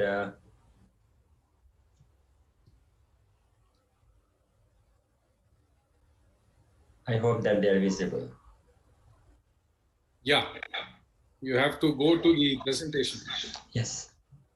So thank you very much for your kind words. I have the additional responsibility of standing to the words that you have associated with me.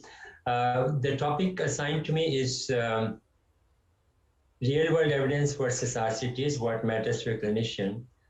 Usually, Arvind gives me topics wherein I am an item number, and I find it very difficult to address such difficult and academic issues, but I'll try my best.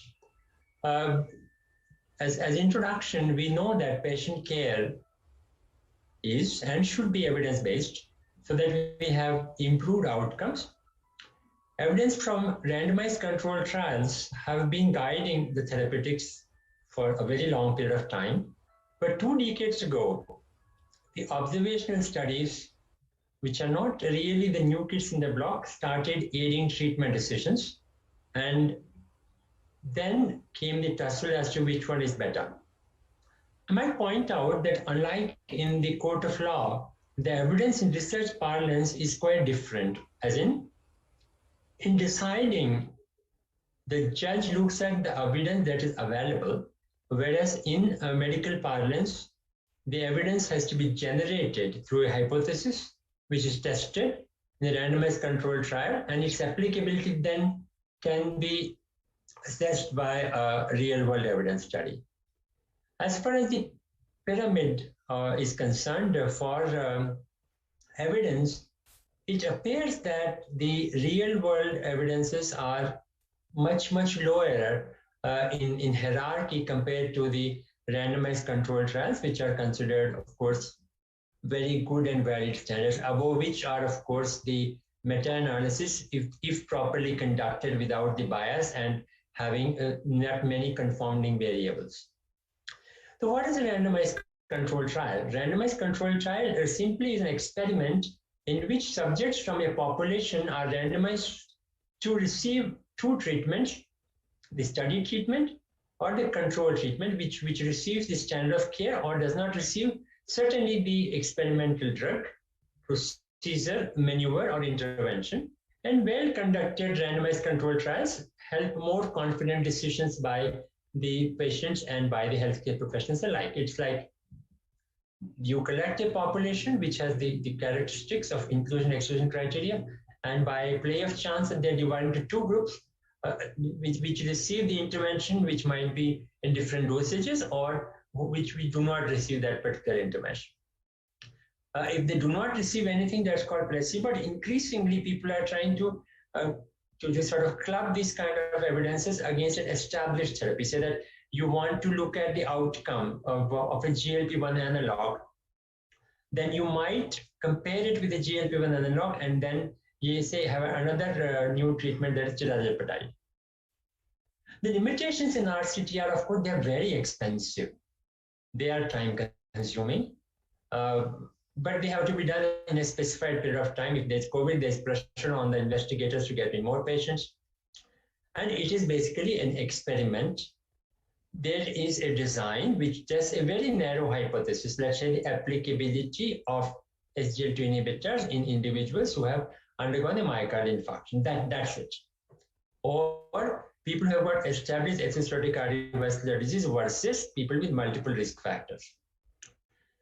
There are specific inclusion and exclusion criteria. By far, most people in the phase 3 trials would exclude people who have got heart failure, who've got significant renal dysfunction, hepatic dysfunction, carcinoma, etc., people who want to become pregnant.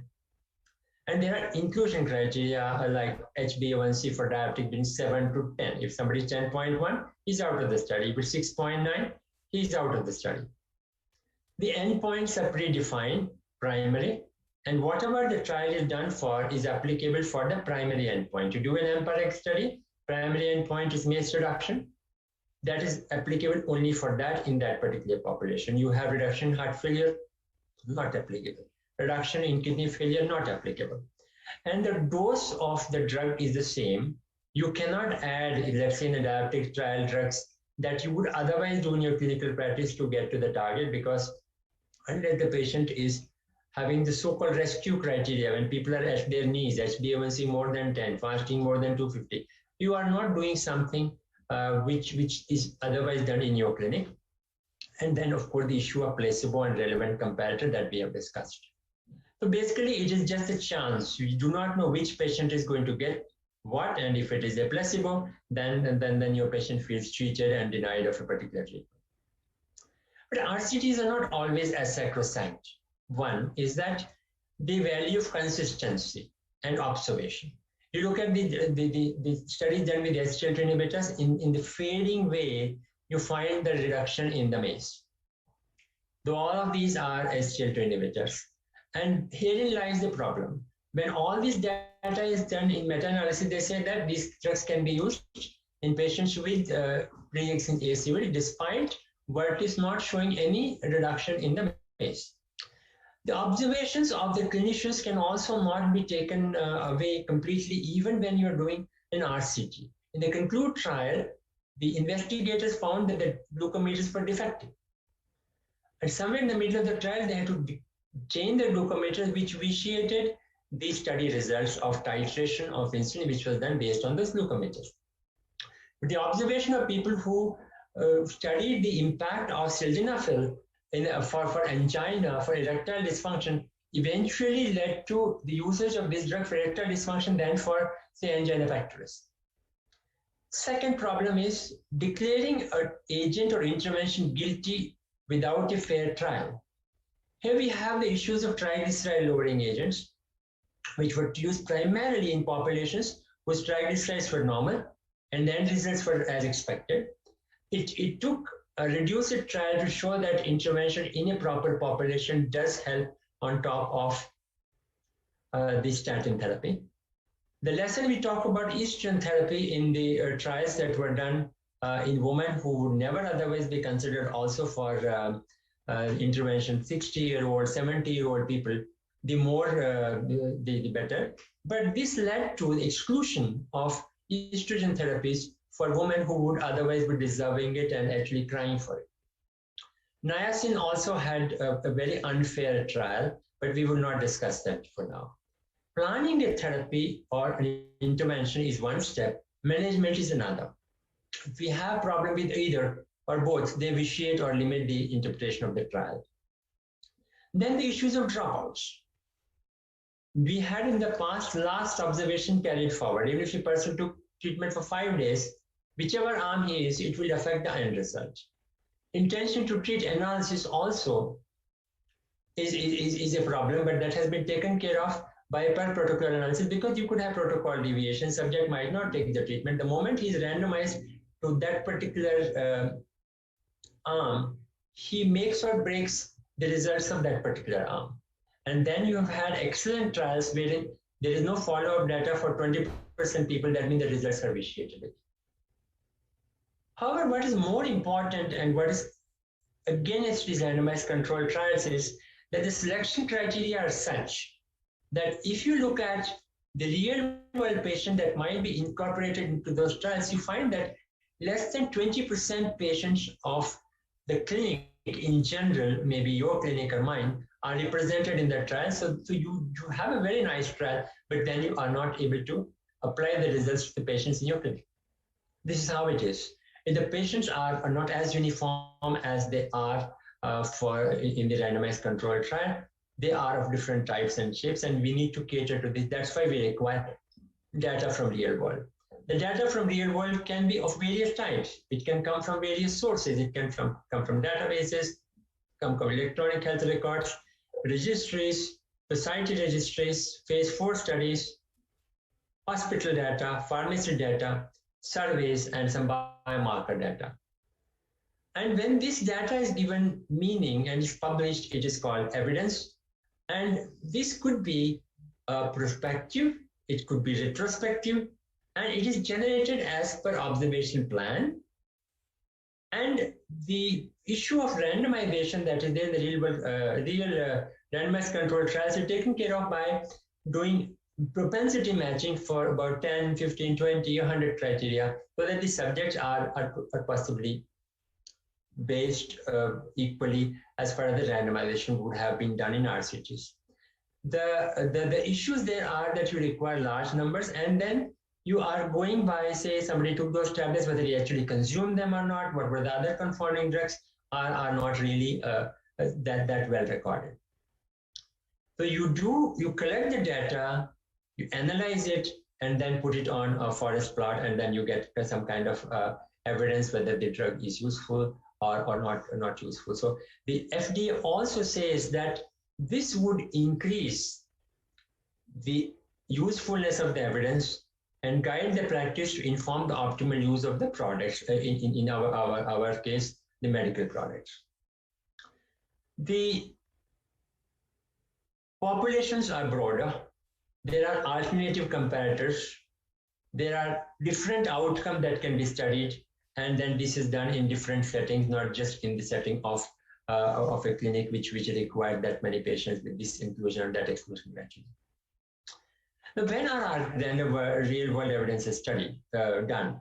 As Dr. Chandrasekhar said, when you cannot do an RCT, you can't do an RCT for a COVID vaccine when the world is crying for it. Or you cannot do your RCT because you have sort of finished your patent for empagliflozin. You can't study it for in patients with NAFLD. It could also be when the RCT is in progress and you have to have some data, or the RCT is too restrictive. The dapagliflozin people published the real world evidence before their data was published from dictatorship. The EMPA-REG people did the other way around. When the RCT has been published, they want to show whether it's relevant in the larger population. The relevance of real-world evidence has been there, and I'll just show you 2-3 trials which actually made us realize what real-world evidence is. The dapagliflozin study, in the CVDL study, they did show, even before the RCT was done, that you have an improvement with dapagliflozin in the parameter that we study vis-a-vis another drug that doesn't cause hypoglycemia. They also showed some impact on all-cause mortality, though the impact on atrial fibrillation was not there. The data with acarbose versus sulfonylurea also showed that the decrease in all-cause mortality with acarbose and hospitalization due to atherosclerotic event. These are some studies which would not otherwise be possible, thousands of patients. So they complement each other. If the movie is about a flop, we get two nice heroines to dance with each other. And in the real sense of the term, RCTs and RWEs are both basically very good, and they should be complementing each other rather than competing with each other. The advantages of observation studies are, like in the Framingham study, you showed that in 1961, that cholesterol levels are associated with cardiac events. The blood pressure also it plays a role. If you have got high cholesterol and high blood pressure, you have got worse events. And it takes us 33 years to show that cholesterol lowering with simvastatin in the classical FOREST trial does actually reduce the risk of an event. So you had an observation study, which then was translated into RCT. But the other way around, you have positive association between the homocysteine and mortality. Huge study published in a very nice journal. Do a study which lowers the homocysteine, absolutely no effect. So association does not mean causation. There would be, for whatever reason, association between the mortality, but you change that number, it doesn't matter. So no point in pumping drugs like folate or anything else to reduce the risk. Sometimes real-world evidence is better than RCTs, and this is the case with antiarrhythmics. This is the journey for anti-arrhythmic agent, donidirone. I cannot even spell it properly. There were many randomized control trials. There was an approval by EMA, by FDA, and there were cautions about potential hepatotoxicity. It was a real-world evidences from Swedish Drug Prescription Registry, National Registry, German Registry, which said that concomitant use of digoxin and this particular drug might be responsible for some of the negative impacts in the trials that were done. And liver enzyme elevation is seen even in atrial fibrillation patients as such. the real-world evidences and post-marketing surveillance showed that this drug is safe, and now it's being used effectively for treating atrial fibrillations. But in a sense, what are the differences? The objective of RCT is to prove whether intervention works in highly controlled circumstances, and real-world evidence is to see whether the particular intervention works in the usual circumstances. There is a predefined population in RCT, but you have varied clinical settings with diverse patient populations. There is no real randomization in patients with RWE, but you have got propensity score matching. Adherence to regimen is usually high, but it can vary from patient to patient and clinic to clinic in RWEs. Follow-up is limited, but you can have a very long-term follow-up. You can have months, years, decades. And the purpose of RCT is, of course, besides science, to get a regulatory improver to push the drug into the market. But the RW is to look at whether the drug is performing well in the real world. So to conclude, practice of medicine for people like you and me is both about credibility and relevance, not just about physician and his behavior, but also about the drug. RCTs and RWEs address these issues in their own ways. Diligence, the relevant hypothesis question, and the study population are key to the conduct and vital applicability of any study. RWEs, though not the gold standard in hierarchy, are here to stay. There are limitations inherent to each. They complement each other, and it's not the question of and or, it is not and or versus, it is that they work together. Both are relevant, though the application by a clinician, which is the most important, is governed by many other factors. We had the real world evidence with dapagliflozin, with the CVD Real, CVD Nordic, CVD Asia. Then we had the RCT. Then we had the heart failure studies. Then we had the renal failure studies. When did people start prescribing? All of you know when the costs change. So there are many factors in that. So I hope that through this slide, I have made you confused, but at a slightly higher level. And I thank you very much. This is about people doing RCTs and RWEs. The typical Samudra Manthanam. You get something out of it. You got Lakshmi, you got the poison, you got the Amritam. You don't know who took what, but as physicians, we will take everything and then we will see which one is relevant for our patients. Thank you very much for your patience here. Very nice, Suvarna Bhumi, Thailand. So you Bangkok more oftener than we do, so I wouldn't know from where. Praveen put it up from the internet. My wife is around, don't tell. She also knows she's given up. Come on. Dr. Siddhi? Yes. Good evening. Thank you, Dr. Shekhar. After a beautiful deliberation of conflict between RCT and RWE, we are going to another set of deliberation where we have a problem with the RWE as far as the present next deliberation is going to be concerned. That's on the problem of grading the grade. It's a very beautiful study which started somewhere in 2013. It's a non-industry based trial and went on till 2021, where they compared metformin and a patient who are on metformin standard dose, adding 4 different drugs to look which drug on a long term is going to serve our population. And it went on for about 8 years. And the only problem with this study, is it possible to translate the results of this study to our population? Because our patients don't stay with us for long. They keep changing the doctors. And this type of study is going to be very difficult, at least for more than 60% of our population. I think to highlight upon this, grading the grade, which is a beautiful study, here is Dr. Samit Ghoshal, and he's a consultant diabetologist from Kolkata. And Dr. Ghoshal is all yours to deliberate on grading the grade study. Thank you. Thank you, respected chairperson.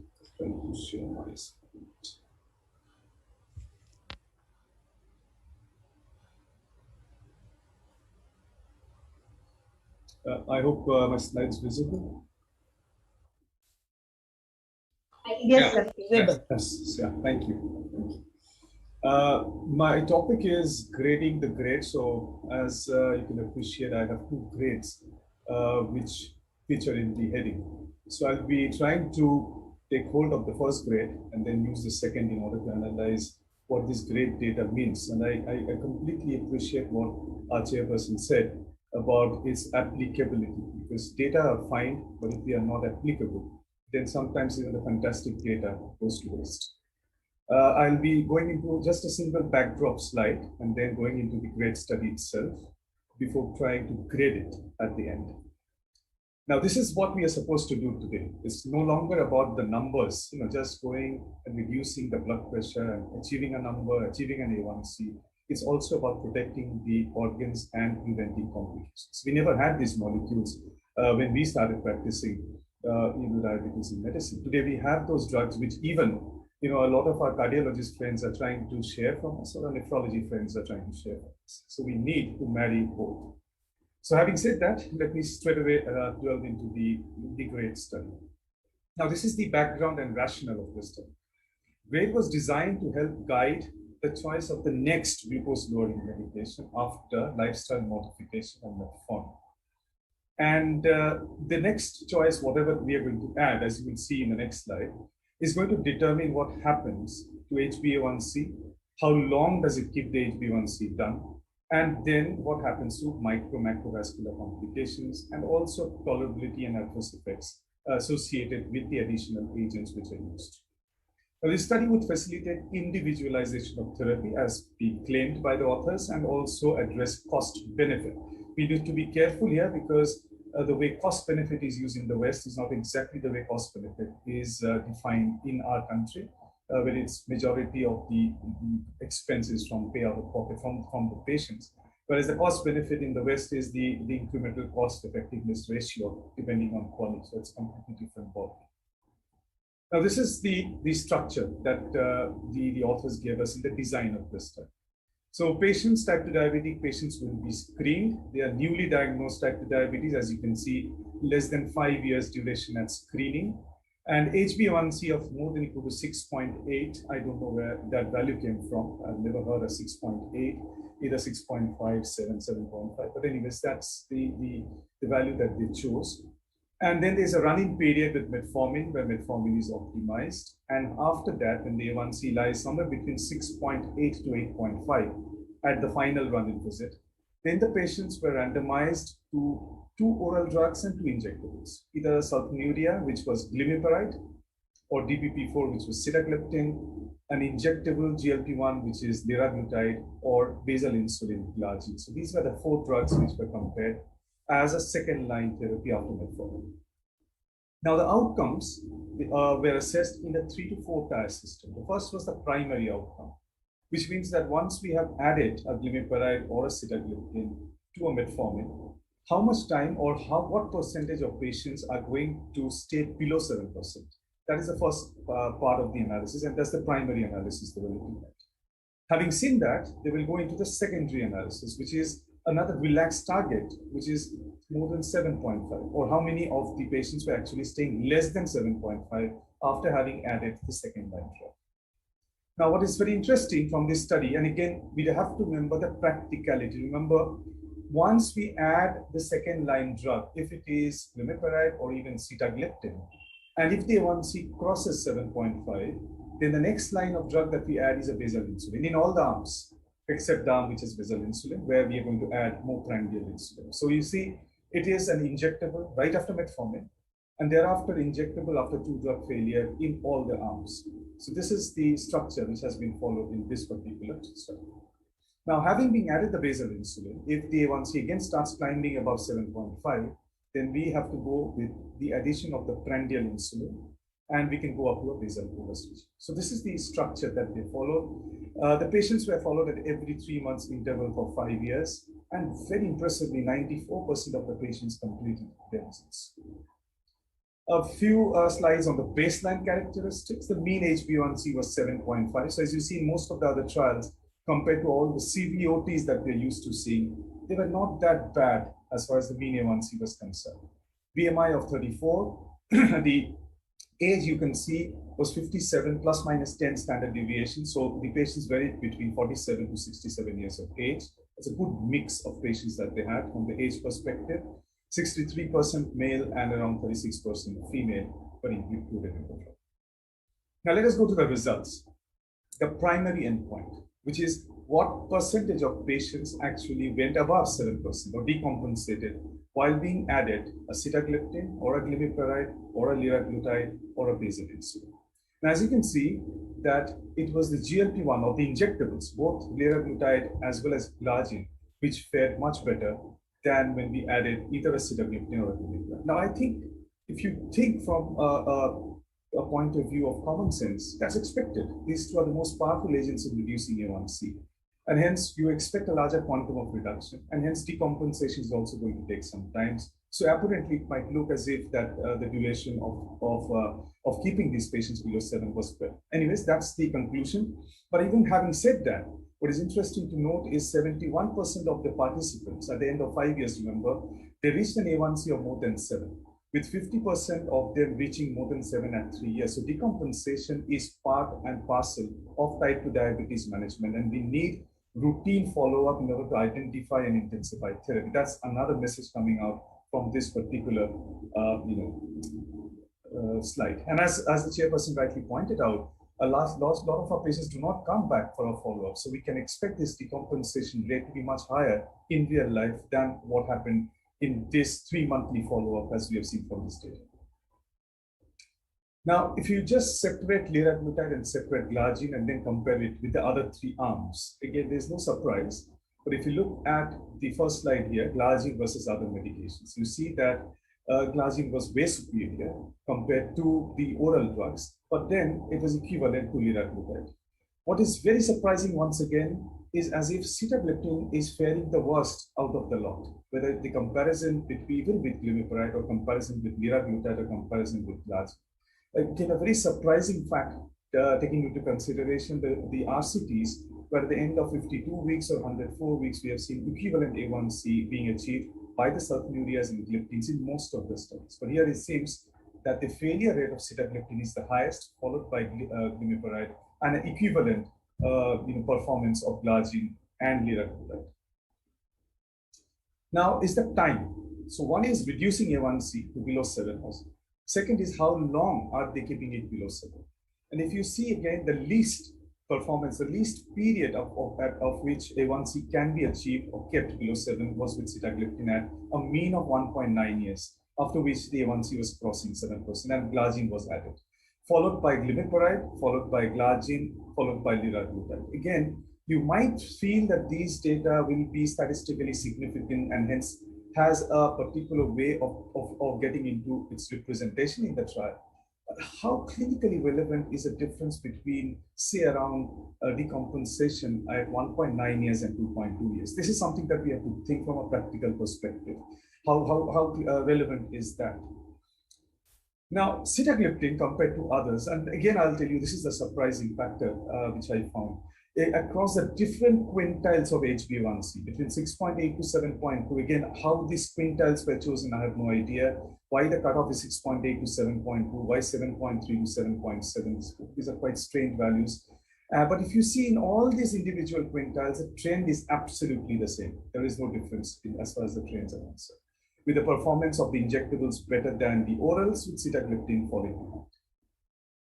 Now, the secondary endpoint, if you relax the target a bit and look at those who are at least keeping their A1C within 7.5, and how are the molecules? Now, remember, the minute we are going above 7.5, we are now slowly entering into the higher fasting plasma glucose contribution rate to A1C.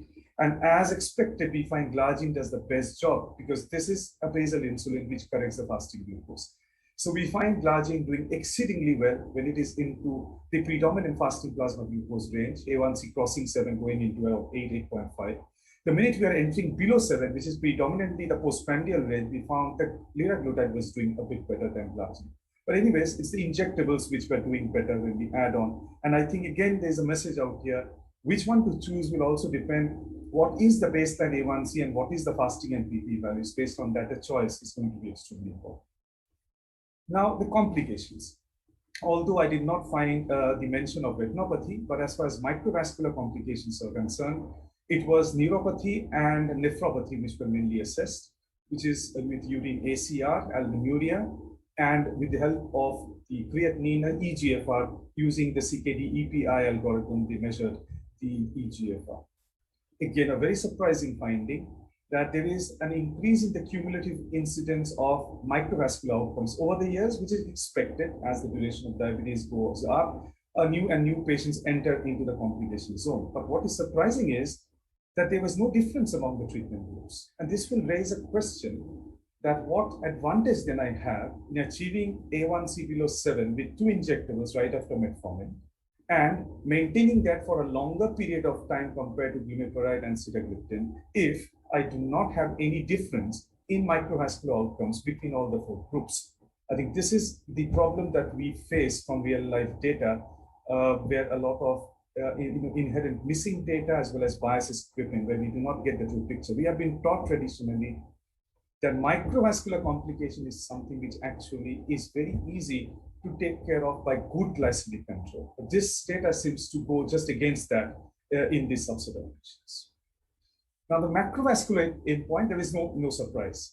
This with liraglutide, you find there is significant difference or reduction in the macrovascular endpoints not seen in the other. And we have seen that in all the CVOTs. The GLP-1 and SGLT2 have given us the cardiorenal benefits, other drugs have not given us. But again, let's be a little bit careful. Let's look at the endpoints that they have used in assessing the macrovascular endpoints. For example, MACE, hospitalization due to heart failure, unstable angina, revascularization. These are not endpoints used in any of the CVOTs that we have seen in recent times since 2008.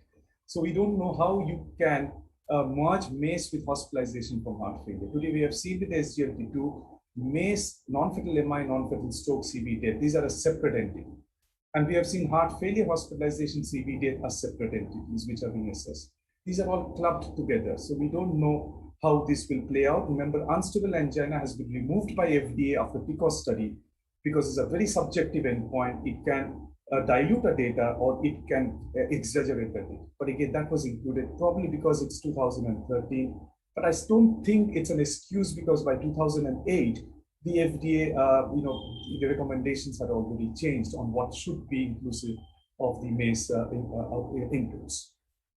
Now it's time with whatever data we have seen to grade the study. So let's see, I'll be using the grade algorithm, which is ideally used for systematic reviews and meta-analysis, but you can extrapolate that in individual studies. This is what we do. If we have an RCT, then we already assign it a high grade. If you have an observational study, the starting point is a low grade. This is what grade tells us. Now, depending upon certain factors, there are 2 sets of factors. One factor is which can reduce the quality of evidence. Another set of factors which can increase the quality of evidence. So based on that, you add or subtract 1 or 2, and you keep on going up and down unless you end at the point where you have the new grade definition. So for here, we are talking about an observational study. So we will start with the low grade. Then we see what happens. Unfortunately, because the study is not yet published, we don't have the supplemental data available with us. So we do not have much idea about the quality of studies in the form of inconsistencies or publication bias. So I might have to make a revised statement sometimes later on once the data is published. As of now, with the outcomes that we have talked about, how can we assess the data? Well, clear advantage for glargine and liraglutide we have seen. It's a clear-cut outcome which has come out from this data, that it has kept the good metabolic control, helped us in achieving an A1C of less than 7 and 7.5, both compared to sitagliptin and glimepiride. So there will be a +1. The evidence level goes from low to moderate. Primary outcome occurs less frequently in glargine and liraglutide treatment groups. Yes, we have seen that. The secondary outcome, parallel primary outcome. Yes, again, less than 7.5, also parallel that. But the macrovascular difference has a definitional issue, as we saw. And the microvascular complication didn't show a differential impact between the 2 groups, was again the negative part of this trial. So a 3+ and a 2- takes it from low to a 1+, which means now we have gone into from a low level to a moderate level of evidence. So if I grade the GRADE study, I think it's a moderately good study. After the publication, we might make it a good study or make it a poor study, so based on the additional factors that we look at. Now, from a practical point of view, my last slide, how practical or how commonly do we add an injectable after metformin in clinical practice? It's a question that we need to ask. Even if we accept this data, I don't think we straight away start injectables after metformin. And I do not think our patients are also willing to take an injectable after metformin. Biggest problem, SGLT2s are not featuring out here. In today's time, if you do not have an SGLT2 featuring in a choice, which one will you add after metformin? This whole treatment algorithm will fall flat. Now, the authors said that canagliflozin was already available when the trial was started, but they had to undergo a number of amendments. And in fear of the amendments, they did not include it. That will be counted as one of the biggest biases as far as study is concerned.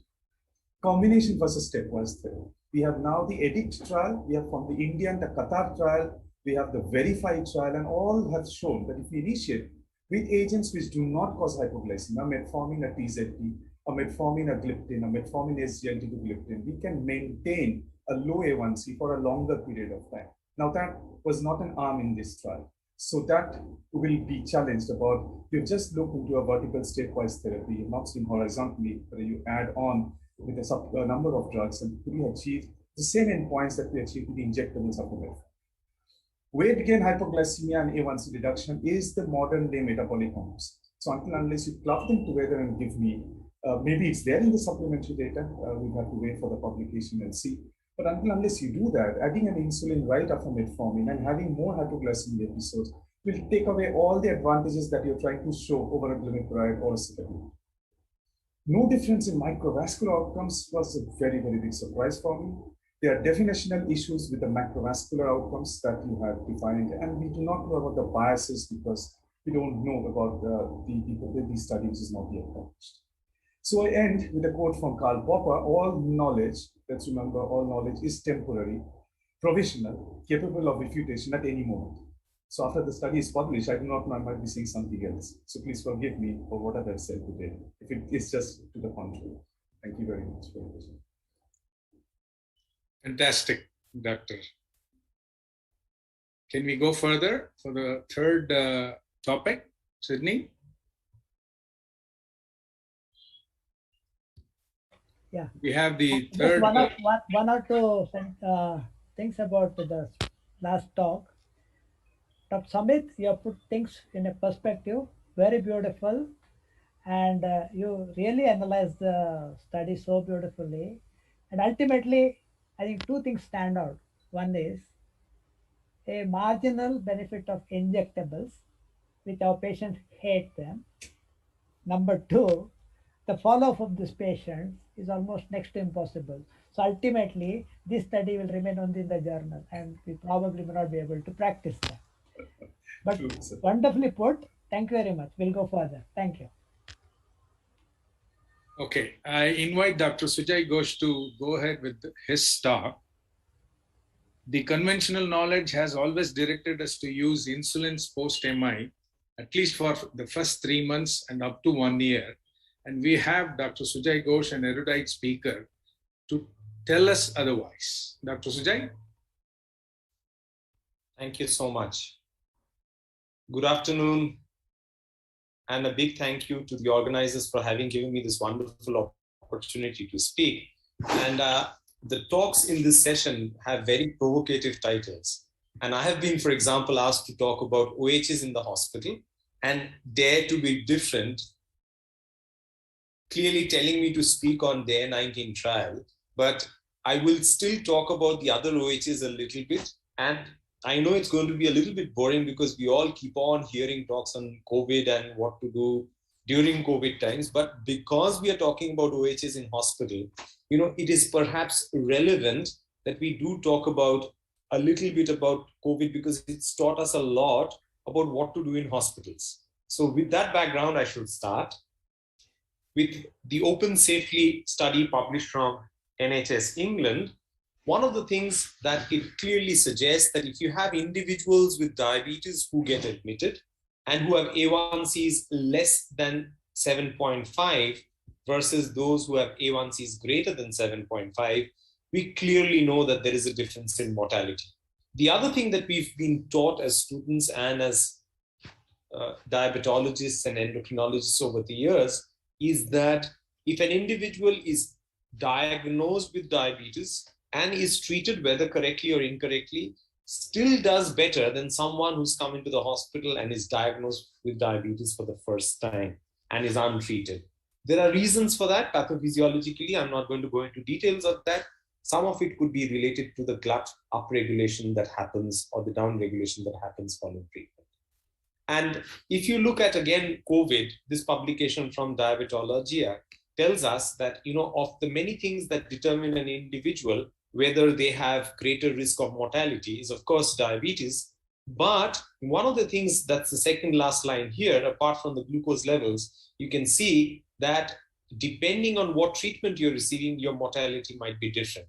Now, this could be very, very biased. Number one, it could well be that the ones who are doing relatively better are the ones who we treat with OHs, and therefore we find that they are doing relatively better. And the sicker patients go on to insulin, and then you see that their relative risk of death is higher with insulin, and we blame poor insulin for it. So we'll probably never know the answer, but that could be one reason. And this is something that you would have seen in recent times, looking at survival following COVID with good glycemic control versus bad glycemic control. Individuals who have good glycemic control, they have a very good survival rate, whereas those who have bad glycemic control have not survived. Again, this could have a flip side or explanation that could be that the ones who were the sickest had the most difficulties in terms of glucose control. The sicker you are, the more difficult it is to control your blood glucose. So it could be a reflection of how sick you were, or it could also be, to a great extent, be related to that because you had bad glucose control, that you probably did not survive. And again, one of the things is it's important that in hospital, irrespective of whether we are talking about COVID times or the others, we have to think of our patients into several categories. One, are they high risk, medium risk, or low risk? And accordingly, we have to set our targets for management of blood glucose levels. And at all points of time, we would want to minimize hypoglycemia. Again, one of the things that we are taught is the ones that who have the highest hypoglycemia, they die or they have the worst outcome. It could again well be that the ones who are worst in terms of organ dysfunction are the ones who develop hypoglycemia most. So causality and effect in all of these three aspects of glucose control that I've talked about is interlinked. And there are several reasons why the glucose levels might fluctuate. So this is probably the most important slide of the talk, in the sense that, there are certain basic therapeutic principles of managing someone who's come into the hospital. If you have someone who was already on insulin and has come into the hospital on insulin, the dictum is continue insulin. And in that case, you might have to shift the regime that the individual was on in terms of the insulin. Maybe someone who was on premix would go on to basal bolus regime. So that would be one issue. And the last bit that you can see there is insulin infusion is the treatment of choice in individuals who are critically unwell.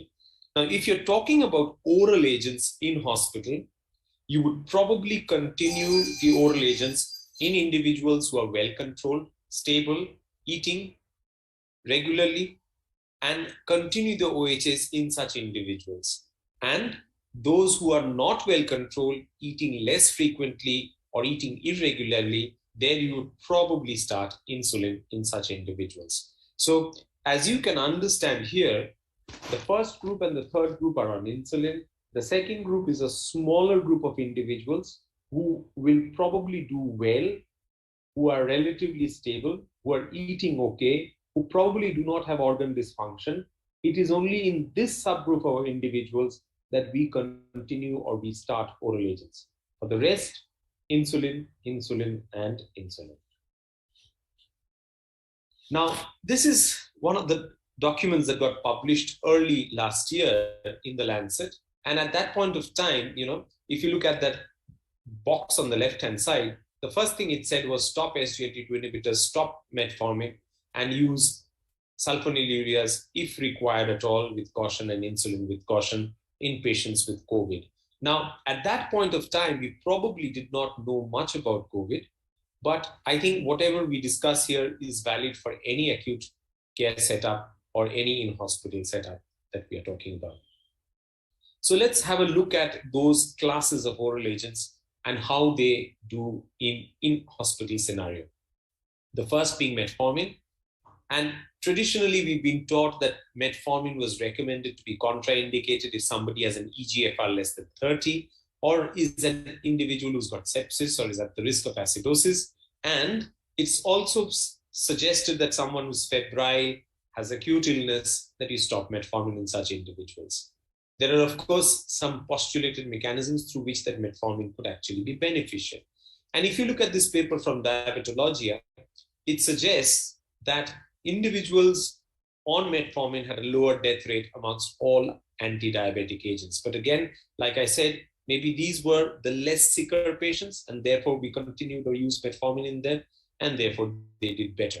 The metformin treatment was associated with decreased mortality compared to the other drugs that you're looking at. Again, whether it's causally related or just finding because of lower risk of death is something that we don't know. That's the meta-analysis which suggests the same.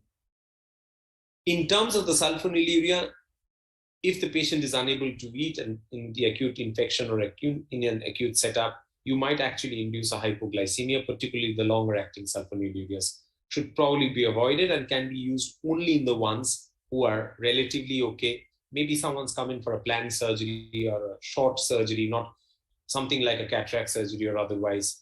That individual, the sulfonylurea, could be continued. Pioglitazone, another drug which has been thought to actually be of some benefit. But again, because of risk of heart failure and other issues, in a lot of significant proportion of patients, you would probably not be using it in clinical practice.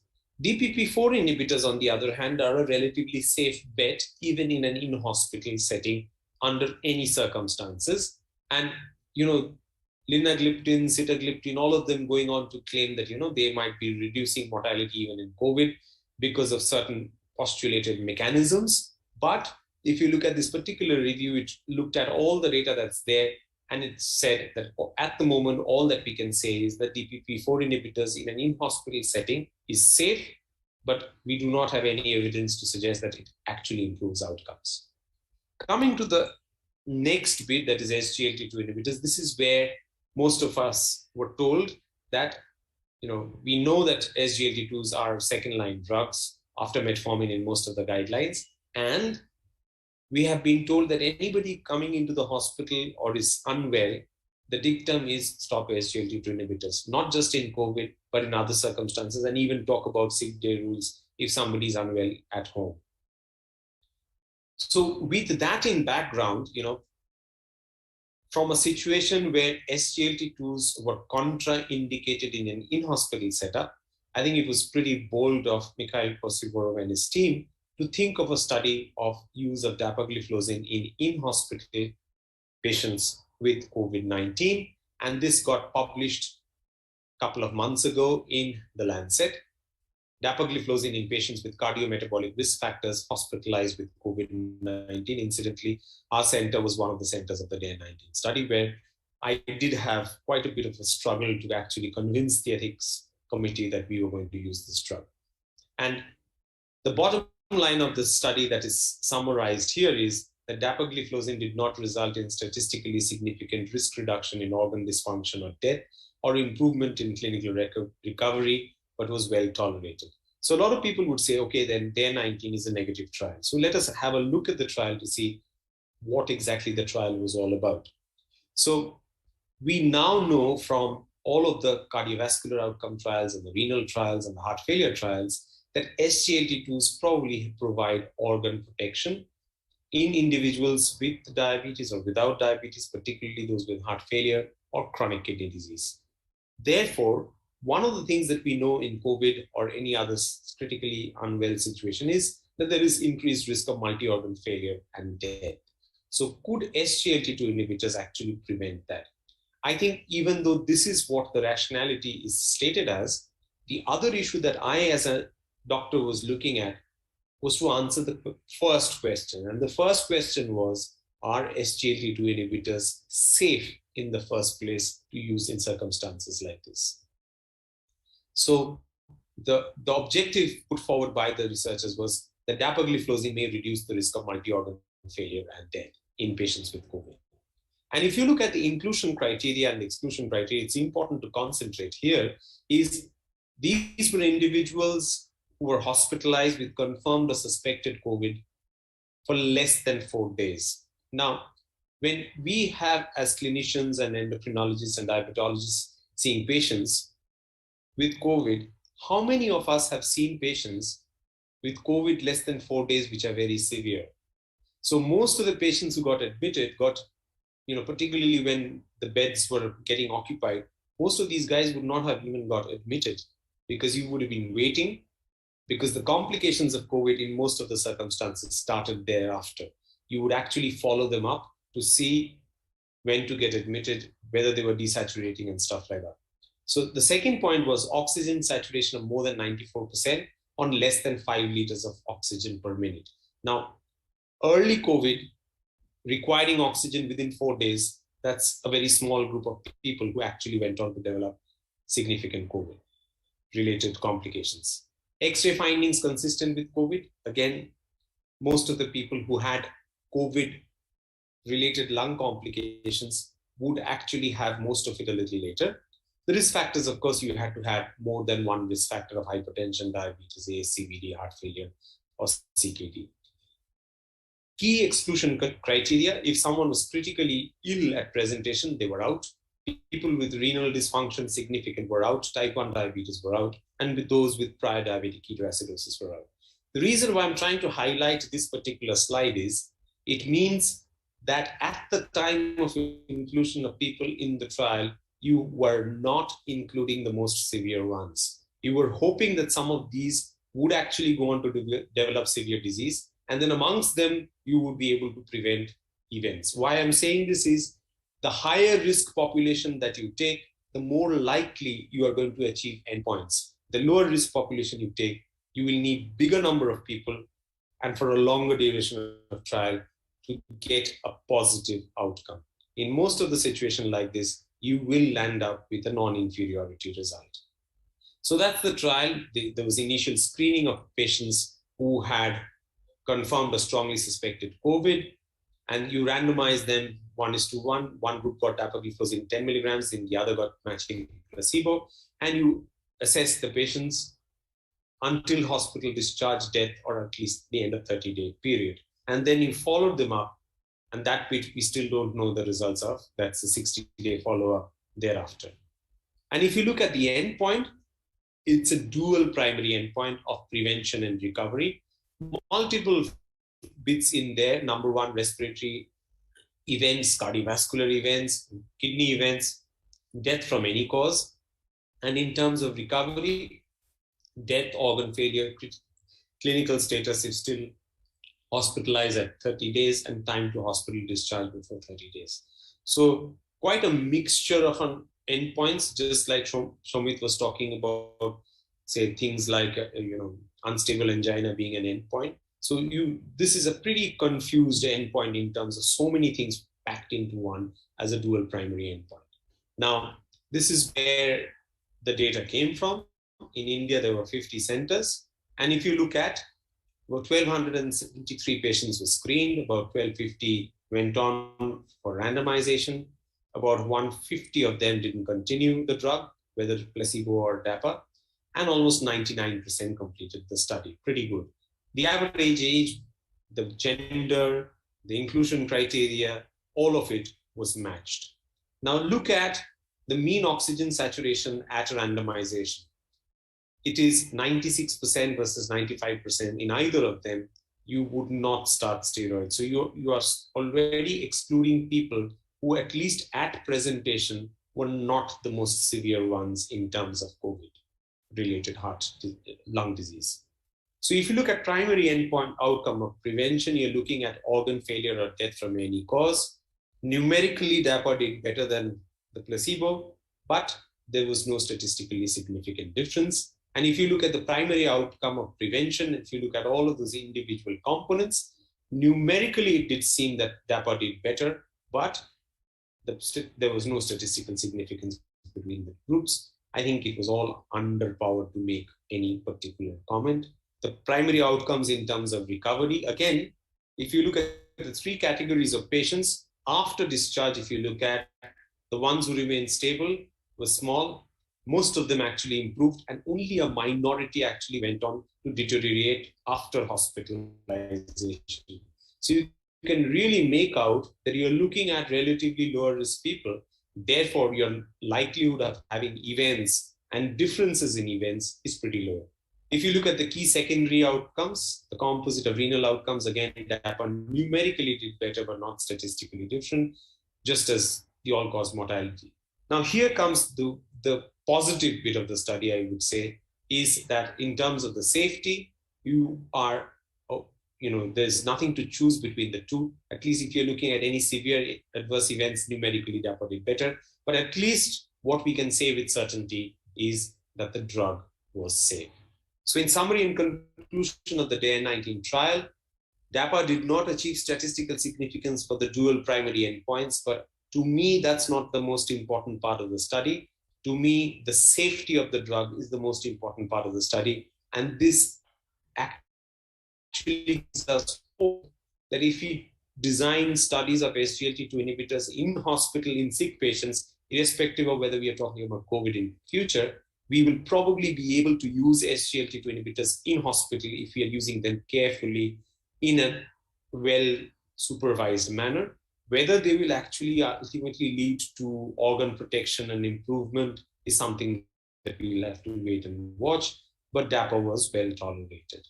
So in terms of the practice implications, at least you now have a trial of SGLT2 inhibitors in patients who are acutely unwell.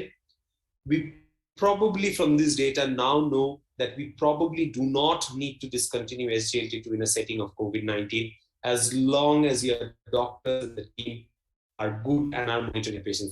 That last bit of the caveat is important. You just can't start it and shut your eyes and forget it. And we probably need more trials to actually answer more about use of SGLT2 inhibitors in the acute care setup. So this is again, a revision of where we started and where we now ended up now. So if you're talking about the drugs, and if you're talking about someone who's relatively stable and does not have any problems, is not infected yet, you could probably use all of it. If they're mildly ambulatory, then maybe a bit of it you might want to stop. And if you're looking at hospitalized individuals, it still says SGLT2 is not recommended if they have moderate disease, but if they have mild disease, you can still use SGLT2 inhibitors. I think the evidence is at least a little bit better than that. So in terms of take-home messages, SGLT2, of course, we need more data to prove safety and efficacy. The DPP4 inhibitors in an in-hospital setup are definitely safe. Metformin is safe in most situations and might be beneficial in some. SUs can be used in those who are stable and eating and doing well with caution. And of course, whenever in doubt or in critically ill patients, use insulin. Thank you very much. Fantastic, Dr. Sujay. We come to the end of this group of speeches. It was an excellent disposition from all the three people. I congratulate them for educating us, all of us, and I would keep this open for discussion. I don't see any questions or whatever on the chat box. So I'm reminded of a old saying or whatever you want to call it as an adage. How intelligent I am is dependent on how stupid you are. All the three speakers so beautifully brought this concept out. We really need to have the insight of what we are getting as an input to really take it out from our experience or whatever practice we have to look at these activities. The RCTs versus RWEs, I feel they are not to be compared because RCTs are primarily, as Dr. Pipin was talking, are primarily for new investigational drugs for their safety and efficacy. and real world are looking at already available drugs for this, but pragmatic trials are sitting in between where new drugs can also be used in pragmatic clinical trials. What's your say about this, Dr. Bipin? Yeah, I think it's like HbA1c and self-monitoring of blood glucose of the good old days. If you are forgetting the CGM and target in range, etc., they cannot be viewed independently. Real world data has got no meaning. I gave you the example of dapagliflozin. When they showed the data of dapagliflozin to us, we are also clinicians, we were not that much convinced because the numbers were quite different from, and the difference was greater in magnitude with the SGLT2 inhibitor that was in RCTs. When the RCT came, it actually proved the same thing. The differences were of a smaller magnitude, but the confidence of people using these drugs in heart failure, CKD, with or without diabetes, came only from RCT. It did not come from the secondary endpoints of the RCTs or the real world evidence. So I think both are essential, but the stamp of approval usually comes from RCTs. I gave you stray examples when things can go haywire this way or that way, but I think RCT is a must, which tells about efficacy of a drug. RWs talk about the applicability of the drug, and I told you that physician or clinician will decide. And the COVID, as you said, has highlighted this need and deficits starkly. You cannot wait for a 3-year study for a pandemic which probably will not last for 3 years. And you cannot say that these vaccines have not been tested properly because the time at our hand is too little to vaccinate the population. So we have to break rules sometimes. But I think it's a marriage of convenience and marriage based on science and evidence that both these studies are required and they complement each other. But RCT is a must for its application. Would it be prudent to say, astute clinician should piggyback RCT conclusions along with RWE for a better outcome for the patients? Yes, while searching for scientific evidence, he has some proof. Say, again, going back to the studies that we have done with SGLT2, in this particular population, this works. But what about the rest of the population? Nobody is going to do a primary prevention study in the kind of patient that you and me see in the clinic. For that, will require real evidence. What about NAFLD? We will not have a dedicated trial because the molecule is going to lapse in its patent. They won't like to spend that much money. See, everybody is into economics before they are into science and things like that. So we'll have to have some real world evidence and then probably a dedicated trial. Thank you. Any views from the other speakers, please? I would just bring up one trial. We had a study called the RAILS study, where spironolactone was used, 50 milligrams for heart failure. And it got published in New England Journal of Medicine. And I think it was about 3 or 4 years after RAILS, in the same journal, New England Journal of Medicine, there was a publication called the post-RAILS study from Canada. And it showed that after the use of the drug, the mortality had increased with use of spironolactone in heart failure. And that essentially brought out that, doctors had, or the pharma companies had probably promoted the use of spironolactone in heart failure. The doctors had not even bothered to look at what dose it was used in the study. They had not bothered to look at hyperkalemia. And, therefore, the RCT told us that this was a good drug, and the real world data told us that actually people were not using it correctly. So like Dr. Bipin sir said, you have to complement results of an RCT with what happens in real world. I think a lot of times, for example, if not a lot of times, most of the times, particularly drugs like insulin, where people design studies catering to what the pharma industry wants you to know in terms of the benefit of one insulin over the other, because it takes into account all of the other variables of life. For example, the dose adjustment, the education, and stuff like that. But ultimately, if you actually look at a real world, maybe none of those insulins are different from each other. So I think a balanced view is important in that term as well. Thank you. I have a question to Dr. Ghosh. Yes, sir. You spoke so beautifully well, but you seem to be playing in a very, very safe pitch. You took patients who were very safe, without much problem, not requiring steroids, not requiring insulin, and you started putting them on SGLT2 inhibitors. I'm sure that we all know that they may not have caused any harm for the patients. Rightly so. Now, are you proposing to go one step further and to see whether this can be extrapolated to moderately severe patients who are on steroids or on oxygen? I think if that is the answer given, probably we should be more happier about this molecule. Right. I think again, going back when this trial was designed last year at the beginning of the pandemic, I think at that point of time, everybody was very skeptical about using SGLT2 at all. So the trial design was very defensive. You know, it was like step one of something, almost like a pilot study rather than an actual study where you are actually trying to look at benefits. I don't think they really expected any benefits at that point of time. That's my gut feeling. So all that it tells us is with DARE-19 is, let's forget about COVID. Anybody who is mildly unwell and in hospital and is well supervised, the drug is safe. That's my take of the study. And it now gives confidence that we should probably take the next step forward of including or doing a trial where moderately unwell, or maybe even something beyond that, and doing a study there to actually test two things. Number one, how safe it is in those individuals. And number two, ensure that you know that you are able to actually prevent events. Now, the other problem was with regards to the power calculation at that point of time was people didn't really know how many people were actually going to die. So the presumption of the number of deaths or the number of events that went into the calculation of calculating the power of the study, I think was underpowered. That's my gut feeling. Thank you. Yeah, I like to speculate here, Dr. Sujay. Why do you need orals when you have insulins?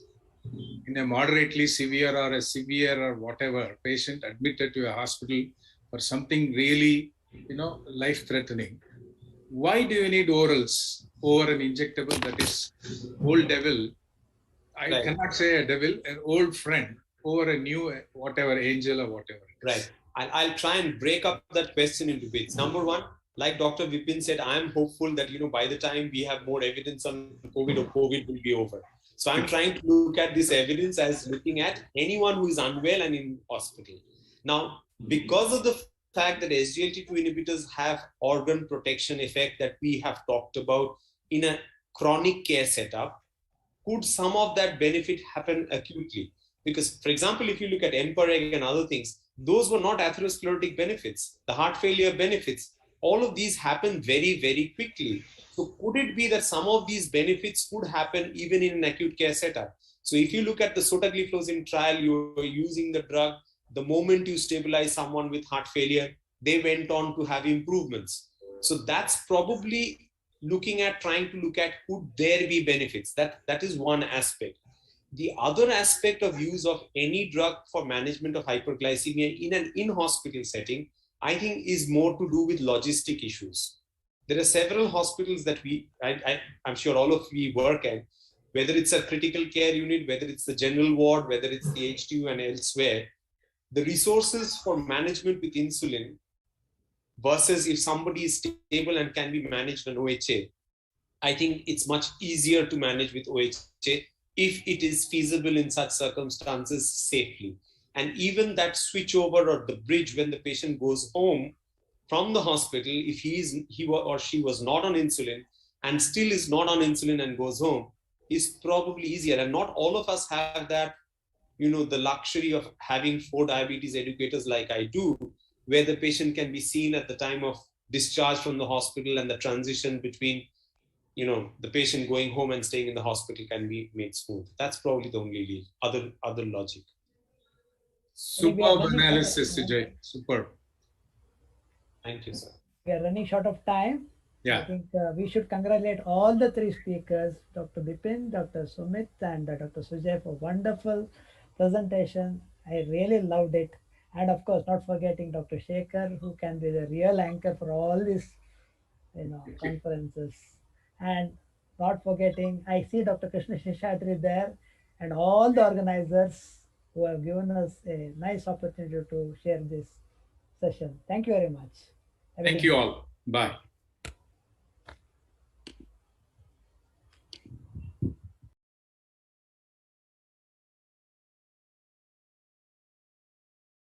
and Dr. Vipin Sethi. So we do have a couple of minutes, so we are in time.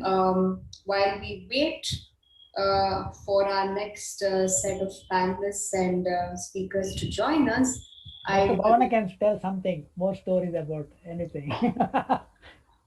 I'm sure you have better narrative skills than I do. So I will hand over to you if you do have something. There comes Dr. Arvind. He is better person. Okay, nice. I enjoyed it. Really nice. Yeah, I think this was a good session of newer studies and how to interpret it in the right light of not just looking at COVID-19. So I think we've taken very nice. Very nice. Yes. So over to you, Dr. Arvind. Since you're going to be moderating the next session, I'll take leave now, and you are on mute actually, so you need to unmute. I think we have plenty of time before the next session starts. So if there are any question and answer sessions that Sydney and you like to do, I think you can definitely continue to have more question and answers, because we have a time gap of, as I see it here, we have another 15 minutes left. So either you can continue for some time, or if you want to stop, you can stop. We can probably wait for the honor lecture to start at 6:25 Indian Standard Time. So we could take a break. I can see that Neelam is playing some icebreakers for us to keep us entertained while we get a cup of coffee. Yeah. And we'll all restart in 5 minutes. I think that's the way to go. I think Neelam, you can play these icebreakers before the next session starts.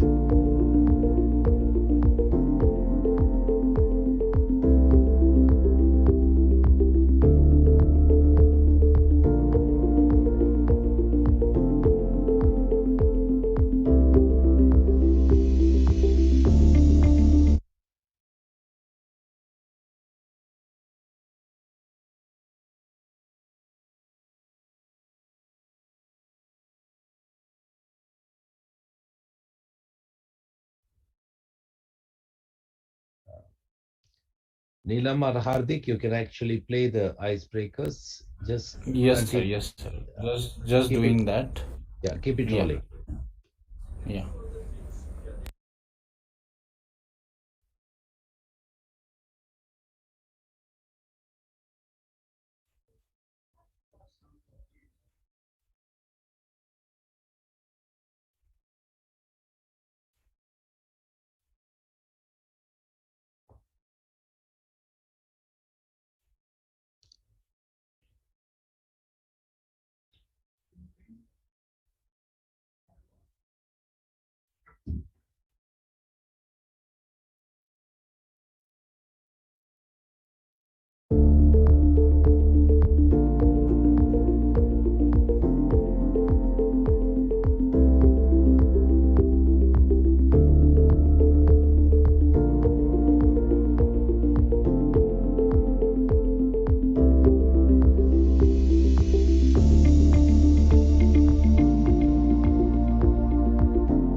Good evening.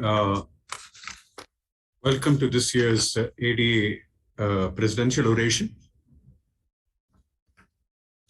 I'm pleased to introduce Dr. Ruth Weinstock, who is the President of Science, the American Diabetes Association, and she will deliver the ADA presidential oration. Dr. Gabay's honor lecture will follow the presidential oration and the inauguration. Dr. Ruth S. Weinstock is current President, Medicine and Science of the ADA. She's a SUNY Distinguished Professor and Division Chief of Endocrinology and Metabolism in the Department of Medicine at SUNY Upstate Medical University, Syracuse, New York. She's also the Medical Director of the Clinical Research Unit and the Medical Director of the Joslin Diabetes Center at Upstate Medical University. Dr. Weinstock graduated from the Smith College summa cum laude with the highest honors in the biological sciences and received her MD and PhD degrees from Columbia University. She received the SUNY Research Foundation awarding honoring research in science, engineering, and medicine, the SUNY Chancellor's Award for Excellence in Scholarship and Creative Activities, the American Diabetes Association's Outstanding Physician Clinician Award, and the Samuel L. Coit II Memorial Award for Contributions in Diabetes from the American College of Physicians. Her research for over 30 years has focused on the study of new approaches for the prevention and management of diabetes mellitus and its complications. She has over 200 publications, has served as an associate editor of Diabetes Care and the section editor for endocrinology for the Mayo Clinic Proceedings. She served on the editorial board of endocrinology, on national committees for the Department of Veterans Affairs, as well as on numerous other national, regional, and local committees and task forces related to diabetes research and improving diabetes care. Primer takes great pleasure in presenting this citation as a token of gratitude for her commitment to research, teaching, and towards the welfare of individuals with diabetes. Dr. Weinstock, please note that since this is an oration, there are no questions at the end of this.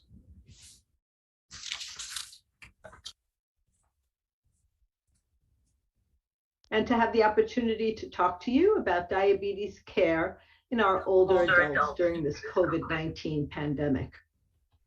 These are my disclosures. The needs of people with diabetes changes during different stages of life.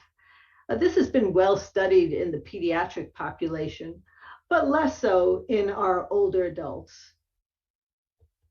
Today, what I'd like to do is focus on diabetes care in older adults and discuss some of the challenges related to this COVID-19 pandemic.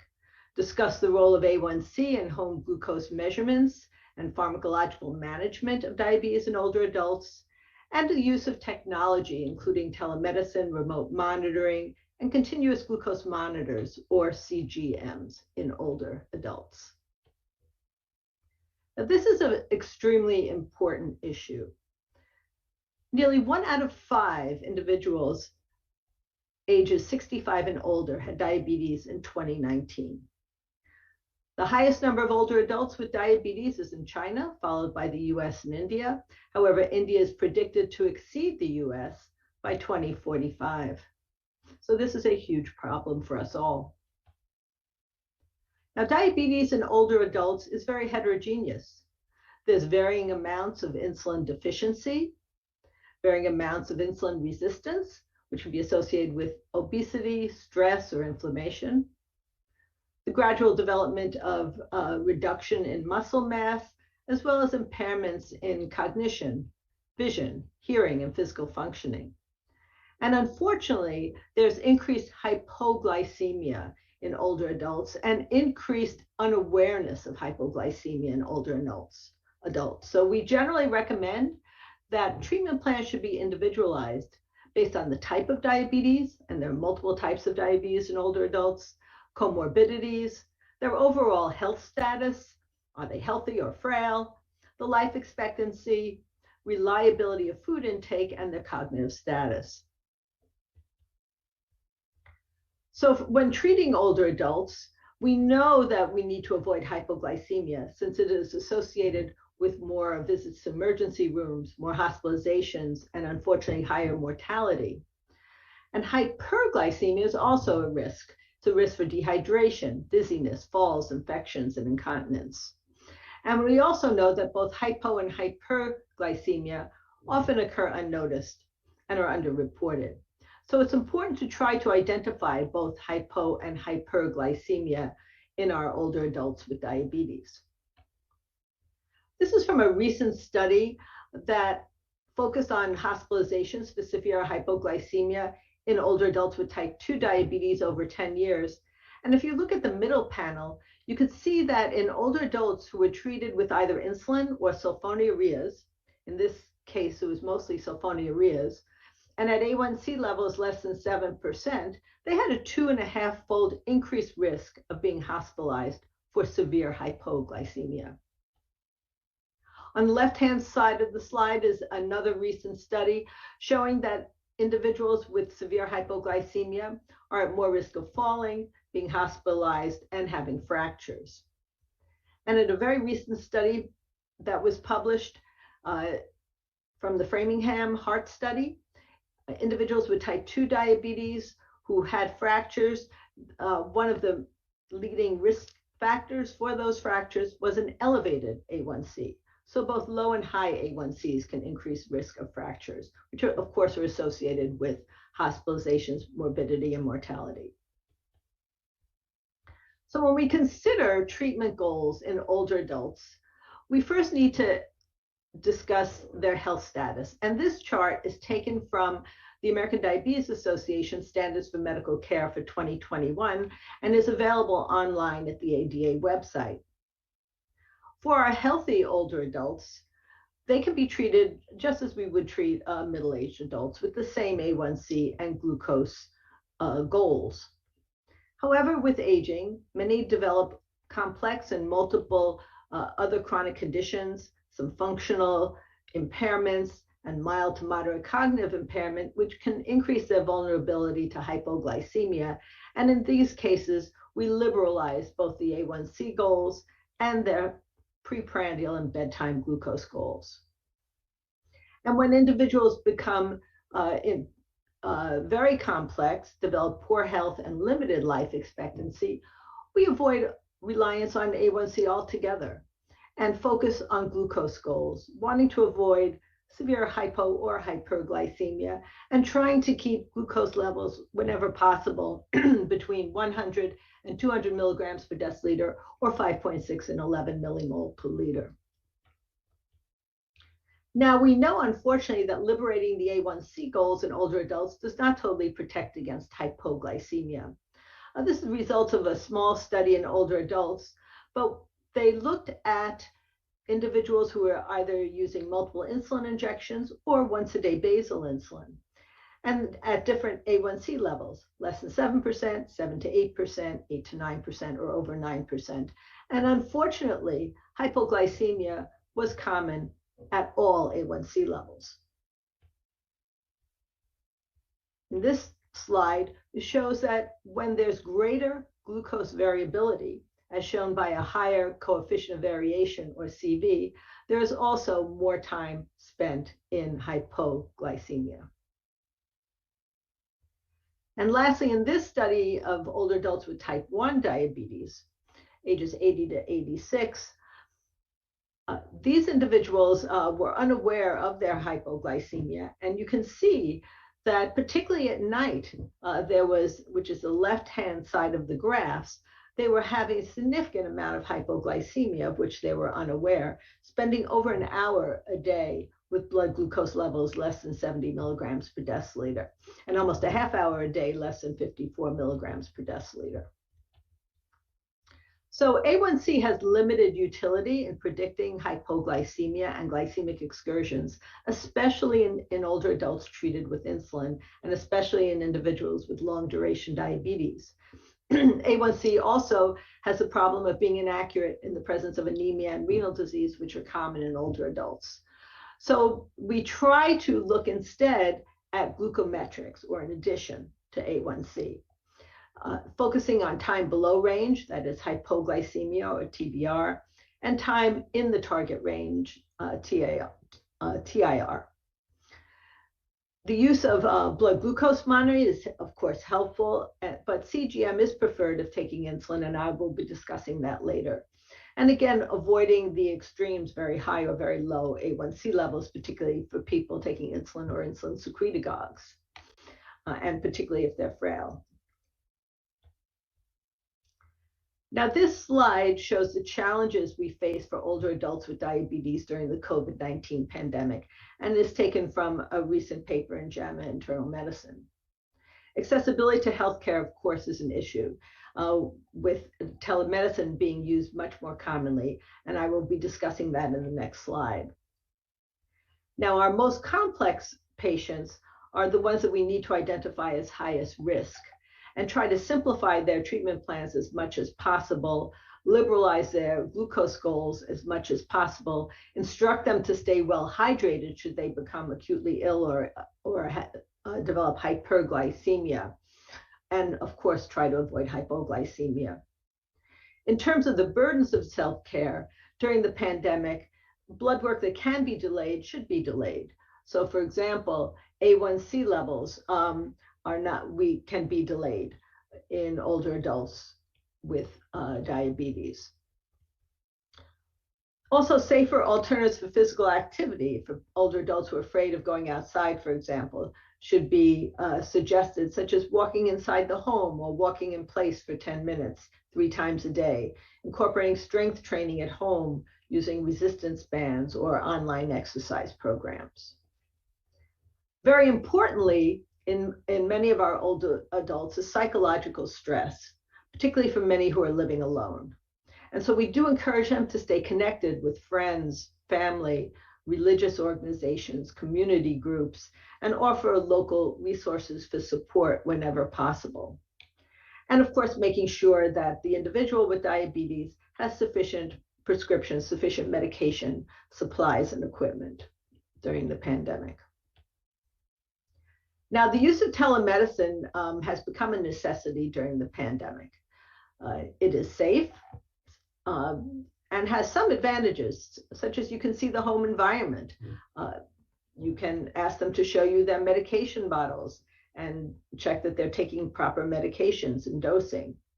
Remote monitoring is increasingly possible using a wide variety of applications that can transfer glucose and insulin data to cloud-based systems that can be accessed by caregivers and providers.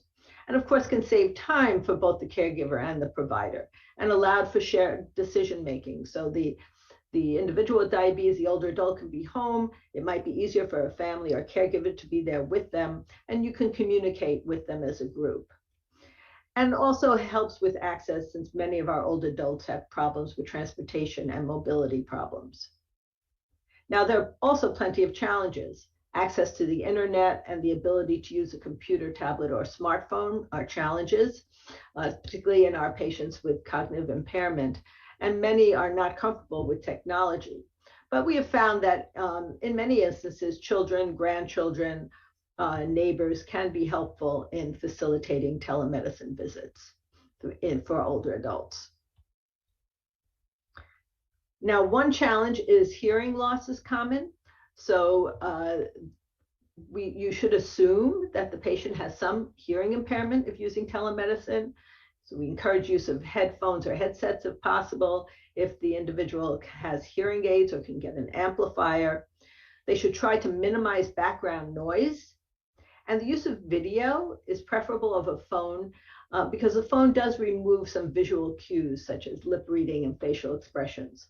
Although, of course, phone is sometimes necessary when video visits are not possible. Poor vision is also common, but there are some video conferencing options that include captions, and that can be considered. Speak slowly, clearly, and be alert to cues that the patient doesn't hear or understand. For example, they may look over at a caregiver who's next to them and look confused, in which case they may not be hearing you well. rephrased if there's a lack of understanding, use teach-back methods, and it's also helpful to provide a written summary of key points and instructions at the end of the visit. In terms of nutrition, optimal nutrition and protein intake when possible is recommended. Particularly our frail older adults frequently have a poor nutrition status. So we don't want them to restrict calories. We encourage higher protein and energy intake to avoid malnutrition and unintentional weight loss. And also be aware that many may need assistance with eating. Now, for our healthy older adults who are overweight or obese, we could use the same recommendations we would use in middle-aged adults, which is modest weight loss, dietary changes, physical activity, given their benefits on quality of life, physical functioning, and cardiometabolic risk factor control. When possible, older adults with type 2 diabetes should be treated with non-insulin therapies. Metformin is usually the first drug because it's inexpensive and efficacious. There are some people who do get GI side effects, and we should also be aware that B12 deficiency can occur. And so supplementation may be needed in some individuals. The other very inexpensive drug are the sulfonylureas. However, those are associated with hypoglycemia. But if they need to be used, we recommend using the shortest acting sulfonylurea, avoid the long acting drugs such as glyburide. And in general, a once-a-day pill is better than medications that need to be taken multiple times a day. The DPP-4 inhibitors are expensive, but they are simple oral pills to take and are usually well tolerated. I'll show you some data on them in a minute.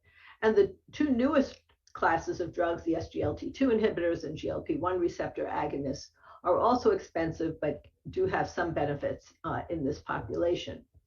The SGLT2 inhibitors, particularly for individuals with heart failure. But be aware that they can cause dehydration and worsen incontinence in some of our older adults and are associated with urinary tract and genital infections. And the GLP-1 receptor agonists can have GI side effects. Both have cardiovascular benefits and benefits in those individuals who have renal insufficiency. So these are data from a recent study comparing SGLT2 inhibitors and GLP-1 receptor agonists in older adults, mean age 72 years. And you can see that the major cardiovascular events were similar between the two drugs, but for those individuals who had heart failure, the SGLT2 inhibitors were more efficacious. However, the SGLT2 inhibitors were associated with more diabetic ketoacidosis, lower limb amputations, and genital infections, and also had less acute kidney injury. Now, what about the DPP-4 inhibitors? Those are simple once-a-day pills. This is a study in older adults, mean age 70, most of whom were in a subacute rehabilitation facility. They were allowed to continue on their metformin and then were randomized to receive a DPP-4 inhibitor or basal insulin using insulin glargine with conservative dosing. And what was found was whether they were treated with once-a-day basal insulin or the DPP-4 inhibitor, they had significant reductions in mean daily glucose and significant reductions in hemoglobin A1C at 3 and 6 months. However, one difference, and this is an important difference, was the frequency of hypoglycemia, whereas those who were treated with the basal insulin, even though the mean dose was quite low, only 11 units a day, had more hypoglycemia than those as shown in the blue bars, than those treated with the DPP-4 inhibitor, shown in the red bars. So the conclusion of this study was that the DPP-4 inhibitor versus basal insulin was non-inferior in terms of A1C and mean glucose, but the DPP-4 inhibitor was associated with less hypoglycemia. So we need to individualize our glycemic goals in older adults, try to simplify the regimen as much as possible, decreasing the number of medications as much as possible, using once daily medications as much as possible, with consideration of their overall health status, their life expectancy, their cognitive status, the presence of other comorbidities, their eating status, the reliability of their food intake, their functional status, their frailty, the availability of glucose monitoring, avoiding both hypoglycemia and symptomatic hyperglycemia, and of course, taking into consideration the ability to afford these medications, so there isn't non-adherence due to financial status. And avoid, whenever possible, drugs with the highest risk of hypoglycemia, avoiding insulin sliding scales and the long-acting sulfonylurea drugs. When insulin therapy is needed in type 2 diabetes, particularly for our frail, more complex, older adults, keep it as simple as possible.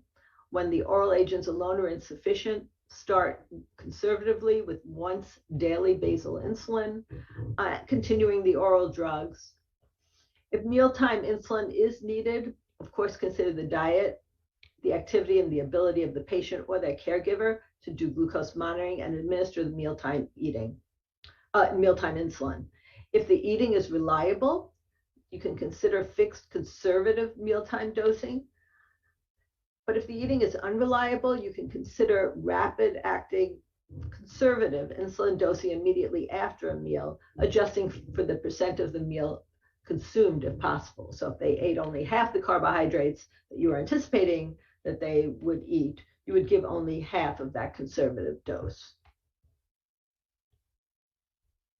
As people age and develop functional impairments, cognitive impairments, become more frail, then it's time to consider simplifying insulin therapy, particularly for people on complex insulin regimens. This is an algorithm that gives specific recommendations for simplifying or de-intensifying insulin therapy for individuals who are older, who are on either basal bolus insulin, just basal insulin, or pre-mixed insulins. I don't have time today to review all of these recommendations. However, it is available for you online at the American Diabetes Association website, diabetes.org, under the Standards of Care, and were published in the January Standards of Care supplement in 2021. Now, what about type 1 diabetes in older adults? Type 1 diabetes is uncommon in older adults. Most older adults have type 2 diabetes. However, it does occur. And we have gotten better at treating type 1 diabetes. So fortunately, many of our patients with type 1 diabetes are becoming older adults, which we're thrilled about, but their insulin cannot be stopped. So it's important to recognize that type 1 diabetes, when it does occur in older adults, and that insulin therapy, of course, needs to be continued. And again, one can consider rapidly acting insulin after the meals instead of before the meals if there's unreliable food intake. Carbohydrate counting becomes less realistic over time, so dosing conservatively to avoid hypoglycemia is recommended, particularly for older adults who are frail or have developed cognitive impairment. For older adults using pumps, we continue insulin pump use until it becomes evident that they can no longer safely use the pump or self-manage using an insulin pump. So this needs to be continually assessed over time. Now there are also smart insulin pens. I'm sure you have patients such as I do who tell me, I can't remember if I took my insulin dose. So I took a dose and maybe that's why I became hypoglycemic. Maybe I took double the dose. Or I couldn't remember if I took my mealtime dose, so I didn't take insulin because I was afraid of taking a double dose. Well, now there are smart insulin pens that have dose calculators, dose reminders, and track insulin doses. So the individual can look back and remind themselves if they had actually taken their insulin as prescribed. And so these devices can be very helpful, particularly for our older adults. And also the insulin data as well as glucose data can be transmitted to us as providers, which is helpful in their diabetes management. One barrier, of course, is availability and cost of these devices, but hopefully they will become more widely available. Now, what about the use of continuous glucose monitors, or CGM? This is particularly helpful in individuals who are on basal bolus insulin or basal insulin. This is a study called the Wisdom Study. It was a randomized clinical trial in which we randomized individuals with type 1 diabetes to use CGM or standard blood glucose monitoring. The orange is the standard blood glucose monitoring, and the turquoise are those who are randomized to continuous glucose monitoring. And you can see over the 26 weeks of the study that those using CGM had reduced time in hypoglycemia. And these were individuals aged 60 to 83 who had diabetes duration almost 40 years. And when you look in the right-hand side of the slide by time of day, the dark line are those with continuous glucose monitoring. And what is striking is the reduction in nocturnal hypoglycemia with the use of CGM. So the use of CGM in older adults who require insulin can definitely be beneficial. There are alarms for both hypo and hyperglycemia that can be beneficial. And individuals, learning to use these devices have less hypoglycemia. It does take older adults longer to be trained in using these devices in general, but once they are trained, they can use it very effectively. And it also has the benefit of remote monitoring, so that not only can glucose data be transmitted to a cloud for providers to review, but also caretakers and family members. Challenges with cognitive decline. There's a less ability to problem solve. Some individuals overreact to alarms, forget how to change their sensors, and may be overwhelmed by the amount of information. And social support by family members and caregivers can be particularly helpful for these individuals. Sometimes there's a reduction in dexterity. It's difficult for them to change a sensor. I have many patients where a child or a grandchild changes the sensor for them. Vision impairment occurs. They may have difficulty reading the numbers on the screen. And some of our patients, many of our patients have hearing impairment, and some cannot hear the alarms. And of course, access to the internet, computer, tablet, or smartphone can also be a challenge. Many older adults also have misconceptions about sensors. They think they're going to hurt or be uncomfortable, which is not true. They're concerned about accuracy, and actually the accuracy now is excellent. So there's a need for social support, education, and training, both for the person with diabetes, their caretakers, and family members. Another challenge, of course, is cost, and hopefully the cost will be decreasing in the future.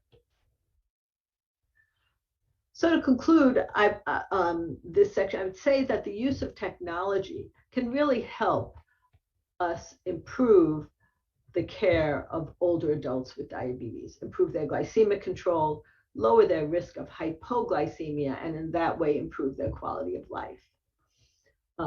We need to identify patient preferences and identify the appropriate technologies based on benefits, barriers, and preference for each individual.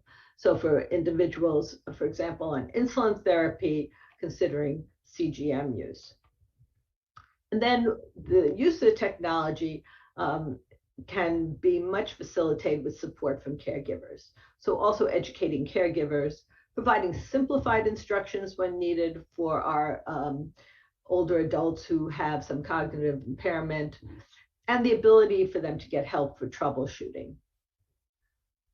Over time, we need to reassess their capacity to use the technology. How is it helping them with their glucose levels? How is it impacting their quality of life? And assess for barriers. Has cognitive dysfunction worsened? Are there new physical disabilities or problems with vision and hearing that need to be addressed? But in general, I think that the use of technology can help us better care for our individuals with diabetes as they age, and can help individuals age in place more safely. So in summary, patient-centered care for older adults, we need to adjust our glycemic goals and therapy to their changing health and financial status, and to the wishes of the patient and their caregivers, both their goals and abilities.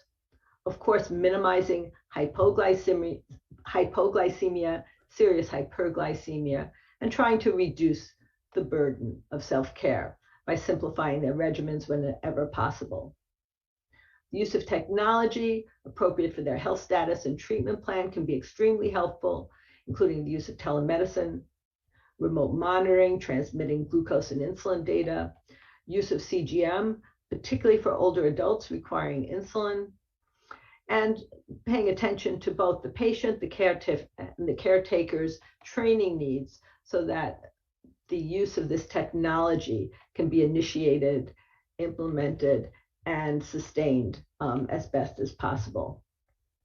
And hopefully in the future, we will have even better medications, better devices, more affordable devices, and better delivery approaches that can help our older adults with diabetes reduce both hypo and hyperglycemia and stay at home with better quality of life. Thank you very much, and I hope you enjoyed this wonderful meeting.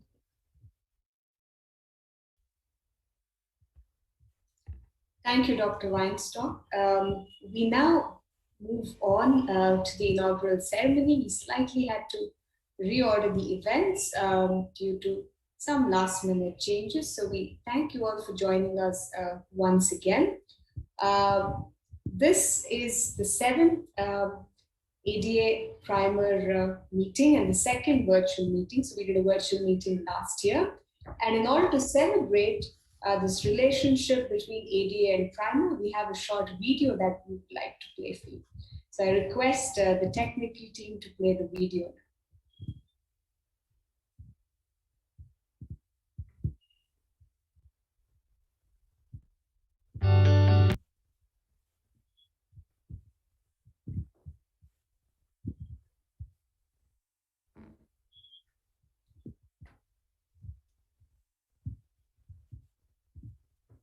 So I request Hardik and Neelam here to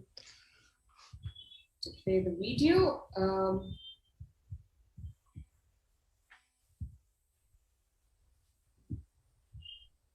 And if there are some issues with the video, you could just tell me and we'll skip it and we'll move on with the rest of the event.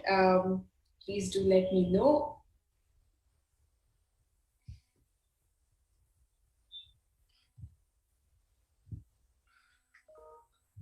And in the meantime, I see that we have our wonderful faculty from the ADA joined in.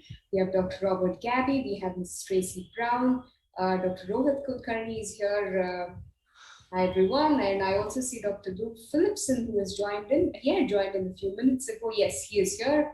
And I see Sabrina as well. So good morning to all of you and good evening to everyone else here in India. Yes, the video is ready now.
thank you for playing that video. So good evening, everyone, once again, and welcome to 7th ADA Primer 2021. It's my pleasure to introduce to you the entire Primer team. I'm sure you know everyone by now already. So we have with us Dr. Prasanna Kumar, the organizing chairman, Dr. Arvind, the organizing committee chairman, with Dr. Sanjay, the joint secretary, the author of the organizing committee, Dr. Krishna Sheshadri, who is the scientific chair, and I'm Bhavna here with all of you today, joining virtually from home, and they're all having fun cooked up in the hotel. So I now request 4 of them from Primer, the pillars of Primer, to actually light the lamp and kick off the event formally.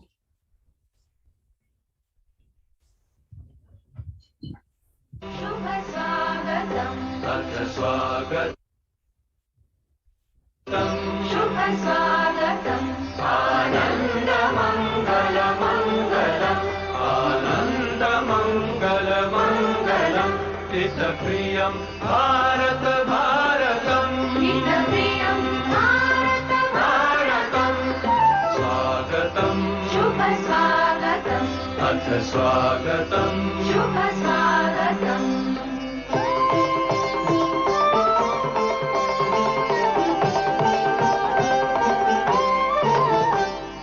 Nitya Nirantara Danavata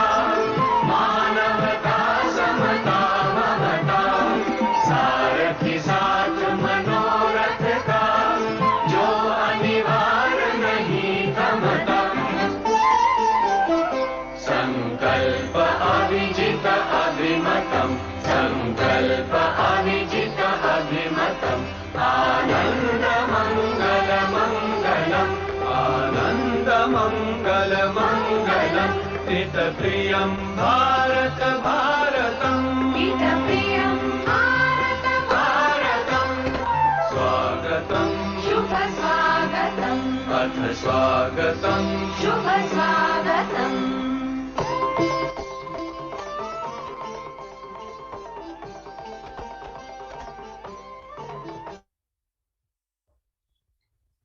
I now request Dr. Arvind to give us the welcome address. Thank you, Dr. Bhavna, for taking us through this, and sorry about the small changes in the meeting. And there was an emergency meeting at the ADA, and then Dr. Gabe and Tracy were held up in the meeting, but we have been able to start the inaugural ceremony on time. And soon after this, Dr. Gabe will be speaking live. So ladies and gentlemen, it gives me great pleasure, and thank you all for joining this virtual scientific meeting, the 7th edition of the ADA Primer Clinical Update in Diabetes. As someone once said, the show must go on, COVID or no COVID. The bottom line is the beta cell and science. I'm sorry, Rohit, I have stolen these words from you. I appreciate all your efforts to be together virtually today. Thank you so very much, and a warm welcome. I welcome Tracy D. Brown, the CEO of ADA, for taking time off her busy schedule to be here today. Her energy, positive vibrations, and total dedication to help people with diabetes have already won our hearts. We miss her in person, and we are very happy to have her during this brief inaugural function. Tracy, thank you so very much. You're looking wonderful with an Indian outfit. I welcome Dr. Robert A. Gabe, the Chief Scientific and Medical Officer of ADA, for overseeing all aspects of this program right from day one of planning this year. It would not have possible without your help and participation. Thanks for being there, and a warm welcome to you, Dr. Gabe. I welcome Dr. Rohit N. Kulkarni, the co-scientific chair of this edition of the meeting, for all the help that you have done over the years. It was your vision to see this collaboration happen many, many years ago. You, along with Dr. Krishna Sheshadri, have worked extremely hard on getting the basic science and translational research into meetings in India. Thank you so very much. Thanks, Krishna, for that effort all along. I also welcome all the Indian faculty who have agreed to speak in this edition of the ADA Primer meeting. Most importantly, I welcome all the delegates who have registered in big numbers. Hope the conference will add greatly to your knowledge for diabetes management, which we believe should be patient-centric right throughout our career. Well, folks, I guess my time is up, and sorry for going on for so long. I know it can be a bit boring listening to someone like me. I now invite Dr. K. M. Prasanna Kumar to talk about Primer briefly, followed by Dr. Krishna Sheshadri. Thank you. Thank you, Dr. Arvind. Good evening, everybody. President of ADA, CEO of ADA, and faculty from ADA, as well as national faculty and delegates who are registered attending this virtual conference. Primer stands for Professional Resources, Innovation, Medical Education and Research. It started in January 2010, and for the last 11 years, we have got 2 flagships. One is ADA Primer meeting every year. This is 7th meeting, as Dr. Arvind said. And also we have debate last 3 to 4 years. We are having it in Chennai under the leadership of Dr. Krishna Sheshadri. And PAMS, or Primer Academy of Medical Science, is an academic, not-for-profit organization under which we are doing research, publication, as well as patient care. I welcome you all for this Primer ADA meeting of 2021. It's a clinical update in diabetes.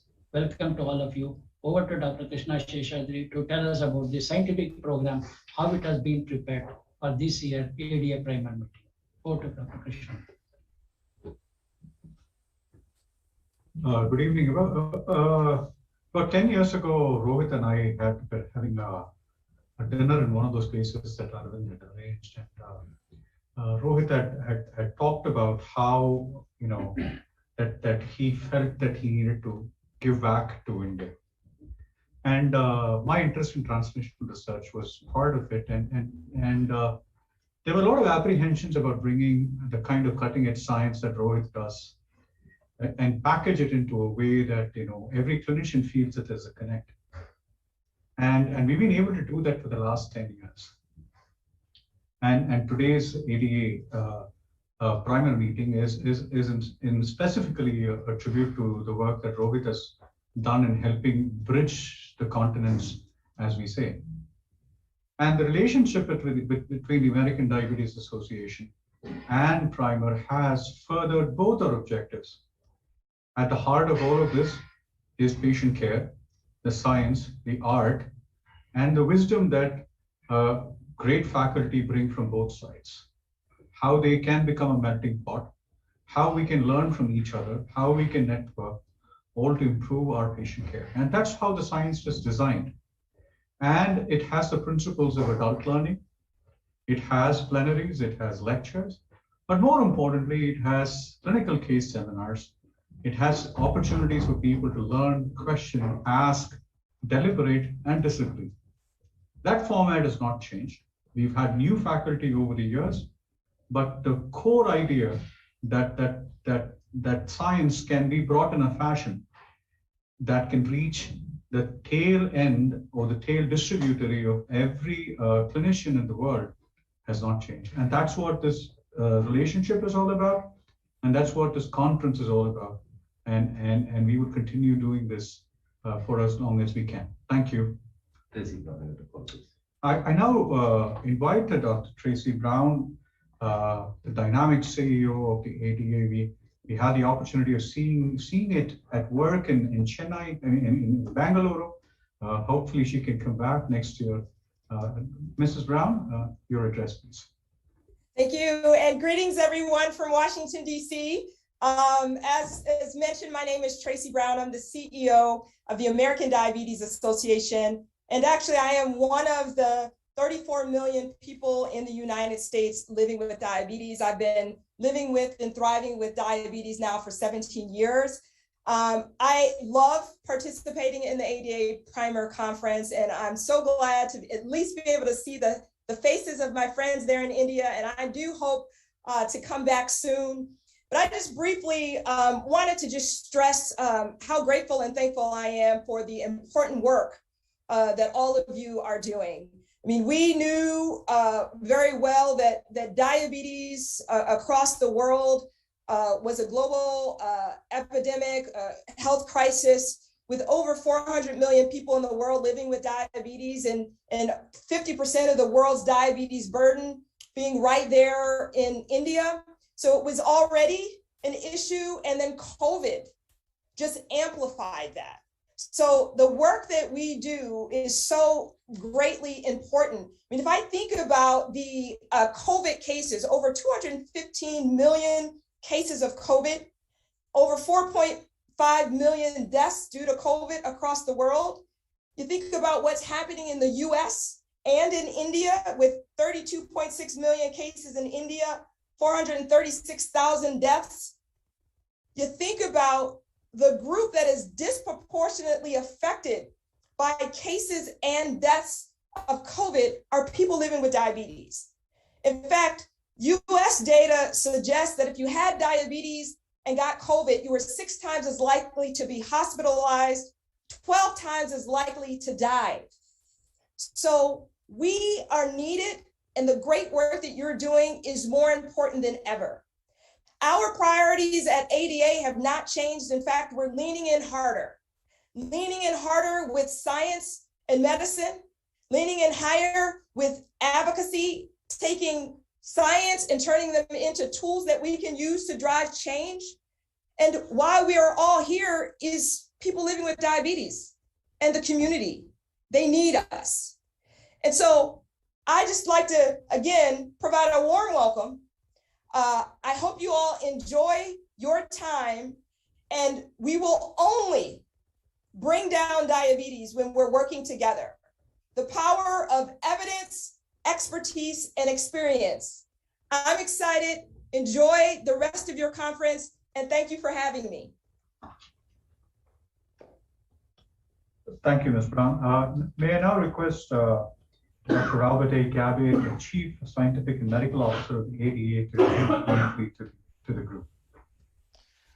Well, thank you so much for the invitation to be part of this meeting, and I'm really thrilled to partner with all of you to really transform the way we think about diabetes, the way we care about diabetes, and the research that underlies that. Number of colleagues are involved in this program.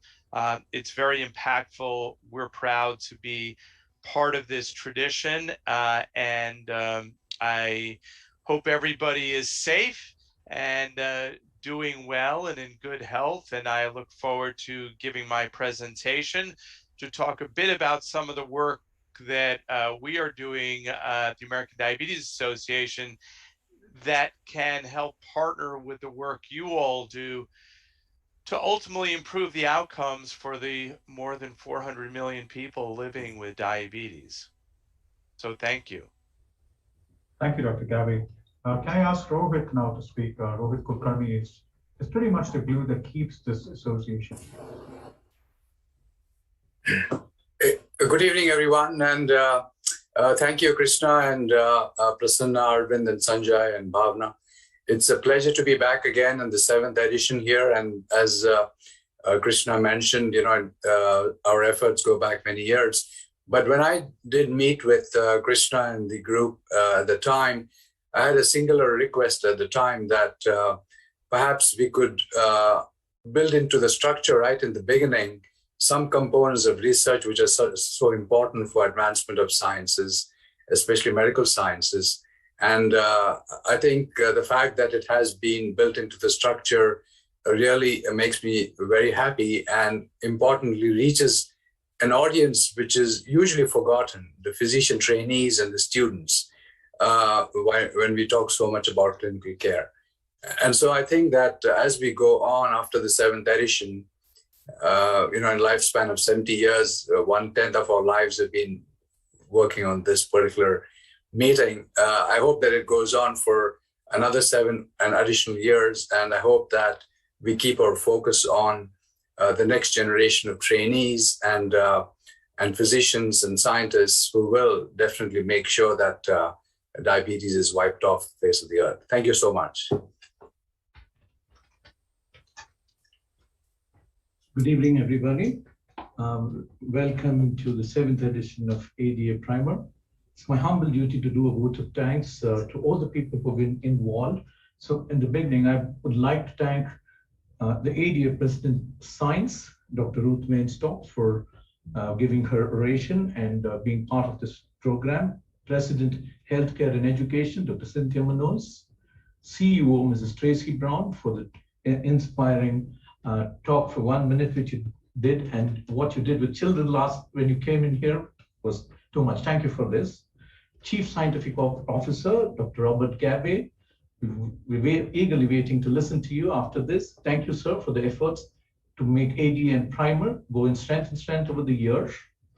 I also thank our former ADA presidents who are speaking today and tomorrow, Dr. Lou Phillipson and Dr. Des Schatz, who were here with us a couple of years not long ago, and are my friend and the one who's the pillar of strengthening this relationship. So it's been instrumental in trying to get science here to this part of the world with this cutting edge research, Dr. Rohit Kulkarni.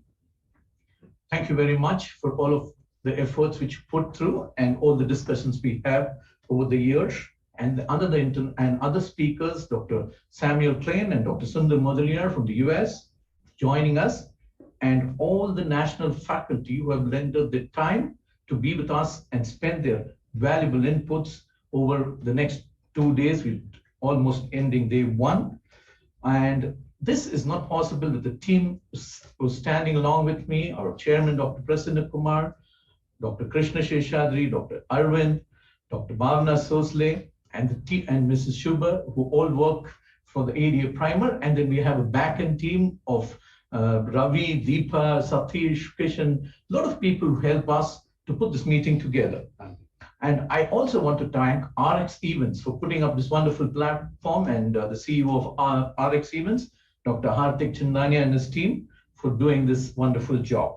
I would like to thank the logistics support, the hotel, and the IT support which we get to everyone. But the most important is delegates. And those of you who are listening and attending this inaugural talk, thank you very much for being with us over the years. Hope you will benefit from scientific deliberations which are happening. Thank you very much. Thank you all once again for this lovely, for spending your time with us. Thank you. Thank you. I think it's time to move on, and I will be introducing Dr. Gabbay from this podium itself. And can I have the slide of Dr. Gabbay, because Dr. Robert A. Gabbay will be giving the primer honor lecture today. Dr. Robert A. Gabbay is an MD, PhD, is the Chief Scientific Medical Officer of the American Diabetic Association and Associate Professor at Harvard Medical School, and recently transferred from his role as Chief Medical Officer at the Joslin's Diabetes Center. Dr. Gabbay's research focuses on innovative models of diabetes care to enhance the diabetes outcome and improve the lives of people with diabetes. To meet these goals, he has traversed many arenas, including an initial career as a basic scientist researcher to development of better patient communication tools, creating the first broad-scale diabetes registry, designing and implementing a care management training program, leading one of the largest primary care transformation efforts in the US around the patient-centered medical home, and defining the medical neighborhood at the role of centers of excellence in diabetes. Along with an extensive peer-reviewed publication record that he has, his views have appeared in popular press such as the New York Times, CNN, the Washington Post, People with Oprah, and the National Public Radio. Primer Bangalore, along with all the members, takes great pleasure in presenting this Primer Honor Lecture citation as a token of gratitude for his commitment to research, teaching, administration, and towards the welfare of individuals with diabetes. Dr. Gabbay, the stage is all yours. Please present your Primer Honor Lecture, sir. Thank you so much for that very kind introduction and for the invitation to have an opportunity to speak with all of you. And it's wonderful to be here. I appreciate the many delegates that are devoted to learning at this program, and to all of the leaders that have organized this really impressive program of activity. Let me share my slides, and hopefully that is coming through okay. All right. So what I'm going to talk about today is this idea of overcoming therapeutic inertia. And I will explain what that is in a moment, and guide you through what I hope will be some practical tips to help many of you that are on the front line of care to be able to get better outcomes for people living with diabetes. So I'm going to start by talking a little bit about the American Diabetes Association standards of care, and I'll provide some of the highlights from that. And then I'll talk about therapeutic inertia. What is it? Why is it? And most importantly, what can we do? And so let me start with our standards of care. So for those of you that may not be aware, every year the American Diabetes Association publishes Standards of Medical Care in Diabetes. This is an effort done by a group of experts, the Professional Practice Committee, an exhaustive review of the literature, and using that information to create evidence-based guidelines that really are transmitted across the world. And so this information is all free and freely available, and I encourage you to access it. And a few years ago, the American Diabetes Association created what we call a living document, the living standards. And that was really based on this observation that although we publish a new version every year, there's so much that is happening in diabetes now.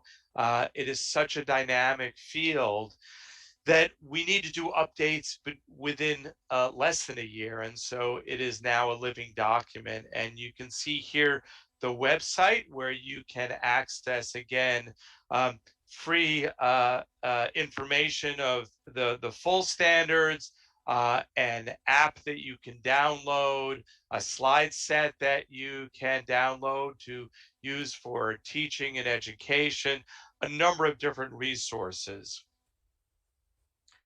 So, each year there are, again, this is a large document with a lot of information, and each year, there are probably some themes. And this past year, I would say there are 3 themes, and I'll probably restrict my comments to those 3 areas. There's so much in there, and I encourage you to read it, but I want to highlight 3 important changes over the last year. The first is individualizing treatment based on comorbidities, and that has been a journey that I think we've all seen in the field of management of diabetes, particularly for type 2 diabetes.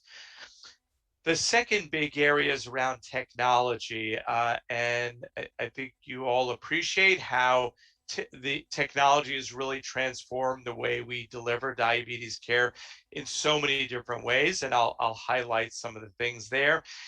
And something that certainly here in the US has gotten an increased focus is a concept called social determinants of health.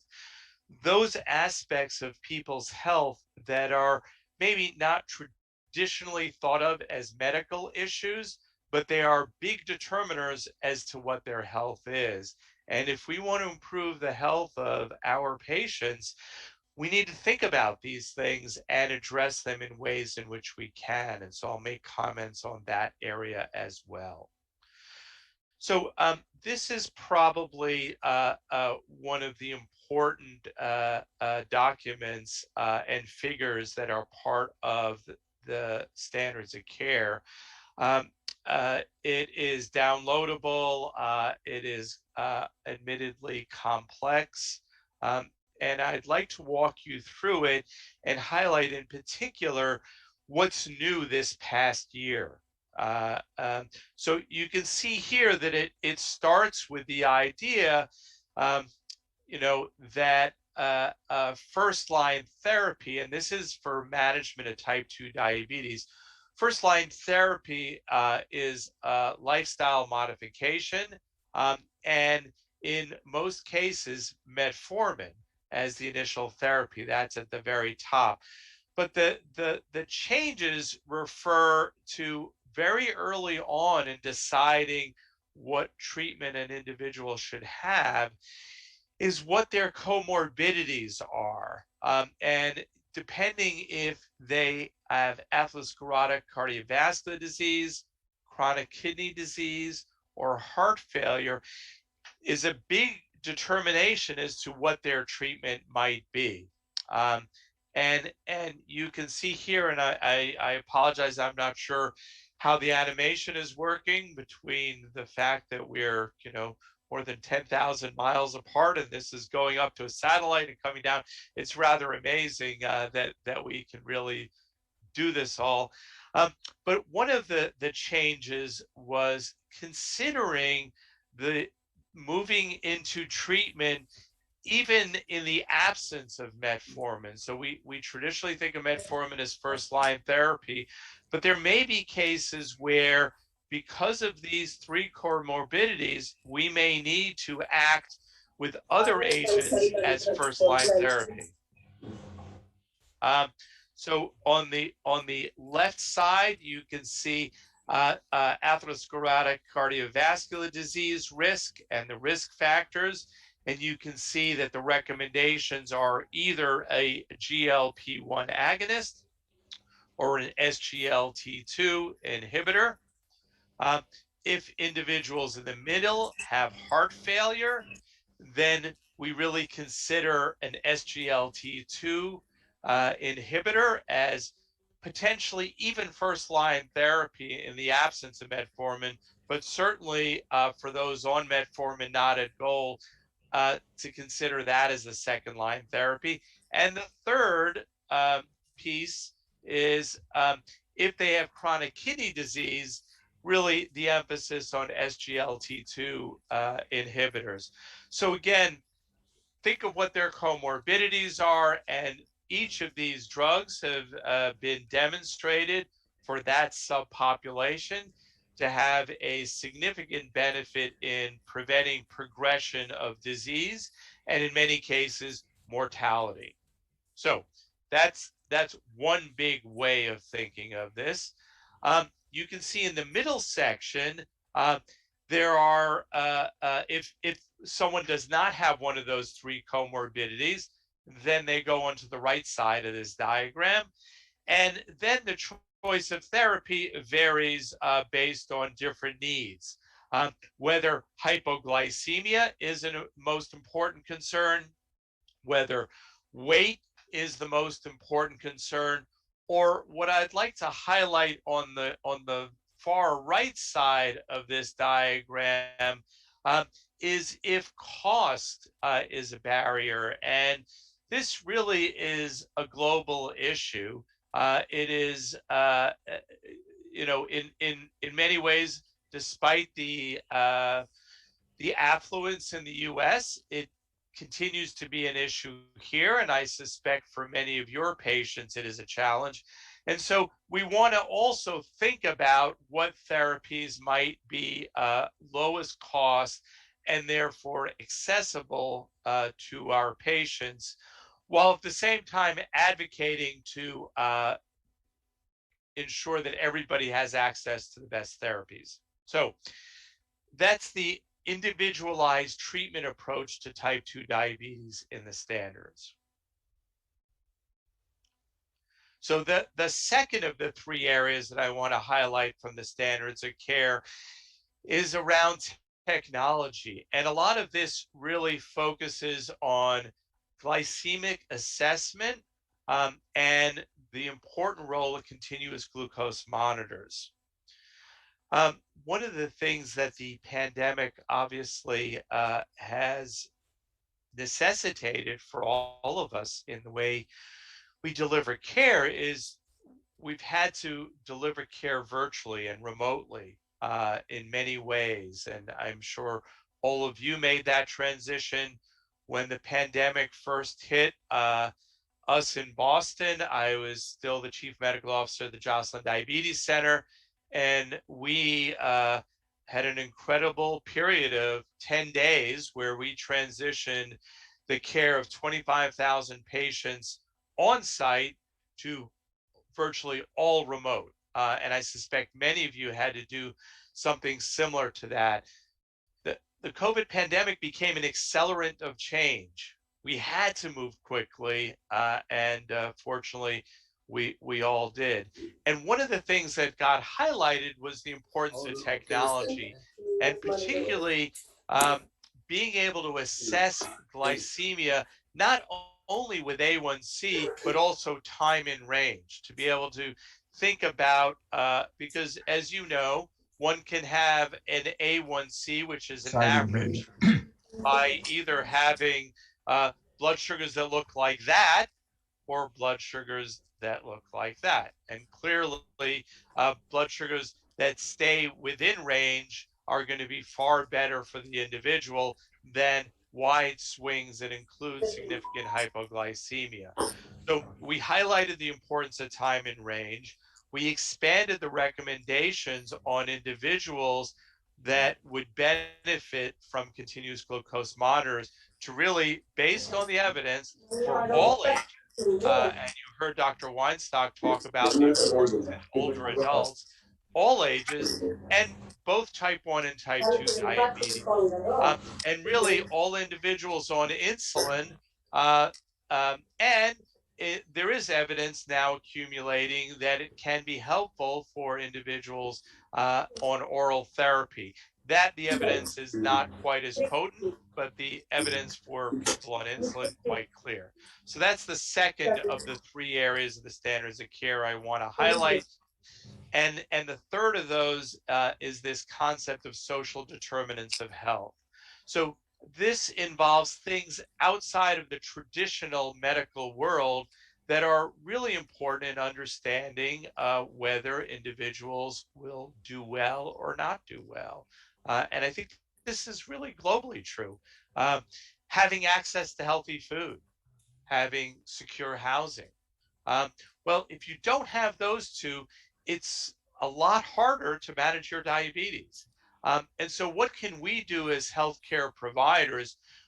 We can ask questions about that and understand what the barriers might be, and then use elements of diabetes self-management and education support to help these individuals. Well, that's going to look very different in different countries. There's a concept of community health workers. They can be lay individuals that understand the community and what resources may be available. It can be family members that can help these individuals, guide them through some of these challenges. But in the absence of screening and asking the questions and then helping to guide them to resources, we're unlikely to get where we need to be. And we have to be open to asking in a polite and reasonable way, are there cost-related issues to not being adherent? We can recommend a therapy, but if the patient cannot afford it, well, then we need to help them and work with them to identify what a better therapy that could be affordable is. So those are the three areas of the standards of care that I want to highlight: the individualization, the role of technology, and the social determinants of health. And again, you can access the standards of care online, the full document. So let me transition here now. I talked about the standards. And so where are we in care? So we know what should happen. What does care look like? And I'll use data from the US as an example, but my guess will be that it's maybe not very different in India, and you may have access to that kind of data locally to be able to make some comparisons.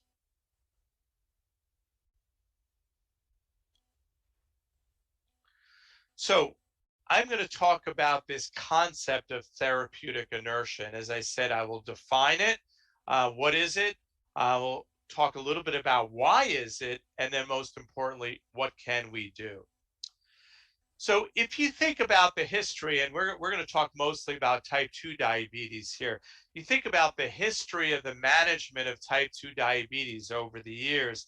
We're celebrating the centennial, 100 years of the discovery of insulin, a landmark in medical science that, amongst other things, highlights the importance of the next generation, because as you all know, Banting and Best were young investigators that probably had no business doing research in the first place, but were given the opportunity. Best was a medical student and did a summer research project that changed the world. So for those younger junior colleagues out there, we need you to think about the future. So you think of that timeline. You think about in 1989, the standards of care became available, the treatment with diazolidinones, and you can see a succession of new treatments, almost every year since then, to the point where we have many, many new therapies for the management of type 2 diabetes. What a wonderful advance. And along the way, continuous glucose monitors became available. Really a lot of advances that we can be very proud of that are wonderful. So here's my question to you. And again, this is data in the US, but I'm interested in your thoughts. What's happened with glucose control in the US over the last 10 years? So again, 10 years, amazing number of new therapies became available. Has glucose control gotten worse? Has it stayed the same? Or has it gotten better? Think about that for a moment. And look at this. So this is A1C control across the US. In the red are the individuals that are poorly controlled with an A1C greater than 9, and in green is the glucose control, the percentage of individuals in the US with diabetes that are well controlled. On the top are other big healthcare changes that happen in the US, and I think you can all see the answer to the question. Glycemic control is not improved. That's pretty sobering.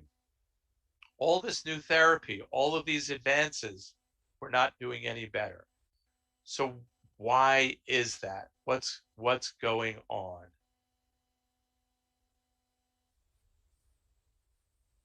Oops. My screen seems to be freezing. Oh, so here we go. Well, I will say that therapeutic inertia is part of that explanation. And I'm going to contrast therapeutic inertia from this concept that you may have heard of, clinical inertia. Therapeutic inertia is the failure to advance or intensify medical therapy when people are not reaching goal.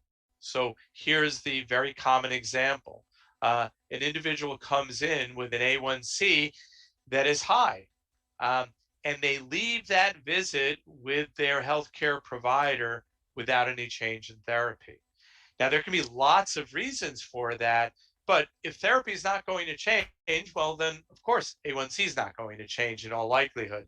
Now, I contrast that to clinical inertia, which involves much more. I'm going to focus just on the therapeutic side and try to understand this. And this has been an initiative over the last 3 or 4 years, the American Diabetes Association, where we've really been tackling this issue and trying to understand why, what causes it, and then what we can do about it. And I want to share some of that information now. So first, you might say, is this really happening?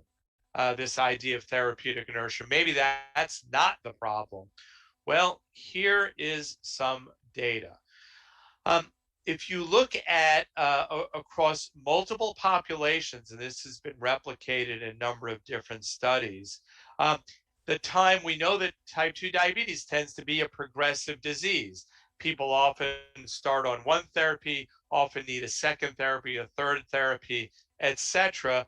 Part of that is the loss of beta cell and the great work that Rohit is doing, and many of you in the audience, to try to understand why that is so we can prevent that. But until then, it's a progressive disease.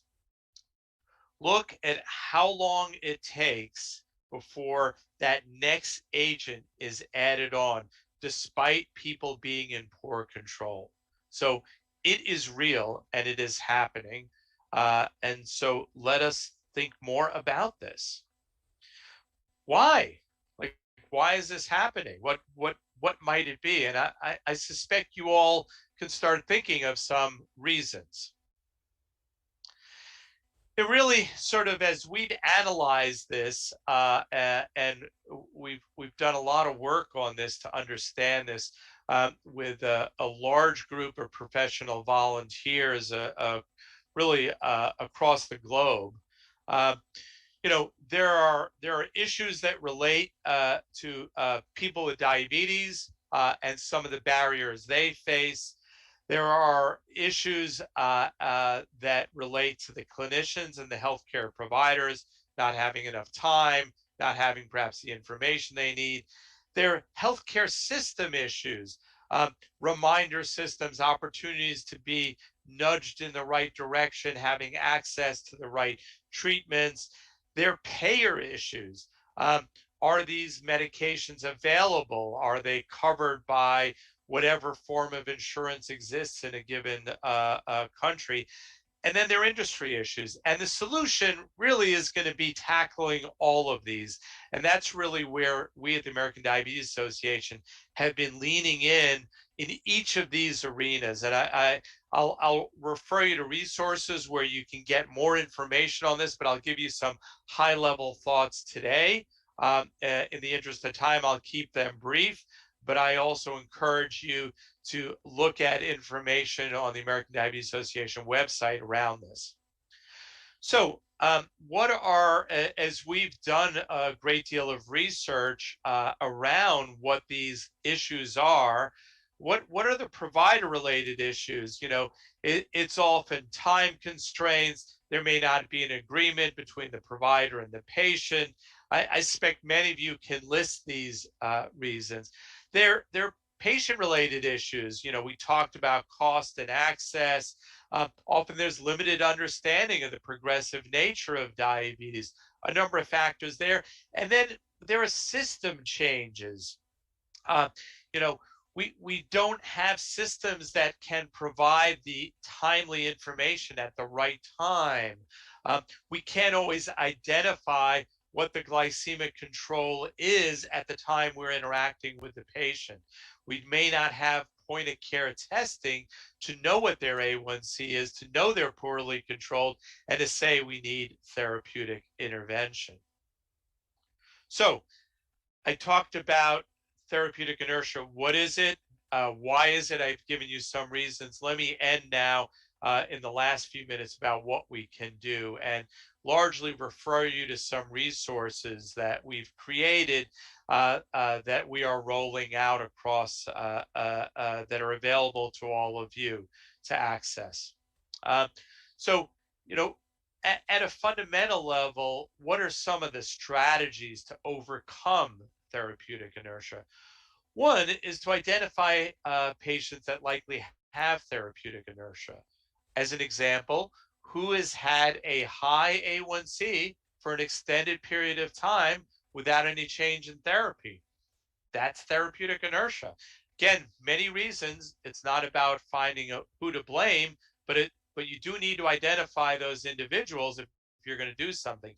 And then in your practice, how are you organized? Who else other than the physician may be able to help? And what is your visit frequency set up? So people that are not doing well probably systematically need to come in more often. And then developing a personalized plan for each individual patient that takes into account these other social factors. Can they afford their medication? If not, let's use less expensive medications that they can afford. If they don't have access to things, let's try to problem solve how they can help. Can their family help? All of those kinds of things. And then referring to some mechanism for more education and support. This can have many different flavors around the world. Community health workers, someone in the office that can provide some background information and education and support. Others in the community, family members. We need to think about what are the resources around our practice that we can use to help. So here are some resources for your practice. The first is I encourage you to visit our website, therapeutic-inertia.diabetes.org. You'll find a whole host of information, including information for people living with diabetes, but also a lot of information for professionals. We are having a series of programs. These are two leaders in this concept of therapeutic inertia and overcoming it. You can join this program. It will be available on LinkedIn Live for free. These individuals, along with several others, recently published a systematic review of the literature, what things can overcome our therapeutic inertia. What are the interventions that can overcome therapeutic inertia? And I encourage you, they'll be highlighting some of that in their talk, and that paper is available. Sign up for our certificate program. We have a series of self-paced modules that will teach you how to identify this in your practice, how to self-assess what you're doing and where you are at as a provider, and how to guide you in being able to overcome therapeutic inertia.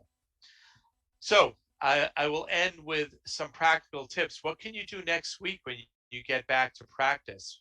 Well, you know, arranging more frequent office visits based on their A1C. Find out who has a high A1Cs and have them come back sooner. Those with better control, less often. Do it systematically. You need some kind of way of tracking the patients that you care for.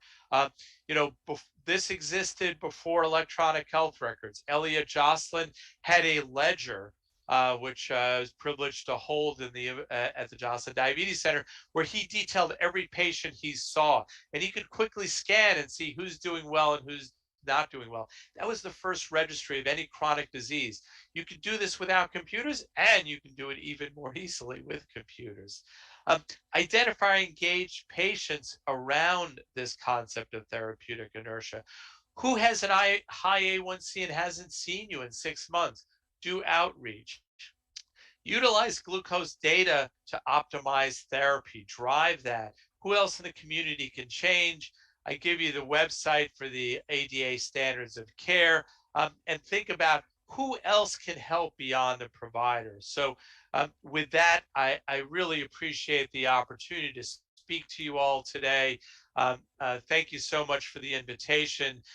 Enjoy the rest of the program, and most importantly, thank you all for everything you do for people living with diabetes. You are on the front line making a difference, and it's only through partnerships like these and working together with all of you that we will impact the care of the millions and millions affected by diabetes. Thank you. Thank you, Dr. Cabby. We have very little time for questions, but let me ask you one thing. When you see those flat curves, it is, and the amount of effort that has gone by from the scientific community, how frustrating it is, isn't it? How do we convert this frustration into action? It's a wonderful question, and you know, it is frustrating, it is challenging.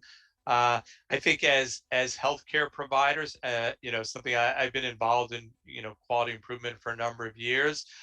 We all tend to overestimate the care that we deliver, and so, you know, one, it's important for us to see that data, and then we need to go deeper, and the deeper is, why is it? We think it's very much therapeutic inertia, and there's a lot of evidence to suggest that. And then we need, it's more about developing systems of care that help us do the right thing, that the right thing is the automatic thing. Identify what the barriers are and organize the way you provide care as an individual, as a practice, to overcome therapeutic inertia. It is a challenge for us, but I know that we can do it. And there are examples, and that's where the systematic review is helpful, of groups that have done interventions that have improved the outcomes. Can I just ask a follow-up question before I let you go? And that is, you know, it's nice to see these islands of excellence. It's like, you know, Steven Spears going into the Toyota factory, right? But how do we convert it for all of us? That is one. And the second thing is, when patients see these flat curves, right, will they lose trust or faith in the kind of medicine that we provide? Oh, those are tough ones. You know, I think, you know, I do think for patients, they may be concerned. The good news is that this is the aggregate, and obviously there's some patients that are doing far, far better. And for all of us that, you know, are involved in patient care, we see that a great deal.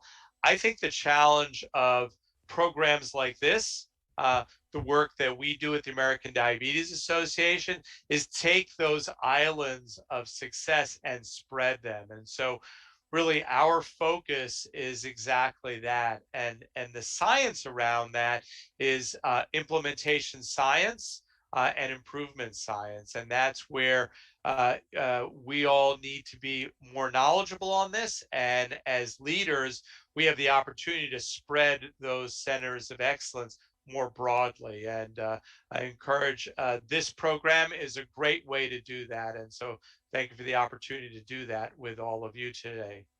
Dr. Gabby, I know you have a full deck for the whole day. I'll let you go. And again, thank you for something very, very important that you keep emphasizing last year and this year.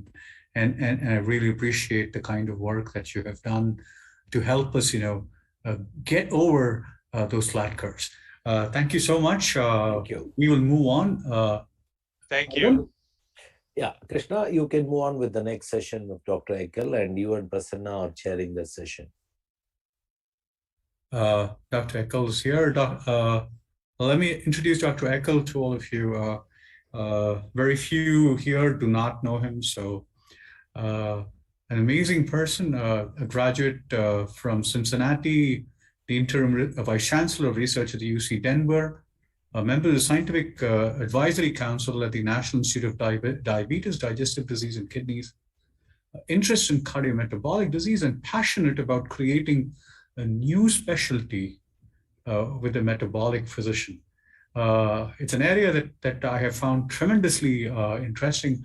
We've had several conversations here about starting a fellowship program in metabolic medicine.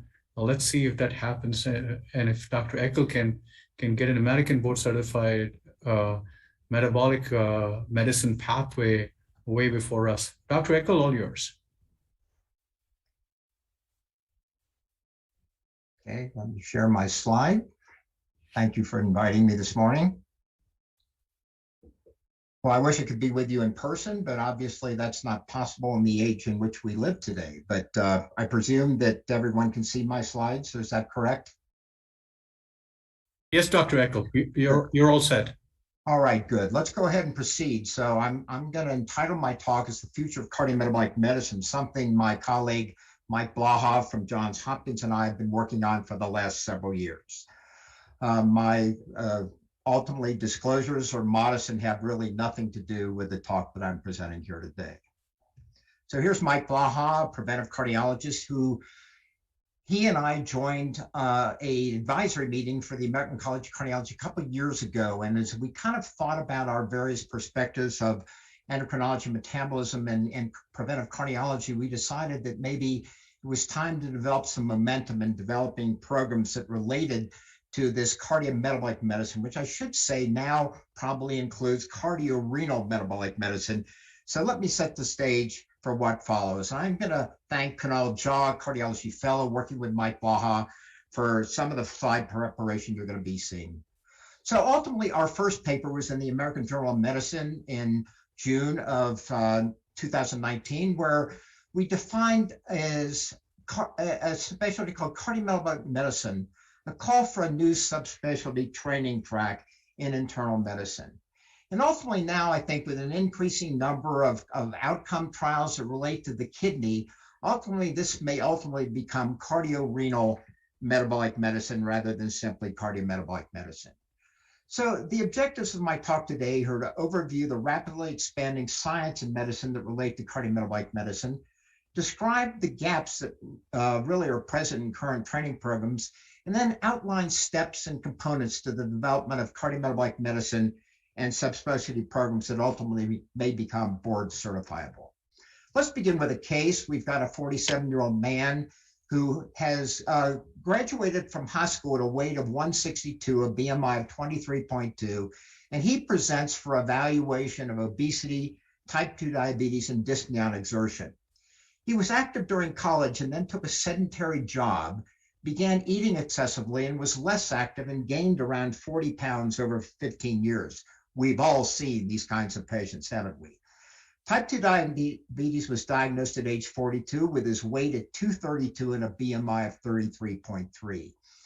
Developed an acute coronary syndrome while shoveling snow 2 years ago and is now status post a PCI and the placement of a drug-eluting stent. He was hypertensive since college, but really remained untreated until his PCI and stent placement fairly recently. Multiple self-prescribed lifestyle attempts at weight loss have failed, and he's not sought any professional help to get weight reduction. Family history was positive for type 2 diabetes, but only late onset atherosclerotic cardiovascular disease. And over the past 2 to 3 weeks, he's noticed some dyspnea while walking his dog. He works a sedentary job. There's no smoking, 3 beers on weekends. His diet's only 2 servings of fruits and vegetables a day, a serving of whole grains daily, fish once weekly. He doesn't read food labels and watches his carbohydrate intake, but not his sodium intake. His exercise is walking the dog twice a day just for 15 minutes.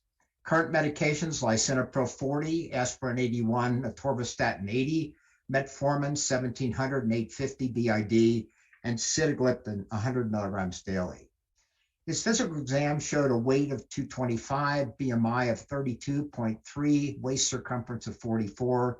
His pulse was 86, blood pressure, systolic elevations and increases in pulse pressure, no carotid bruits, a grade 2/6 systolic ejection murmur. Foot pulses were modestly reduced at 1+.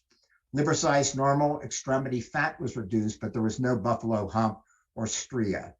Trace peripheral edema is monofilament, and DTRs were within normal limits.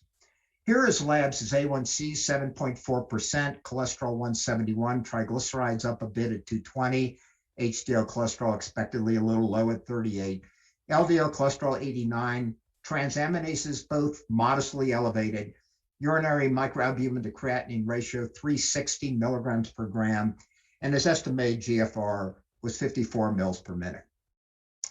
Now, what about diabetes, heart health, and the kidneys? This is a triangle of risk where diabetes can result in structural and functional changes in the kidney, which can eventually lead to chronic kidney disease, as we all know, and rarely, but still too much experiencing in all our clinics is end-stage kidney disease. Certainly, high blood pressure can worsen kidney function and various cardiovascular disease risk, including heart attack, stroke, and congestive heart failure. And approximately 1/3 of people living with diabetes develop chronic kidney disease, and known CVD is 2 to 3 times more likely in the combination of CKD and cardiovascular disease is even more deadly in these particular settings. So the prevalence of cardiometabolic medical issues really relate to these kinds of data, at least in the US, with obesity now 42% of the population and increasingly present in children and adolescents. Metabolic syndrome, about a third of the US population. Diabetes, I just saw data yesterday to indicate diabetes prevalence is now approaching 14% in the US population, with some 84 million people defined as pre-diabetic, including an increasing number of new onset diabetes in children and adolescents being type 2, not type 1, and chronic kidney disease as of 2021, according to the CDC in the US, is 15% of adults. And diabetes prevalence by race, really, I think this is reflected particularly in the Indian population too, where increases in intra-abdominal fat relate to lower waist circumference. We see a much higher prevalence of diabetes in American Indians and Alaska Natives. Blacks and Hispanics, about 25 to 30% more common, and Asians a modest increase compared to Caucasians. Now, ultimately, as we proceed in terms of these data, we think that ultimately, if we look at the impact of obesity, which we know is by far the most highest predictor of type 2 diabetes, we're looking at how ultimately obesity and type 2 diabetes are most prevalent in the southeastern part of the United States. And this reflects in part some of the issues related to racial and Hispanic populations that are more prevalent in those parts of the country. Now, globally, here we're looking around the world, and we're seeing this ultimately projected risk of developing type 2 diabetes over the next few years. We're looking here at 2017 data projected to 2045. And again, I think without much ado, we can really relate this to the increasing prevalence of the pandemic of excess body fat that's now global and not simply in the Western world. Now, ultimately, we all know about the cardiovascular disease outcome trials mandated by the FDA in 2008, which related a lot of new data that we really think have really, really put, fire in the furnace in terms of the issue of cardiometabolic and cardiometabolic renal medicine that is the topic before us today. So here's a series of these trials that we all know quite well. I'm not going to review all these now, but basically those in green are those that had positive outcomes with both SGLT2 inhibitors and also GLP-1 receptor agonists. And this update was published in 2020, and there are now a couple of more trials that we could add to this platform of evidence that these new drugs have a tremendous impact on outcomes. So this has been summarized in The Lancet, and when we look at the GLP-1 receptor agonists, we're looking at mostly the benefit for so-called atherosclerotic complications. And here we're looking at the 3-component MACE, and here we're looking at cardiovascular death, showing the meta-analysis demonstrating an equal benefit on MACE and cardiovascular disease-related death.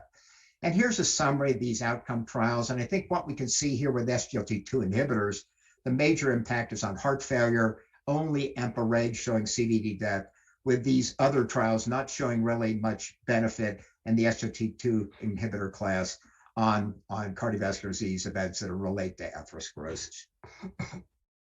Now, if we look at the meta-analysis of these trials, ultimately on patients with and without cardiovascular disease, we're showing this benefit exists in people with pre-existing cardiovascular disease, and here's in the absence of cardiovascular disease. So patients without atherosclerotic cardiovascular disease have shown really very little benefit from the SGLT2 inhibitor trials, whereas those people with existing disease have shown a statistically significant benefit. And when we're looking at hospitalizations for congestive heart failure, it's really impressive that this hazard ratio now is about a reduction of 1/3 in the expected hospitalizations for congestive heart failure.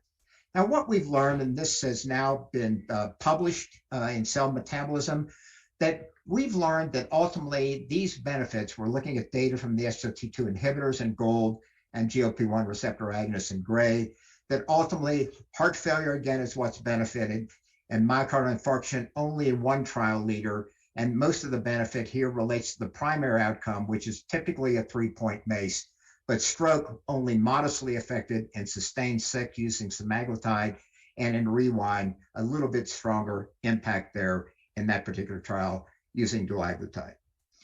Now, here's interesting information. If we look at the trials, this argument about whether metformin should be on board as the initial drug to treat type 2 diabetes, I think we could favor that as a continuing paradigm of treatment of type 2 diabetes, in that about 3/4 of patients in all of these trials were on metformin, about 40 to 50% on insulin, about 1/3 to 50% on sulfonylureas, only a few on DPP-4 inhibitors. And of course, those are patients in the SGLT2 inhibitor trials, not in the GLP-1 receptor agonist trials, and other medication, only a little bit of pioglitazone in the ELIXIR trial. Now, based on the study designs of all these trials, there was additional glucose-lowering meds that were added more often in the placebo group. That makes sense because if the GLP-1 receptor agonists and the SGLT2 inhibitors have A1C or glycemic lowering capabilities, the placebo group is going to be less well managed for their glycemic control. But here's what I think is interesting. If you look at the effect of reduced glycemia on outcomes, and NS means these data had been evaluated and published. Those that are NA or NS means they had not been published or had not been evaluated. And I should say Rewind now has published data that suggests that there's a little bit of benefit from glucose lowering on the primary outcome. But basically, the amount of A1C reduction is fairly modest from these trials. Only SUSTAIN 6 was above 1%. And I think we can explain that mostly on the more extensive weight reduction that occurred in SUSTAIN 6 than occurred in the other trials. Now, when we look at kidney outcomes, here, ultimately, the SGLT2 inhibitors really win. So these are all overall kidney outcomes, and here are patients with or without atherosclerotic cardiovascular disease, and we're seeing the benefit across the board. And ultimately, that's really a new indication by the FDA for the management of patients with many of the SGLT2 inhibitors. And here's kind of the outcome I'm going to summarize based on Credence and DAPA CKD trials. Notice that it's not anything but a change in the slope. Kidney function is still, if we're using estimated eGFR as an outcome, still declining, but the slope of that decline with either canagliflozin or dapagliflozin is being modified favorably by the use of an SGLT2 inhibitor. So if we look at the cardiorenal benefits, I think of the SGLT2s, we're looking at mostly cardiorenal benefits in patients with secondary prevention, but also now in patients with diabetes and multiple risk factors and primary prevention, and even going beyond simply diabetes, but now populations at higher risk without diabetes. So I think we all pretty much know how these drugs work. And ultimately, I'm not going to review this slide, indicating simply that the SGLT2 inhibitors work specifically in the kidney in modifying glucose reabsorption and sodium reabsorption with a modest diuretic effect. And the agonists mostly by multiple mechanisms, but the paracrine effect on the beta cell, decreasing gastric emptying, and probably to some extent working through the brain on reducing appetite. And ultimately, we're looking at the GLP-1 receptor agonists, most of their benefit related to things that relate to weight reduction and all the biomarkers that are favorably modified from weight reduction, whereas the SGLT2s, again, more so through effects that are not directly atherosclerotic. But I think the mechanisms by which these drugs are favorably given to patients with diabetes at high risk or people with diabetes or without diabetes with known atherosclerosis is yet to be totally discerned. Now, when ASCVD predominates or heart failure and CKD predominates, ultimately, I think the ADA has taken a step now in the 2021 guidelines to indicate here's a preferential choice for SGLT2 inhibitors, and here's a preferential choice for GLP-1 receptor agonists. Again, based on mechanism, I think we can be speculative, but the outcome trials suggest that those are the patients should be highly selected. So now let's talk about cardiometabolic medicine. And ultimately, we're talking about gaps here and how we evaluate and treat patients. This balancing back and forth from the primary care physician to the cardiologist, to the endocrinologist, to the nephrologist gets to be mind-boggling, doesn't it? Shifting patients here or there for multiple input and opinions, with the PCP ultimately getting confused about the best strategies, when to refer back, when to manage on his or her own in the clinic in which the patient's being seen. So what role do I play here? And we're thinking mostly here about diabetologists and endocrinologists for this particular meeting. Are we equipped to take care of this exploding cardiorenal metabolic disorders? Well, I'm going to share data from the US around 7,500 endocrinologists, and that's 4,500 patients per endocrinologist based on a prevalence of 34.2 million, which I think now is a bit dated. And then if we're thinking about cardiologists, we're talking about 22,000 cardiologists and over 100,000 family medicine or primary care physicians, including internists, and around 10,500 nephrologists. So here's the balance of physicians that ultimately relate to the care of such patients. So the barriers to gaps are many: patient factors, polypharmacy, out-of-pocket costs, tolerance, adverse effects of medication, physician factors, adequate knowledge about the trials and how they apply to therapeutic decision-making, expectancy of the research findings in terms of describing mechanisms to our patients, drug-drug interactions and beyond, structural inequalities, and Bob Gabay talked about this some, access to care, to specialists, non-compliance, and then insurance coverage. Maybe in India, that's still an issue. I'm sure it is, having been there several times in the last couple of years. Anyway, so this slide basically shows that basically cardiologists are uncomfortable prescribing these drugs.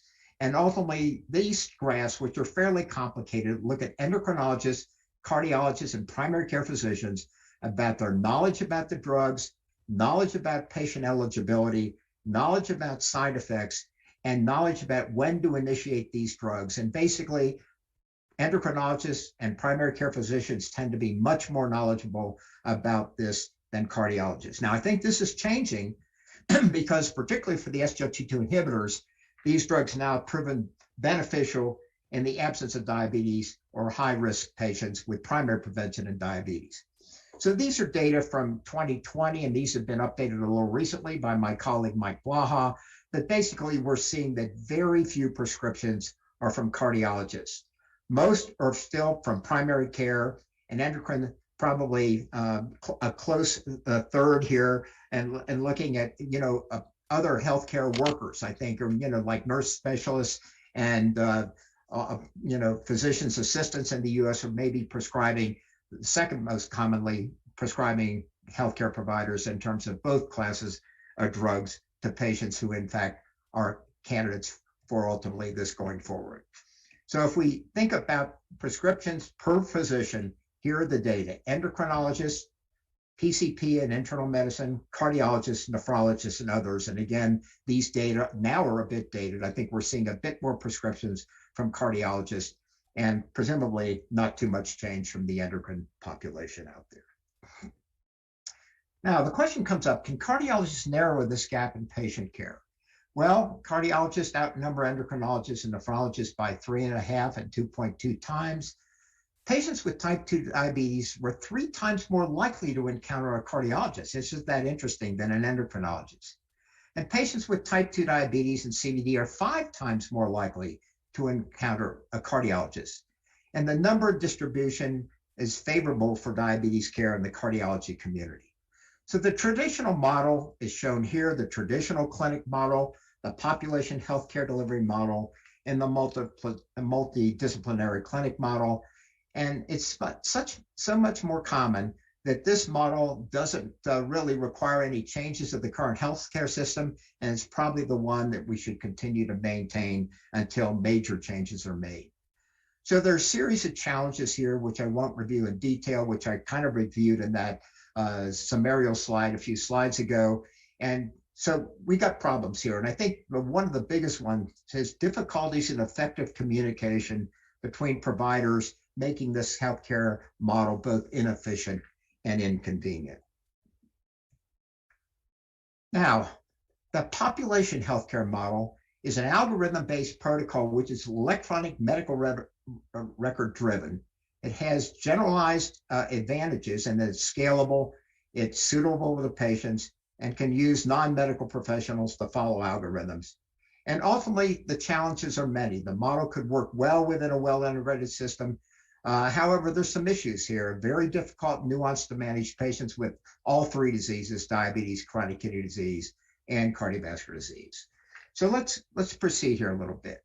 So the multidisciplinary clinic model is where a joint venture between cardiologists who attend to the ACS and hypertension predominantly, and ultimately this system only works to the extent that these referral patterns to other people are more readily implemented.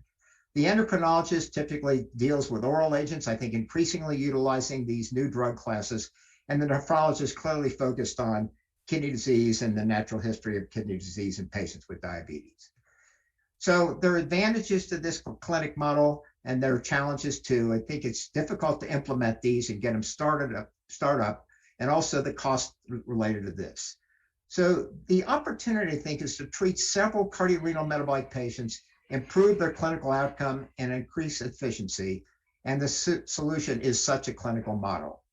So this could happen through a certificate program, a one-year fellowship, or a new cardiometabolic subspecialty. And here's where we're going with what we're recommending. So the certificate track is, I think, short-term. It's ultimately insufficient training to have an in-depth understanding of all these disease entities and how they interact. The subspecialty track may be more possible to meet some of these needs. And I think these would be 6-month to 1-year rotations from a cardiologist going into diabetes-related clinics, but unlikely from endocrinologists going into cardiology clinics, but that would also be possible. So, you know, there's strengths to this and weaknesses, which I'll not take time right now to review, but you could kind of conceptualize what some of the strengths might be in terms of flexibility, single-year focused training. But the weaknesses is ultimately an insufficient education and in-depth understanding and integration of complex healthcare into these very difficult patients. So what I'm going to do now is really finish off and discuss the Cardiometabolic Fellowship 3-year program. This is a plan to be a dedicated fellowship after internal medicine training. It's an opportunity to revamp subspecialty training, be an exposure in depth and breadth to relevant topics, and it's going to be a trickle-down effect beginning in medical school education. So the first paper in the endocrine literature we published was with a former fellow and now faculty member, David Saxon from Colorado, Kara Ryder-Brennan, who's in Germany and finishing her medical school training, who worked with Mike Blaha and myself. And this was published in the JCM and shows the details of such a training program and what it looks like. So here's the ideas in this training program that would be a physician who's sufficiently trained in all these aspects of endocrine and metabolic medicine that would meet the needs of managing the metabolic issues that relate to patients with cardiovascular disease, kidney disease, and diabetes or high risk and other metabolic diseases for cardiovascular disease. So the cardiology training would be advanced cardiac imaging, ECG interpretation, CTA, et cetera, with its interpretation, echo. So cardiologists bill for all this stuff, but you know, the specialists would be able to bill for all this too. So the idea of income, if that's a driving force, which it really shouldn't be, is still possible within this specialty training program. And nephrology and hepatology, resistant hypertension, screening for kidney disease, and ultimately more advanced management of this. And I should mention non-alcoholic fatty liver disease would really be part of this training program.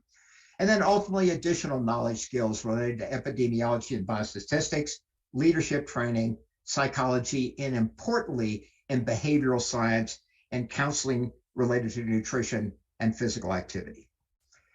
Now, what's not included? Coronary intervention, electrophysiology, advanced heart failure, including transplantation, thyroid disease, metabolic bone disease, reproductive endocrinology, disorders of the hypothalamus and pituitary, renal biopsies, hemodialysis, peritoneal dialysis, transplantation. All of this would not be part of this 3-year cardio-renal metabolic training program. And here's what a curriculum would look like. I'm not going to go through all of this now, but this would be a balance of clinics, inpatient experience, and other experiences related to mostly cardiac imaging. And a research platform would be really a goal to get physicians very involved in curiosity seeking and ultimately hypothesis generation that relates to this new area of subspecialty.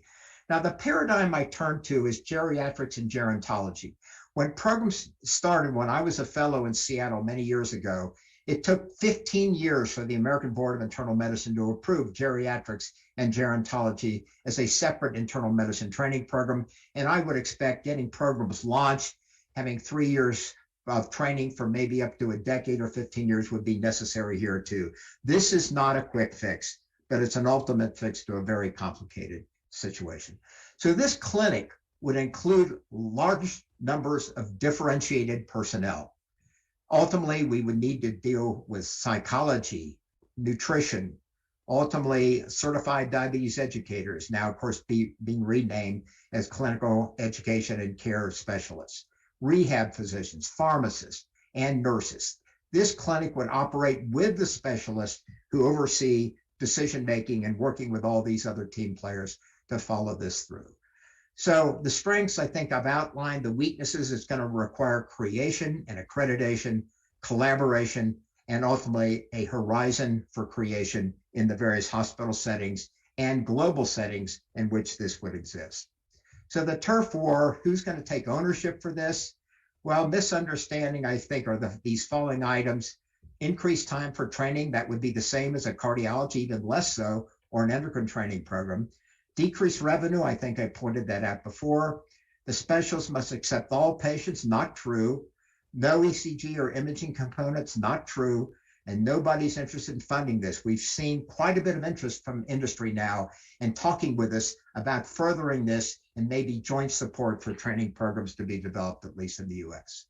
So this is a new opportunity that would meet the needs for healthcare delivery, physician input, and patients, increasing therapeutic inertia and really getting patients better assessed. And ultimately, we think, decreasing costs related to cardiometabolic and cardiorenal metabolic healthcare. Medical school curriculums where this should start.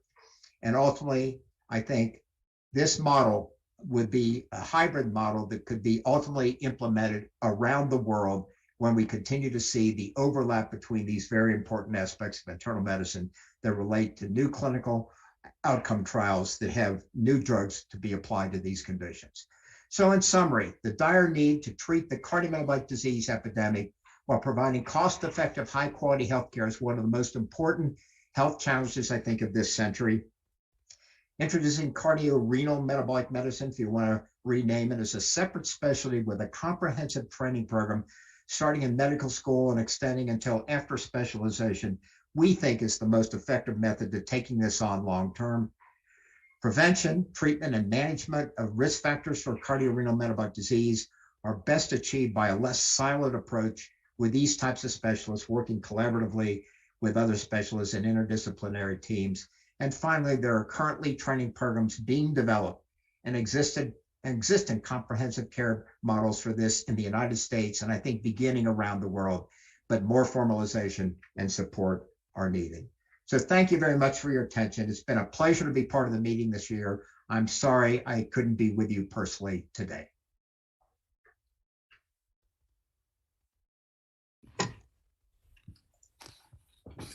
Thank you, Dr. Robert Nicol. It's an excellent talk. And also the concept that what we have developed about cardiometabolic clinic, and maybe even cardiometabolic renal also is something, and maybe hepatic. This concept is not new. I heard 20 years back, like cardiodiabetology.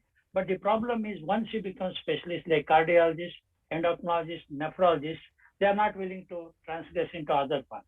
Maybe the best thing is after internal medicine, maybe as I said, 1 year, 2 years, 3 years training will be ideal. And this concept of polyclinic where all of them sit together and then see, which we tried in many subspecialties like foot and all, work for some time, but disintegrated.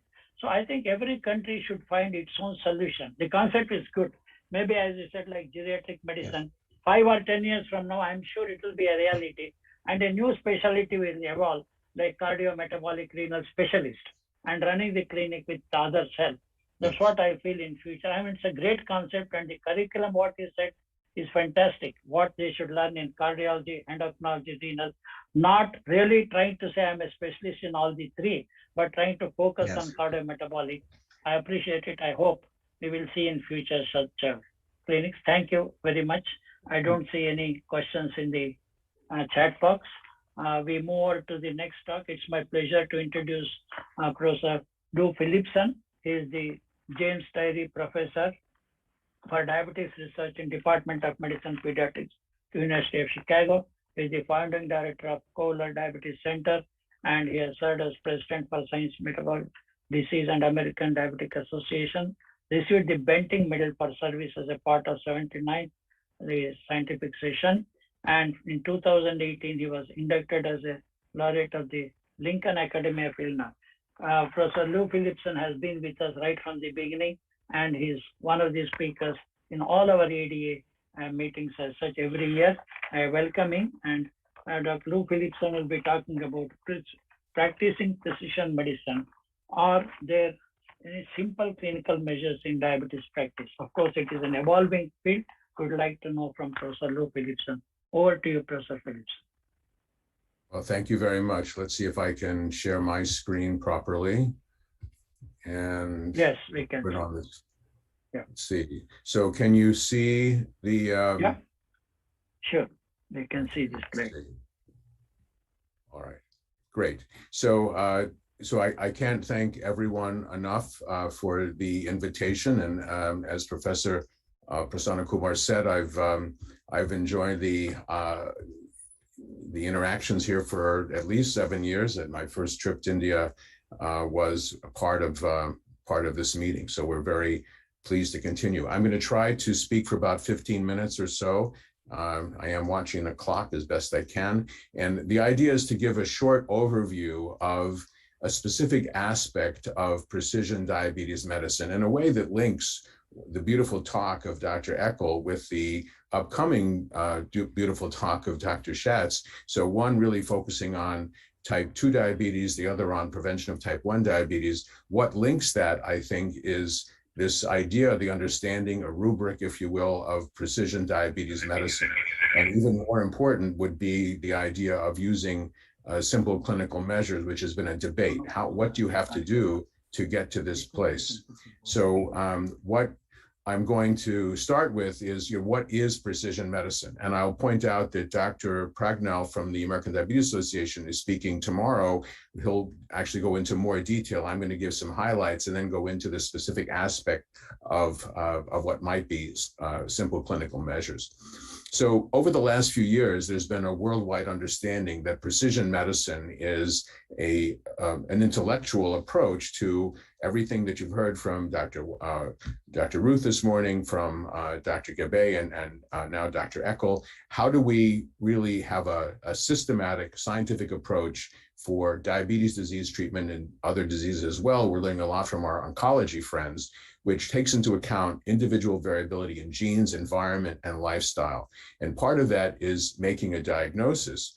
But the global view is really all things that might affect the person with the illness, the environment, not only the diagnosis, but then the specific treatments, outcomes, socioeconomic features, and so on. So quite a lot has been written about the genetics involved here. And a narrow view is that specific treatments can be targeted to specific individuals based on the science is useful, but the more global view is what we are trying to think about. How can we use these features, which include genetics, to, at the beginning, understand the disease? Are there biomarkers or other clinical markers that can influence all of these other ideas, which might include patient engagement, education, patient feedback, clinical translation, using targeted therapies that then can be tracked in outcome in terms of specific aspects of the evolving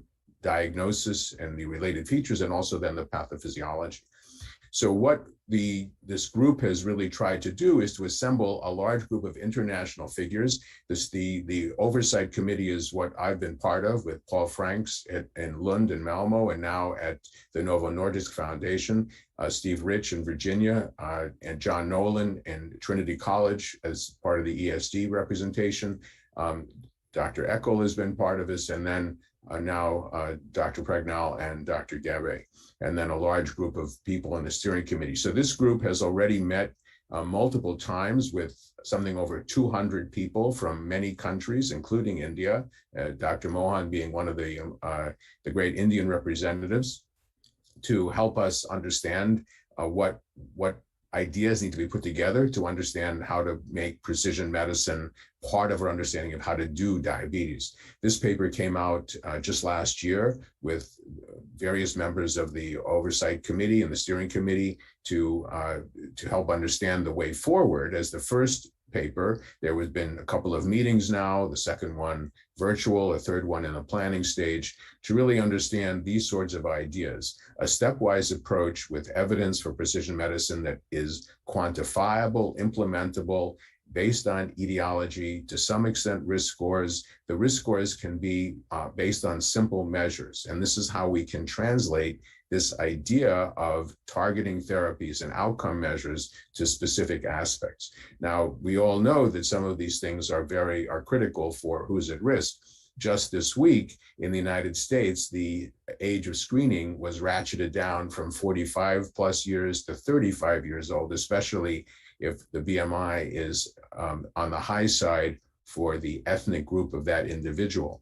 But sedentary population, and something I emphasize all the time, a family history of any kind of diabetes, high blood pressure, whatever gestational diabetes is, if that's seen, and there are multiple causes of that, that also is important to understand the risk factors. So all of these things are been promulgated by the CDC, the American Diabetes Association, WHO, the International Diabetes Foundation, the Indian Diabetes organizations. But how do we fit that into this idea of precision medicine?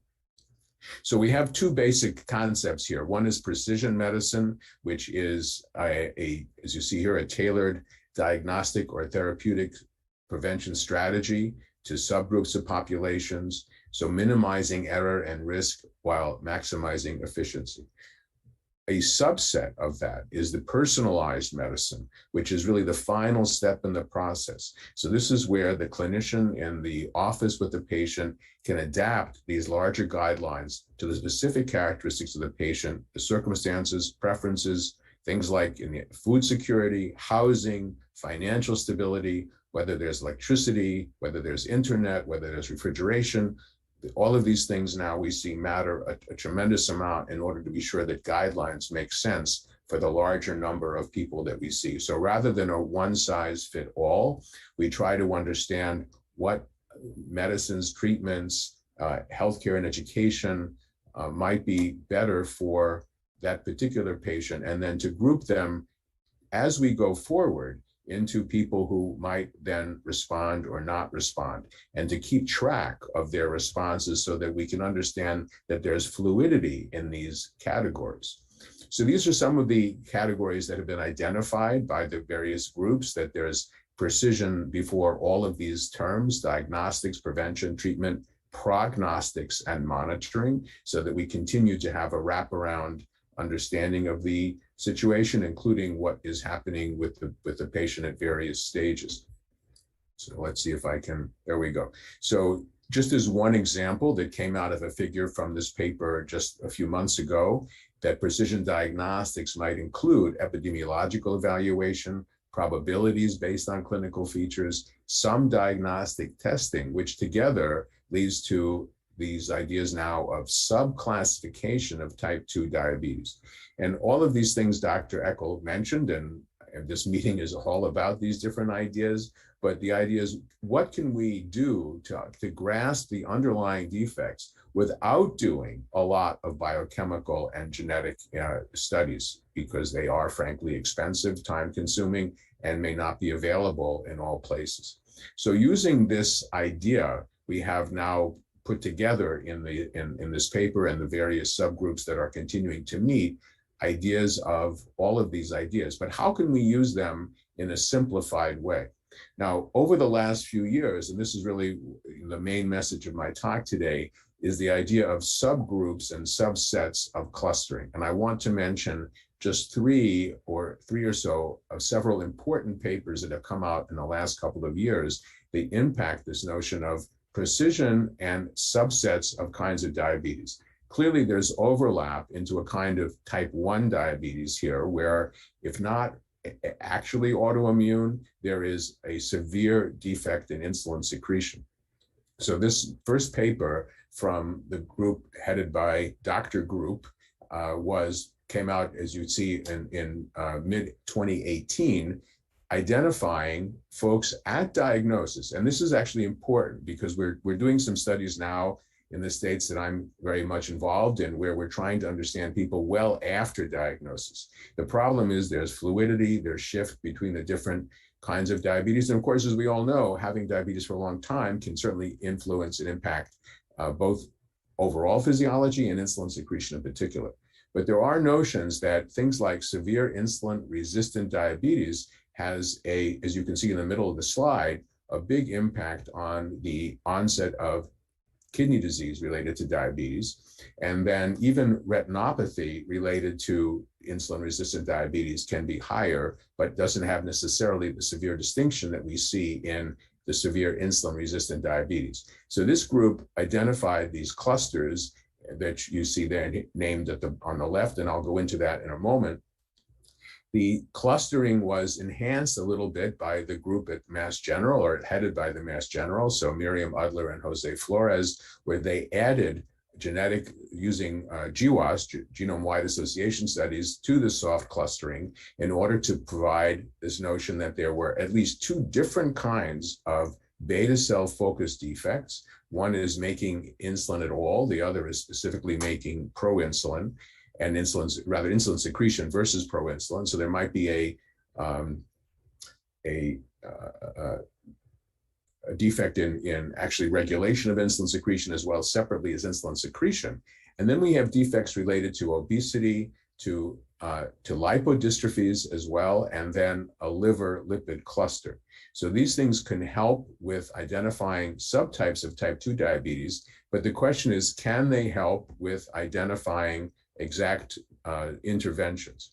So the next paper in the series I wanted to talk about came from the group at Exeter, and here was sort of a pushback. Can simple clinical measures guide precision diabetes medicine? So while we can use various sophisticated studies, glucose tolerance tests, clamps, genetic analysis, what else can we do? So the Hattersley group with John Dennis and Beverly Shields and their colleagues said simply this, that clusters, while they show differences in glycemic progression and even complications, could be compared with a model using features that you could get at diagnosis alone, and that things like gender, BMI, age at diagnosis, and baseline A1C was remarkably strong in predicting outcomes and the best choice of therapy. And you can see here on the right, clusters differed in glycemic response with a particular benefit for even TZDs in patients in the severe insulin-resistant cluster and for sulfonylureas in the patients with mild age-related diabetes clusters. So here, I wanted to show also a new paper from many of our leaders in today's meeting, Dr. Aravind and colleagues. And this paper recently came out about clustering type 2 diabetes in patients in India. This used almost over 19,000 individuals with 8 clinically relevant variables: age at diagnosis, BMI, waist circumference, A1C, and then lipid measures, triglycerides and HDL cholesterol, but also fasting and simulated C-peptide, which might not be so easy to do in most clinical situations. And they also identified some of the same clusters as before, and I'll mention those in a moment, but found that combined insulin-resistant and deficient diabetes were more unique to the Indian population. Most recently, the group also in Europe, Ewan Pearson in the UK, many of these names are household names in the diabetes world, but including Dr. Franks, who's part of our Precision Medicine Diabetes Initiative, but many others came out with this idea also that you could cross-validate some of these studies using these measures age, A1C, again, a lipid measurement, HDL cholesterol, BMI, and again, the addition of C-peptide. All of these things we use often in the clinic, but we don't necessarily put them into a specific rubric which says this drug or that drug should be tested. So this is the summary. I'm not going to read the whole slide, but basically, instead of using the sophisticated fasting measurements with calculations, the HOMA A2B and HOMA 2AR, they were just using C-peptide and HDL cholesterol to figure out which group had these sets: severe insulin deficient diabetes and severe insulin resistant diabetes. These were mapped to the previously identified clusters. So it looks like the clusters are holding up pretty well with this important sorts of correlations, that the severe insulin deficient diabetes cluster showed the fastest progression towards insulin requirements, while the MDH cluster, this moderate diabetes, showed the slowest progression. So making these what we think are simple clinical measures can also help predictions. So these are the names, just to be sure that I mention them very clearly. Severe insulin deficient diabetes. So if you measure C-peptide at the outset, you can get a sense that these folks will need insulin sooner rather than later, and you can start letting them know that immediately. Severe insulin resistant diabetes, which might be very high insulin levels with features of insulin resistance. Then there's sort of this middle characteristic of mild obesity-related diabetes, which often has a lipid component.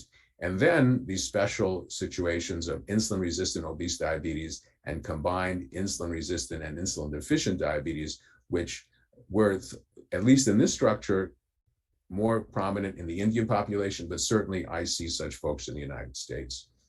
So why do this? Why should we even cluster? And I've alluded to this before, that it's really only useful if it means something for both the clinical decision-making and for the patient. We want to accurately classify these diabetes groups into subtypes, because we can plan therapies based on that, what that tells us about the pathophysiology, to predict prognosis. We need to prevent complications, especially what we heard about a minute ago, renal disease, cardiovascular disease, and the overall approach to targeting therapies and achieving patient acceptance to understand why we're using certain therapies is really important. Now, again, some of these subtypes are fluid, and even though here they were found at diagnosis, one group can change to the other. So to compare basically 3 different papers where simple clinical measures were tried to see how they mapped to the more sophisticated measures, in each case, BMI was critical. The baseline A1C was critical. In other words, what is the starting situation? The gender seems to be very important. Measuring renal function and cholesterol, and in some cases, waist circumference, and is the paper from Dr. Aravind. And can we measure fasting and stimulated C-peptide? Not all the time. Now, many of these things are what we already do. So sort of what's the point? Well, the point is to put that into the rubric, and for the first time to really think about using this to establish which drug would be used and how to then monitor the progression of the person with diabetes going forward. So it can guide diagnosis, treatment, predict outcomes. Eventually, we'll be able to use genetic risk scores and put in my personal, field with atypical monogenic forms, very helpful in specific circumstances, but the explosion in diabetes is not related to any increase in atypical monogenic forms, as Dr. Mohan has pointed out frequently. So the hypothesis that using this approach in choosing therapy is likely to be cost effective, but this remains to be shown. And we think that using the subtype analysis in clusters is a way to guide strategy, which will be part of our medical record keeping and our way to engage patients and diabetes educators, other clinicians going forward. I want to just end with reminding everyone that yesterday was the birthday of Dr. Saudekar, who warmly greeted me on my first trip to India, and who was a spectacular advocate of the use of science to prevent this. He always said, the tsunami of diabetes, not only in India, but around the world. So I want to thank you just for this brief foray. As I said, Dr. Pragnell will go a little bit more specifically into the idea of precision medicine and how the ADA and associated groups are trying to put this forward with with research funding opportunities, as well as this intellectual concept, which we think is helping out. And as we head now into Dr. Schatz's group, I'll make a plea that part of this precision medicine is to make a positive diagnosis of diabetes always. And that may include measuring antibodies as standard of care, so that some of the things Dr. Schatz will talk about can be implemented more quickly as we learn how to do these things. So I will stop here, and I thank you for your attention. I thank the organizers for inviting me again this year. Thank you, Dr. Philipson. Great talk as always. Can I?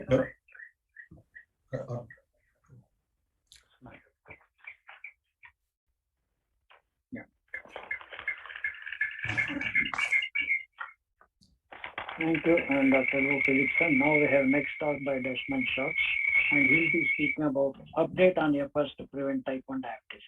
This is something last 50 years, so many studies, so many people have been working, and I think it's a dream of all of us to see one day that the prevention of type 1 diabetes really becomes true.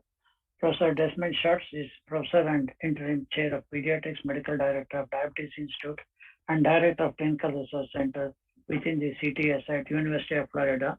He served as president of Science and Medicine at ADA, and he has been involved in type 1 diabetes research since 1980s.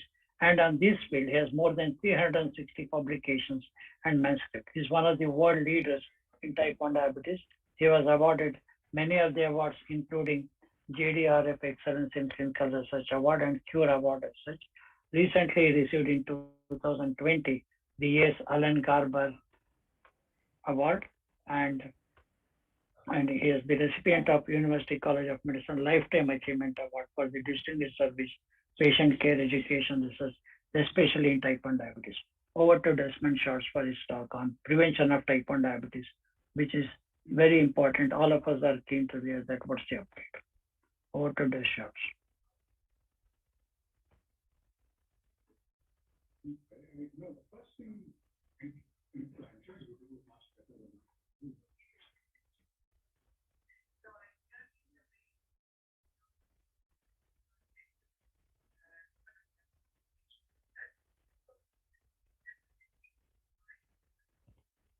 Dr. Des Schwartz, can you share your screen? Sir, I think Dr. Desmond is not here right now. He was here. Yeah, he is in the green room, sir. So can we continue for panel discussion? Okay. Once I always feel that the first step is to let the emotional part of discussion. Now, Professor Lou Philipson, thank you for your talk. You are there? Yes, I'm here. Yeah, okay. Thank you for your talk. You are telling about the different phenotypes that recently has come from India. Do you think clinically it is possible that when you see a patient, maybe you may not go through the whole rigorous process to see MUD and others, that when you see a patient, depending on the phenotype, you should be able to come some sort of a precision medicine, which we don't have today. We are following right now the guidelines. Okay, irrespective whatever it is, then you see metformin is a second, third. Of course, some little atherosclerotic vascular disease and all that stuff. But do you think this sort of phenotype classification, what Dr. Mohan and his group has said in future, that will be the path for precision medicine, and how far we can go with it? Yeah, so that's the perfect question, and I'm always amused because I think back to a past president of the ADA who said very specifically that when he talked about sort of the 7 or 8 deadly combinations to diabetes, that he felt all the existing paradigms were not based on pathophysiology, and so the idea of using these clinical measures in a way now that we're seeing all over the world would really guide which part of the classification you would use. If someone has low insulin, it doesn't necessarily make sense to me to start with metformin, for example. Now, Hattersley and others have shown that metformin can help even when you don't have much insulin around, but it doesn't seem to me to address the main situation. So using these ideas and to use that to work with the person with diabetes to help explain to them what measures we're looking at. So this is where the wraparound idea comes from. I mean, obviously some people with diabetes are very hard to understand. I mean, and even in my clinic, we have this problem, which I refer to as the magic problem. You know, I refer to Professor Arthur Clarke, who was a science fiction writer in Sri Lanka, who said that any technology sufficiently advanced is indistinguishable from magic. So when we have this barrier that we have a clear liquid, and in the liquid is insulin, and people don't understand molecules or glucose or anything, so that's a barrier that we're hoping precision medicine can address. So the short answer is we think this will change the way the various algorithms are written so that we can use the information like Dr. Aravind put in his paper to, in your group's paper, to help us think about what strategy is most effective. Dr. Philipson, can I ask a question? Okay. So we had this discussion this evening about clusters versus pathophysiology versus technology, and what is, to use pharmacogenomics as an example. Prior to 2014, we were using single gene sequencing, and we thought pharmacogenomics was going to be the way we do things in the future. But that didn't pan out when we realized that each has its own way of expression. And the question is, how do these streams come together? You know, are many blind men palpating different parts of the elephant? Well, I think that's exactly right. And, you know, sometimes when I hear my good friend, Dr. Flores at Mass General talk about GWAS and genetics of type 2 diabetes, it sounds like an apology. And I joke with him about that.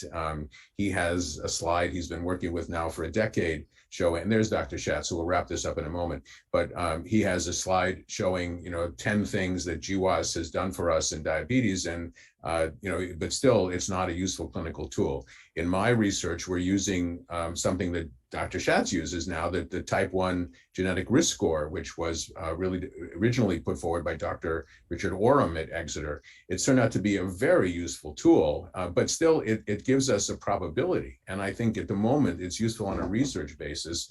But so often we have families who say, you know, diabetes came out of nowhere. You know, and we get calls even from families in India. I have no family history. My child was healthy. Surely this is something else. Oh, and by the way, they say the antibodies were tested and they're negative. So the genetic risk score could help in that situation, but it's not definitive. And even though, again, the Exeter group has shown, I think with the group in Pune, that there is some validity in different ethnic backgrounds, it's still not the main thing. So at the end of the day, I can end this by saying, I agree with you. The full benefit of genetic analysis and all of these things has yet to be realized, but we're working on it. And I hope one day that as the costs come down, it will there. And I'll just give one example. There's one company in the United States that is now offering 28 genes to be tested for monogenic diabetes for no more than $250 out of pocket by the subject. So this is revolutionary. I mean, 2 years ago, it was $5,000. So a 20-fold approximately reduction in cost for genetic testing, still too expensive, but we're getting there. So thank you for that important question. One more thing, if you look at ACE guidelines, where is precision medicine? At the beginning, whether the A1C is 7.5, 8.5, 9.5, 10, you don't take anything into consideration, only the presentation of HbA1c. So it is one extreme where you see you don't take anything into consideration, going to that. Other end, you have got precision medicine. So how do you view the ACE guidelines when you see a new patient? Do you follow that or not? Yeah, so me personally, I throw all of that out the window, and I use the ideas of precision medicine already. So I'm sorry to say that, but you know, I think we all have to go with what we do. Now I'll turn it over to Dr. Eckel. So with that person that he mentioned who had a slight increase in BMI, who was sedentary, I mean, I think, you know, do you start him on metformin and send him home? I mean, absolutely not. So I think you take into account the family history, you take into account the cholesterol, and you try from the outset to think about therapies that work. But Bob, can I have you answer that question? Right, where there were multiple factors in that patient that needed attention, and just throwing one drug at this or even a low dose drug for blood pressure, something else, is not therapeutic inertia, nor is it precision medicine. So I think this subclassification of diabetes is where the field's at now. And as Lou is being prophetic, I will get on that camel and ride with him. The prophecy of genetic information is going to be time sensitive. And ultimately, I think 20 years from now, hopefully we'll be able to answer a lot of questions. But nevertheless, therapeutic inertia and precision medicine overlap tremendously in the assessment and care of patients with diabetes. So can I just close this with one question to both of you and Dr. Schatz? So do you, I mean, now that machine learning is thrown into this and deep neural networks that most of us probably, you know, are struggling to come into thing with this. Do you expect that, you know, this whole paradigm where big data meets genetics and epigenetic information, other things from, you know, from devices, from sleep scores, each of this we will be able, the clinician will be actually be able to get a composite score that will help guide him or her over a period of time, because genetics is probably just a small part of the whole thing.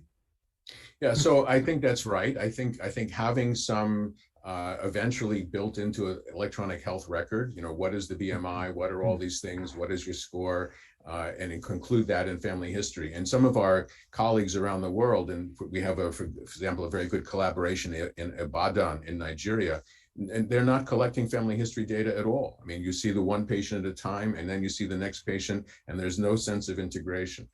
In many of our families, and I'm going to try to lead into Dr. Schatz's talk now, we're also seeing family histories of type 1 diabetes that are not being understood. I mean, just this week, I had a family where the third cousin has type 1 diabetes. Now, I don't know what that means yet, when you have 3 cousins of different brothers, when there's no additional, no first generation. But we are seeing now, we're working with a group at UCSF on families where there's either multiple autoimmunities or multiple type 1 diabetes in generations.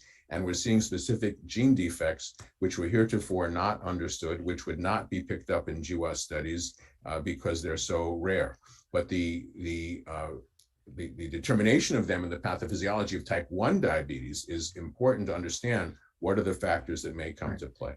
So I leave it for there. I want to make sure that Des has enough time to give his important talk. No, Can I it's make good. one small comment before we go ahead? Des, go ahead. I'm sorry.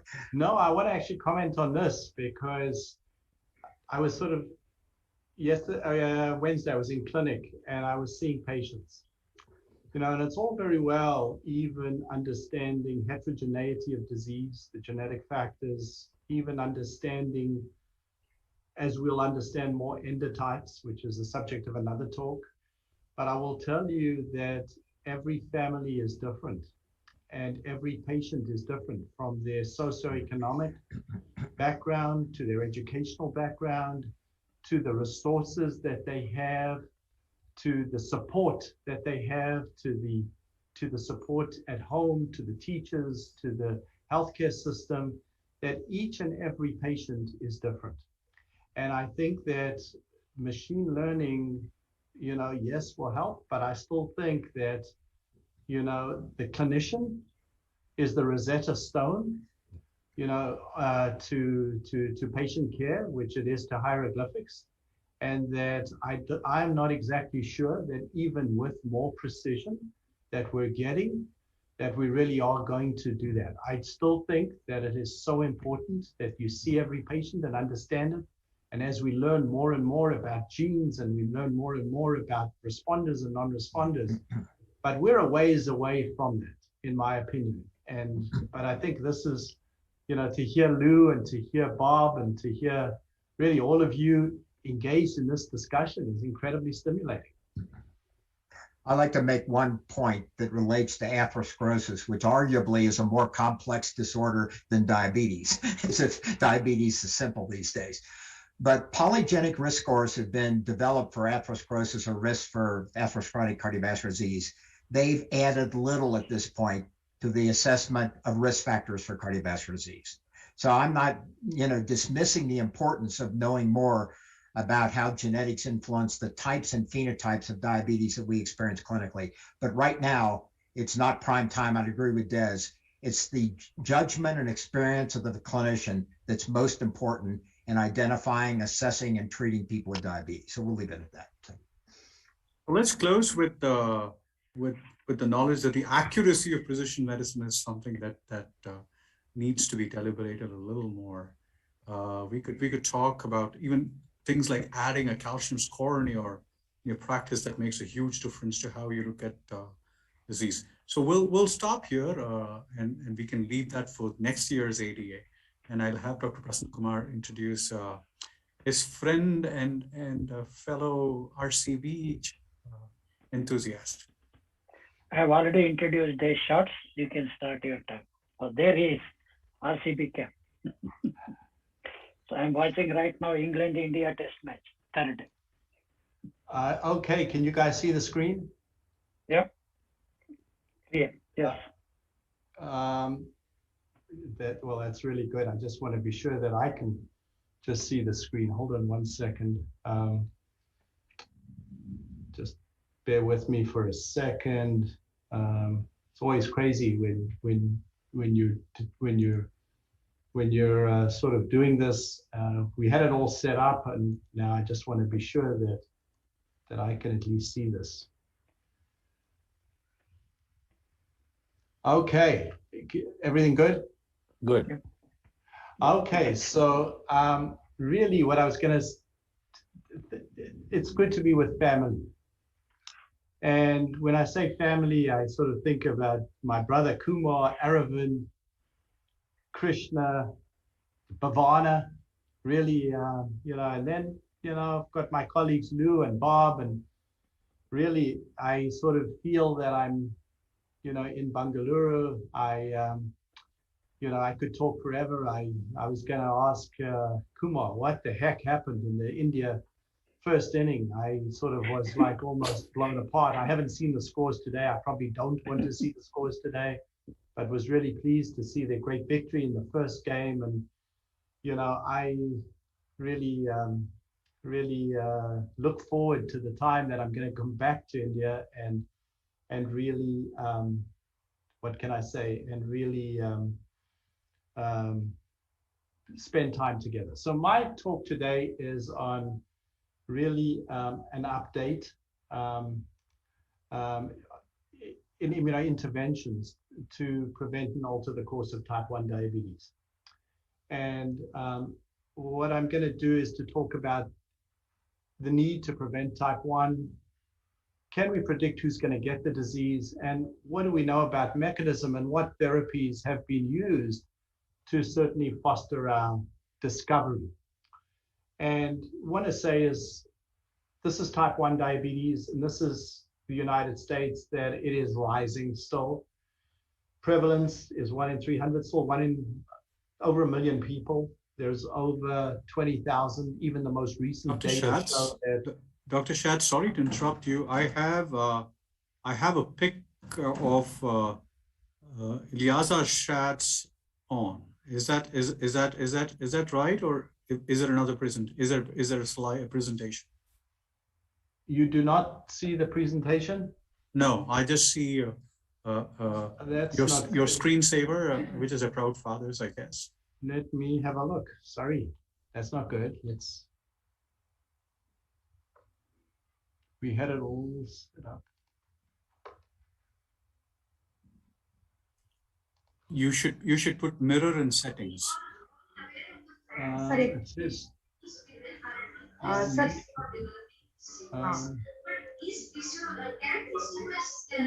Got it. Can you see it? Yes. Okay, so, well, thank you. Really important is the need to prevent type 1 diabetes. I see Neelam she has control of my screen if necessary. But really the goal here is importantly to prevent type 1 diabetes. And there's a burden of the disease. There's over 1 million people in the United States. And it's so crucial as we sort of think about this, that we know about the morbidity, we know about the mortality, and the economic burden is so significant. So understanding that and the annual costs of the disease, and we realize that currently management is difficult. And if we look at A1Cs, even from 2015 and even more recently, which is even worse, the majority of people are really not reaching the target. So it is absolutely imperative that we do something. And the biggest challenge, obviously, is the young kids, certainly those between adolescence and early adulthood. Later on we do better. And that actually goes back to heterogeneity and really goes back to the questions about genes. And it also goes back to the question about age. And it also gets to the question about what is possible and what is not. But clearly we've got to think about preventing the disease in all ages. And, I have shown this slide before that in terms of the major advances in type 1, yes, we're into technological advances, we're in hybrid closed loop systems. We really need to understand beta cell biology better to get to a cure. We're pretty good at predicting the disease. We do have better genetic markers. Lou has really done a lot of work with genetic risk scores, as has our group. We understand the markers of the disease, of the predictability of the disease, and we've got to get there because, as I've said, insulin is certainly not a cure.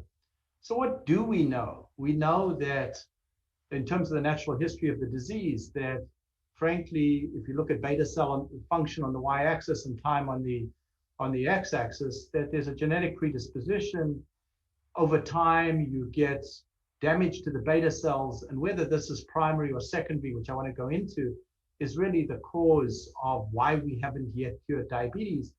But the bottom line is we do get destruction of beta cells, and then you get loss of first phase insulin glucose intolerance, and then diabetes. We know that HLA contributes over 50% of the risk, and there are over 40 non-HLA genes. There are all these antibodies in the peripheral blood. There are at least 5 antibodies. And we know from data now from within TrialNet that the more antibodies you have, the greater is the risk of developing diabetes. So if you look at this cross really over time, and you look at people who are identified by screening, and if you have 4 or more antibodies, your risk over 5 to 10 years is close to 90%. Over 5 years, it's still 75%, but over a 10-year period of time, it gets up to 90%. So we know that we can predict it with antibodies, but I will also tell you, but be careful, because it's a heterogeneous disease. It's under the age of 6, and you've got multiple antibodies, which is 2 or more, almost everybody gets diabetes. However, if you're older, like myself and even Bob Ackel, and you've got 2 antibodies, and you're over 35, your risk of developing diabetes is only about 25 to 30%. So as we think about the design of studies, and this is where I think has been a problem in the past, is that when we think about the design of studies, how can you really compare a study in which you have initiated a prevention study in somebody who's older compared to somebody who's younger? And that's why it's been hard to find statistical difference, and that's why we really need to have new designs, newer studies, and to understand endotypes better. So basically, based on this, we're able to identify stages for type 1 diabetes. We think about pre-type 1 diabetes, which lends itself to primary prevention. Stage 1, which is beta cell autoimmunity, but with normal blood glucose and pre-symptomatic. Stage 2, which is still pre-symptomatic, but now we've progressed on an oral glucose tolerance test from euglycemia to normal glycemia. And then stage 3 is active disease. But that still doesn't imply, or does imply, that there's an opportunity to arrest progression of the disease, because we know from studies in NPOD and others that beta cells are present many, many years after diabetes. But let's think about it. What is our focus? What is it that we're trying to do when we're sort of thinking about prevention? Well, when we think about this, there's really, you've got to think this in 3 ways. One is, if you're in an established disease, you've already got the disease, you've got a healthy autoimmunity, You've got to protect the beta cell mass, and you've got to get beta cell regeneration, because we know, just like the kidney, that you've got beta cells, but they're not, you don't have many beta cells left. So we've really got to regenerate it to get to the point of reversing the disease. Contrast that with very early on in the disease and in prevention, where you may have still a good functioning beta cell mass, and we just need to protect that mass and halt autoimmunity.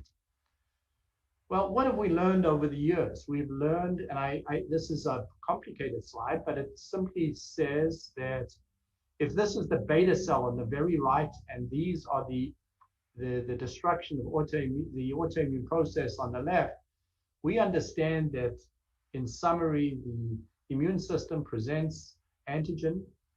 We're not sure what that antigen is in the context of the MHC, which is the class 2 molecules, the HLA, to the immune system. So if we understand that, we have developed really therapies at almost every stage of the disease in order to impact the disease. And it's not that we've been messing around for the past 10 years. And this was a study compiled by my friend Mark Atkinson and Amanda Poskai, in which we looked, this is over a year old, at how many studies were done in the past 10 years. And there are over 100. These are antigen-specific trials and non-antigen-specific trials as well. And many of them have been well-powered studies. But you ask the question, why is there limited success? And again, these are the points again that all have been brought up, in previous talks, the hint about the heterogeneity of the disease. We know type 1 is not, it has many components. Look at type 2, which are clearly so many diseases. Type 1, there's a changing face of the disease. We never saw people who were overweight. Now, if you look at, for example, the DCCT edict data, which I saw, 70% of all the patients with type 1 are overweight, and 35% of them are obese. So clearly, where is it? I don't have time to talk about what have we learned from animal models. What about the mechanism? And we really need to know more about the mechanism. Is it really a primary autoimmune disease? And for years, I've been preaching that it's really a disease of the beta cell, rather than the suicide, which may do that. And then, is it the wrong approach, the wrong combination, or frankly, the wrong time? And I've always regarded as interventions in new onset as both, yes, the road to curative, but also a proof of concept. In other words, if we can show that it works perhaps very late in the disease, can in fact it work earlier on? And here are the proof of concept sort of studies, the so-called successful new onset studies. And it sort of shows you, which is in the circle, that you can arrest destruction of the beta cells for about 6 to 12 months. But thereafterwards, the beta cell function tends to fall. So at least it gives you a window of opportunity to do that. And there are a bunch of studies that have been really shown to do that. But I really want to focus on perhaps a couple over the last couple of years. And this was a study initially initiated by my colleague, Mike Haller, in which we said, okay, let's use a combination. We don't have the right single monotherapy. Let's use a combination and ask the question, and I don't have time to go into the mechanism, but whether anti-thymocyte globulin low dose with G-CSF could in fact do the same. And we did that. And what we found was that not only was there a defect, was there an improvement, an effect at 1 year, but there was an effect at 2 years as well in terms of C-peptide. That's the area under the curve, C-peptide. So we asked the question, well, if we can do this in established cases, what happens if we do this earlier on? And so we took this to TrialNet, did a very well-controlled study, and lo and behold, it showed that yes, ATG and G-CSF, which is shown in the green, was superior to placebo.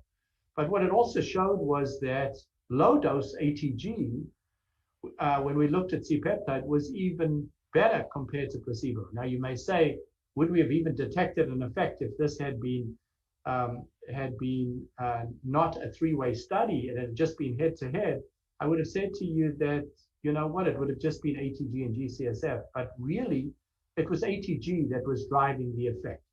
So if ATG, which is given, you know, over a 2-day course and can be done as an outpatient, could do this with minimal side effects, well, would it have an impact on the disease?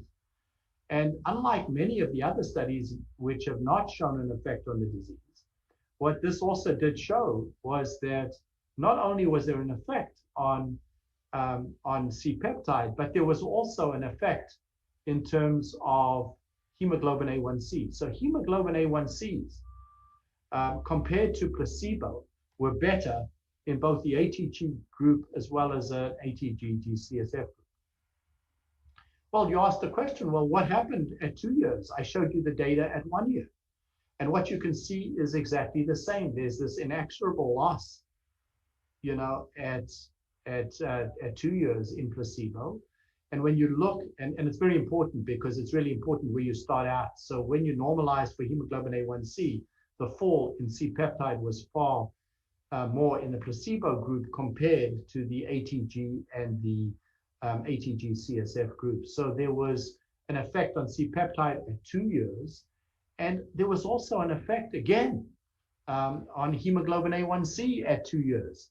And if we think about the DCCT, an edict, and we think about short-term memory, metabolic memory, this could be really important in terms of the long-term prevention of both microvascular as well as macrovascular complications. So from this particular study, we know that low-dose ATG does preserve beta cell function and reduces hemoglobin A1C in new onset. It is safe. We know that it does induce distinct immunological changes, at least in the short term. I will say to you that longer term, when we've looked at this in a very recent paper that's just come out, we don't see a sustained effect. And that's not surprising because it was given over a period of time of just 2 days. So we wouldn't expect there to be a reversal, you know, of the immune system 5 years afterwards. And that we've really, you know, posited, and I know Lou has been part of this, that it should be used either alone in combination in terms of prevention of diabetes. Well, because this is an update and because this is what's new in prevention, there have been other studies done. The TIGER study was done in which anti-TNF was used, golimumab was used. Their data were published in the New England Journal of Medicine. And what it showed was that, again, there was some better outcomes at 1 year. But when you looked at 2 years, again, there was this fall off in C-peptide, no longer really significant from that of controls. And then the company decided, based on those data, that they would not pursue, you know, taking this any further. But there are other studies that have also been published, and there was a recent paper, a combination of anti-IL-21 and liraglutide, because, you know, if what, you know, what Bob and others and you have talked about, could liraglutide have an effect certainly in type 1, then the answer to that question is, again, if we look at the combination at 1 year, there appeared to be preservation, but at 2 years, that effect went away. So the question is, having done stage 3, we need to do this earlier in the disease. We need to see what can we do much earlier in the disease. And here again are some data published within TrialNet, led by Kevin Herold, you know, and many of us who participated certainly in the study. And the bottom line was, the question was, can anti-CD3, which is really a pan-T cell marker, tepalizumab, have an effect in preventing the disease? Because when it's been used in, again, and I want to make this point again, in some cases of new onset where there are what I believe are the responders and non-responders, and this is really where we need to get to precision medicine, is trying to understand upfront, can we identify those people who are going to respond? But TrialNet did the study in at-risk subjects, people who were in phase 2 of the disease, and then asked the question, can anti-CD3 have an effect? And here is the effect. This looks at time to diagnosis and looks at the proportions. This is a hazard rate, just like you see in cancer. The placebo is shown here in the red and looks at what happens over time. And over 5 years, 80%, of the people had developed diabetes in the placebo group, and in the tepalizumab group, about 60% had developed. So yes, there was an effect. And what you can see is that there's a delay of about 2 years in the progression to type 1 diabetes. And most recently, they have taken this to the FDA to ask the question, could this be used more broadly in preventing type 1 diabetes? So what, again, as I said to you, that the annualized rates of diabetes were lower. The time to diabetes was increased. In other words, there was a slower progression. And if we look at this now over time, in some cases, there was prolonged protection for as long as 7 years. So clearly it was shown, there were short-term side effects. There was some efficacy that were demonstrated. There were subgroups that were shown to be effective. And it's really the first trial to show that immune therapies can in fact prevent, or not even prevent, but to delay the disease. So again, just to trying to put this on, as I said to you, some people, few, were followed for as long as 7 years. And it was posited that if in fact we think about type 1 diabetes, and if in fact we think about the burden of the disease, and we think about the cost, and I don't mean financial cost, but the impact to the individual, to society, and if we could prevent the disease for a day, for a week, for a month, could it be that this could be, a therapy? I think we could debate whether we want to use this for 14 days, whether this is the most effective, whether this is the most cost effective, whether this will be, as good. Could ATG be as good? Could ATG be better? Could we in fact intervene earlier in the disease? I certainly, don't know the answer. But I do want to tell you that we're doing other prevention studies. There are ongoing prevention studies that are occurring. There is now within the German group, they're using oral insulin to ask the question whether oral insulin very early in the disease can prevent or delay the disease. The Finnish group are using another targeted antigen therapy, GAD plus vitamin D, and then vitamin D plus omega-3 fatty acids. We've just completed, or TrialNet completed, a study with abatacept. There's a study looking at alpha-methyl-dopa in a subgroup of genetically susceptible individuals, and then there's hydroxychloroquine. And then stage 2, anti-CD3 has been done, and right now anti-thymocyte globulin is certainly being looked at in great detail. So again, I think that where we are now is to say that we as a group, all of us, we've not failed. We just haven't found ways that have worked. And to quote Winston Churchill, there's a man who basically had many sayings, often not original himself, but really could put it in a good way. And I think that at least we're learning more about type 1. At least we're learning so much more about the disease, what doesn't work, what may work, what we're at with endotypes, what we are, where we are with responders, where we are with non-responders. And I think that we're about to enter, a new era. So if we had a light that flickered and now a light that flames, maybe, we will look to the time really that we'll have a light that shines really over all the land and the sea. I do think that, you know, there is progress. It's not at the rate that we want to do. Perhaps next time that I speak to you, we can sort of say, what are we doing to rewrite the textbooks on how type 1 diabetes develops? And are some of the notions that we've had that have been ingrained just wrong? Are we at a point that we've recognized that, yes, we've come a long way in understanding the natural history, but we still need so much to go by mechanism? Why the beta cell?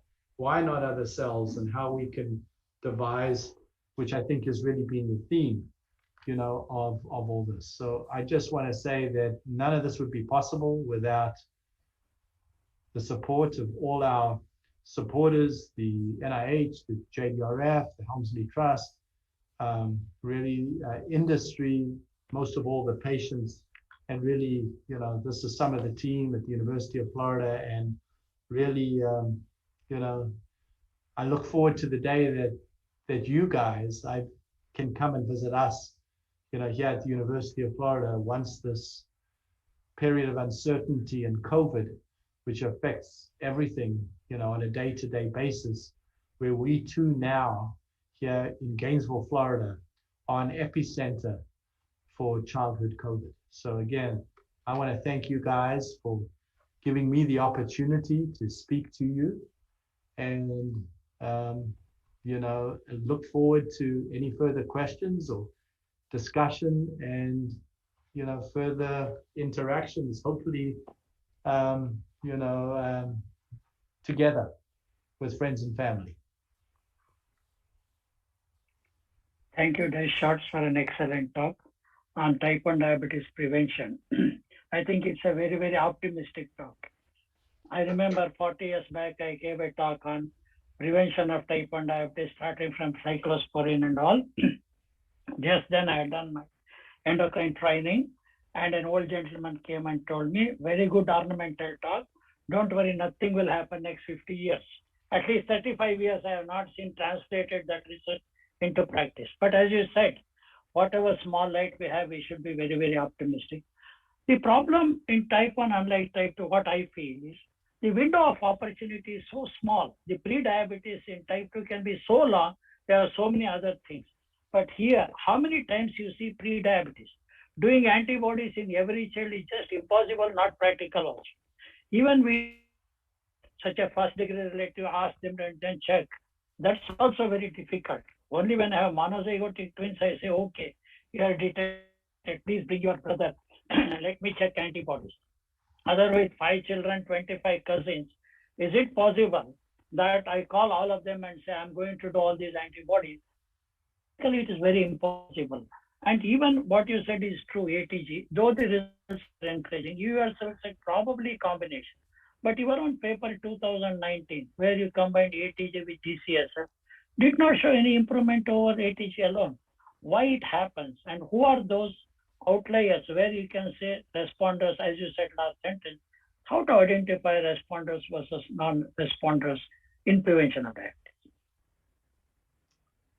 You know, that's a great question, and I'll let you, these other guys. So we're waiting for, you know, Dr. Philipson to develop a cheap test, right, that we could screen newborns, right? I mean, my dream ultimately, so I'll just sort of share my dream, is that we'll do whole genome sequencing on every person. They'll become your patient for life. We'll do whole genome sequencing. We'll identify people who are going to develop type 1, going to develop type 2, going to develop atherosclerosis. We'll do that, and it will be almost free because we'll have the technology to do that. And then the biggest question will be the ethics of, you know, who's going to get it and who's not. So I'm agreeing with you completely, and you know, we're going to get to that. I do believe we'll get to whole genome sequencing, hopefully at some stage of my life. But that's a question.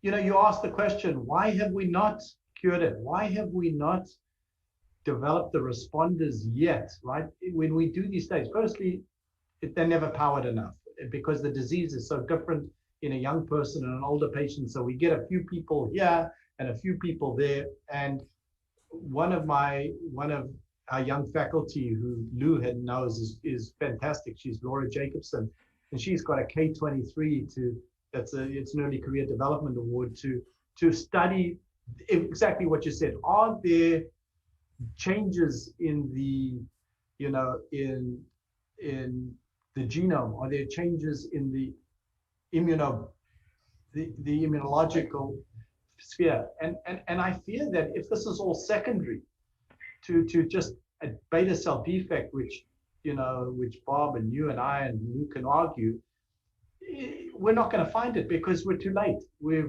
And that's why, why is it that we cannot find? Maybe we're not looking in the right place, right? Maybe the peripheral blood is just the wrong place to be looking. And, we look at the pancreas. And then when we do look at the pancreas with Mark Atkinson and Endpoint, the problem is these people are dead. And what happens to people when they die? What happens to the beta cells? What happens to those? Are they a true reflection of what's happening in vivo? So I have the same questions you do. In a way, I look at this as, we haven't succeeded. We haven't. And you're right, but these are small steps, and I'll open it up to all you guys to provide comment. You had a question? No, I have a question to both Dr. Prasanna Kumar and Des Shorts. Prasanna, you said it very rightly that it's been 30, 35 years and you haven't really seen any improvement. You haven't really seen anything close to, prevention or cure of type 1. But I see both you and Des having great passion to treat patients with type 1 diabetes. In spite of all the frustrations, in spite of seeing HbA1cs not coming, Prasanna, you have close to about 2,500, 3,000 patients who are under you now. You're looking after them for almost 10 years. Still, we don't see a change after 10 years. What is that motivation? What is that passion that drives you and Des? Not a scientific, not a scientific question. If there is one disease where you can save life, it is type 1 diabetes. Type 2 does not matter whether you treat alternate medicine, some of them manage and all. So for type 1, it's a life-saving gesture, what you do, whether you give them insulin or take care of them or pen or pump. So that's why, and it's the future. So, okay, many type 2 are so old and others, whereas if you see a type 1 diabetic child, you see all your mind, heart, body, and soul, they have to dedicate to see that child. I always remember Dash is the first one to tell me, patient first, disease next. So I always remember that. You talk to the child first and make them comfortable, then they start doing it. And the parents are so grateful to you to spend minimum 45 minutes to 1 hour for a newly detected diabetic. Still, it's not sufficient. So that is what I feel passion. Even if I see one newly detected type 1 diabetic per day or per week, that gives me satisfaction rather than 50 type 2 diabetics. And you both have cricket also. Yeah, no, I just want to say I have the same passion as every one of you. Each and every one of you has a passion, right? You have a passion as a parent and a person who has diabetes himself, who has children with diabetes, who lives with diabetes. You have passion as a physician scientist. You have passion as an advocate in terms of every single thing that you're doing. Everyone, Aravind, is driven by commitment to the big field of diabetes, and everyone is different. And, my admiration, my passion, may be different, but is no less than each and every one of you who are on this, that I can see, physically here today, and those that I can't see as well. I feel the passion. Lou, you had a question.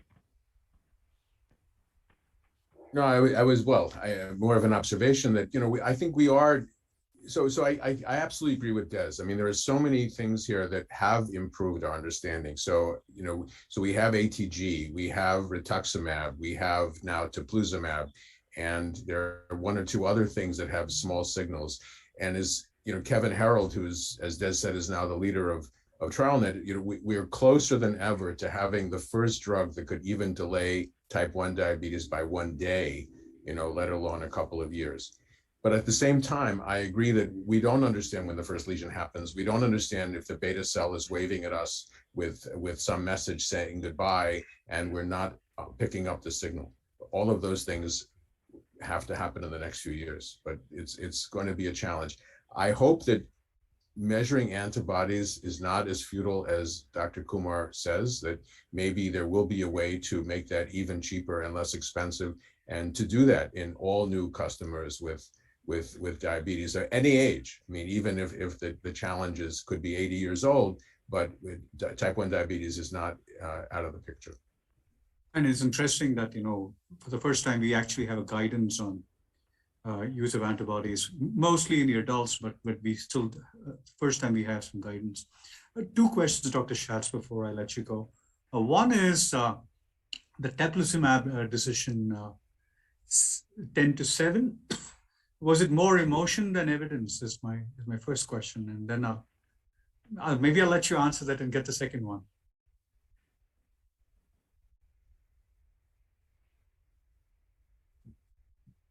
You're muted, Yeah, Dr. let Schatz. me say,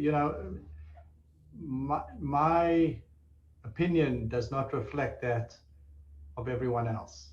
So, it's a complex decision. I can't talk about emotion. I can only talk about data. You've seen the data. I tried to show you the data.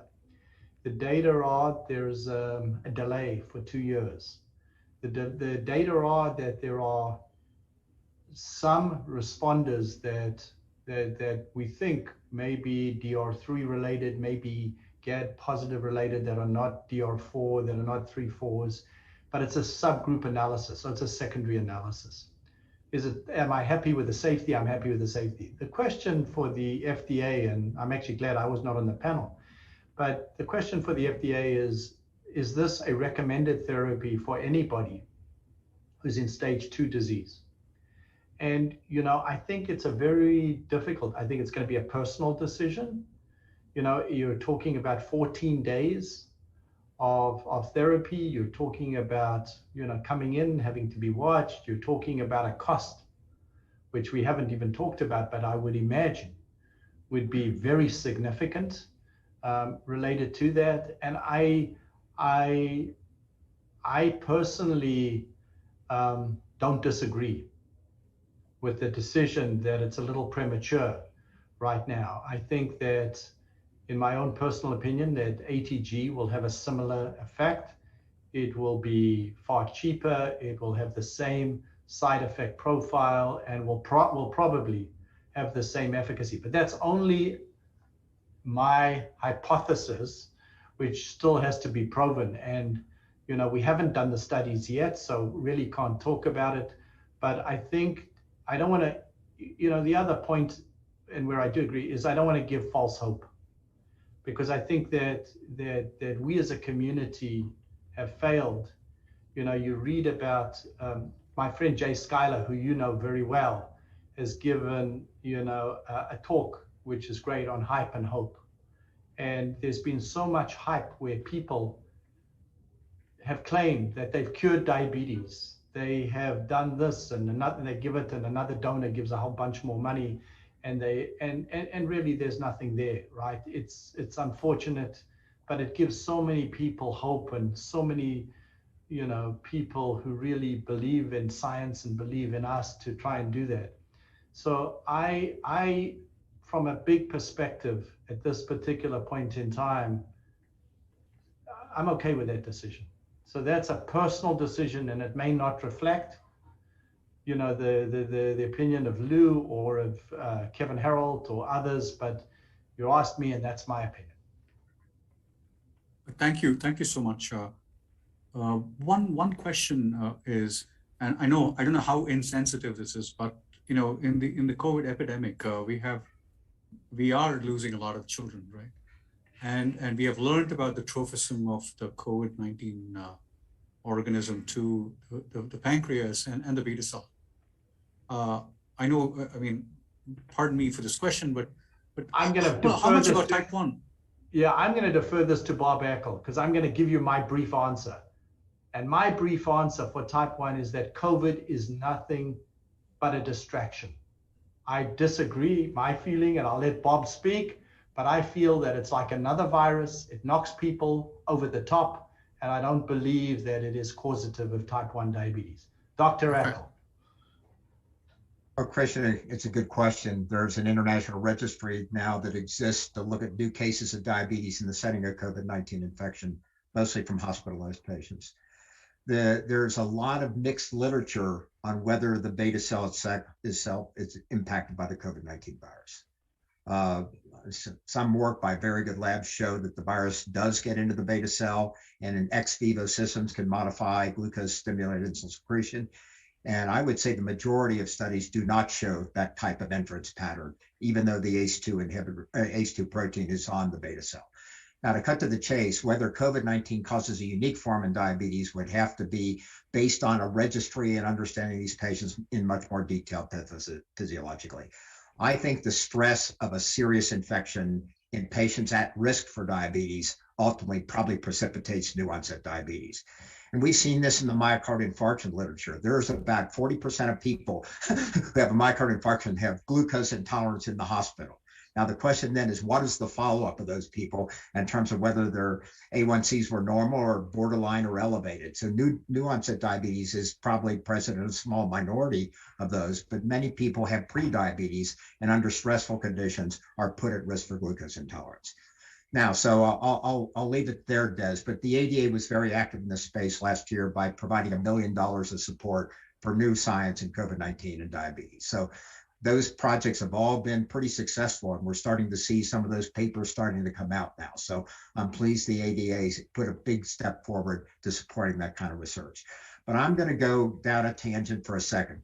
So Des, I think that what we're learning from the clinical trials in type 1 prevention or early diagnosis, maybe early stage 3, is this. I think what we learn is related to precision medicine, Lou. It relates to those people who, in fact, do have prolonged remissions. That's what we're learning. Now, I'm going to speak personally, and Des knows this. I've had type 1 diabetes my entire life almost, and I'm a survivor. But 25 years ago, both of my two boys developed glucose intolerance, and they were potentially capable of being randomized into drug trials related to the prevention of diabetes. Even today, what I know about teplizumab, I'm glad that there are many parents who are willing to enter their children into clinical trials, because what we've learned is there are some kids that really do well, and that's what we've learned. But would have I, allowed my two boys with new onset type 1 diabetes to be, would I sign the consent form for them to enter into an experimental therapy which modulates the immune system? I would have been very hesitant to do so. So anyway, I think that's a challenge, Des, that you mentioned earlier, recruiting subjects. I mean, it's a small number of people to begin with, but then getting the consent of parents to let their children be exposed to something potentially that could be lifelong. And the short-term risk we know is minimal, but the long-term could be substantial. So those are my thoughts. I agree. We need to do research. We need to do the studies. We need to think about out of the box. I mean, even shorter studies, understand the mechanism. We've got to, until we understand the mechanism, I don't believe we're not going to cure the disease, right? Because even now, we're doing studies with, even let's say you take stem cells and you put them, and you can either get them to transdifferentiate, or you can put them in vitro and you make an unlimited supply of beta cells. The immune system, if anything, has memory. And so it's going to come back again in some kind of way. So we're going to have to tackle the underlying, primary defect that comes, both within the beta cell as well as the immune system, which I think is probably, they're probably linked. So on that sobering note, and the knowledge that, we know so little about cooperation between beta cells and how they work together and how they work with other cells in the beta cells, that leaves another 50 years of research ahead of us. So with that, that's wrong. I'm not hoping to be there. With that, I let Prasanna come up with the last. Prasanna, you have any last words, Arvind, or can we close? I will have the last word to Des, because Whether he will find a cure, whether he'll find a prevention, I don't know whether it's going to happen or not, but he has to find a way by which South Africa enters the World Cup finals in cricket someday. They've always been losing in semifinals, and you have to find neither a way. that or the RCB winning will not happen. Yeah, I keep looking for, you know, this team to sort of do a little better to win this and to defeat those arch rivals from Chennai, you know, that'll also, you know, I don't know which will happen first. I'm not confident of South African cricket. I'm actually more confident that I'll visit you, hopefully before, you know, South Africa makes it to the World Cup. So as a lifelong Cubs fan, I can relate to that. Yes. Need another whiskey. Go Aaron. It was great having Lou Eckel and, you know, you, Des, I mean, in one session, and I think it's a dream that all of us will cherish for a very, very long time. Thank you. No, this is all good. Don't forget that Bob Eckel, you know, is a baseball fan too. And okay. my contacts tell him that he and Earl Hirsch had nothing else to do but to travel to California to watch a baseball game, and hopefully in COVID safe conditions. So, you know, Bob, you're under the watchful eye of other people too. Yeah, go Cincinnati Reds. Guys, thank you. It's been great to be part of this. Too bad it wasn't in person, but it's worked out well, I hope. Thank you. Thank you. Good night.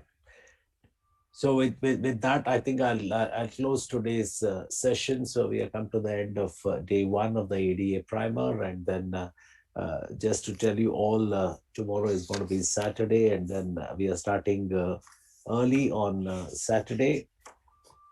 I don't have the program here. I think we are starting at 10 o'clock.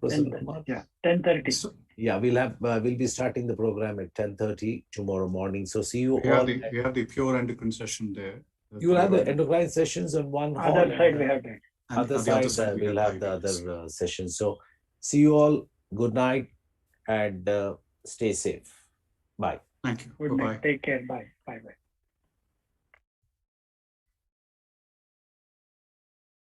Recording stopped.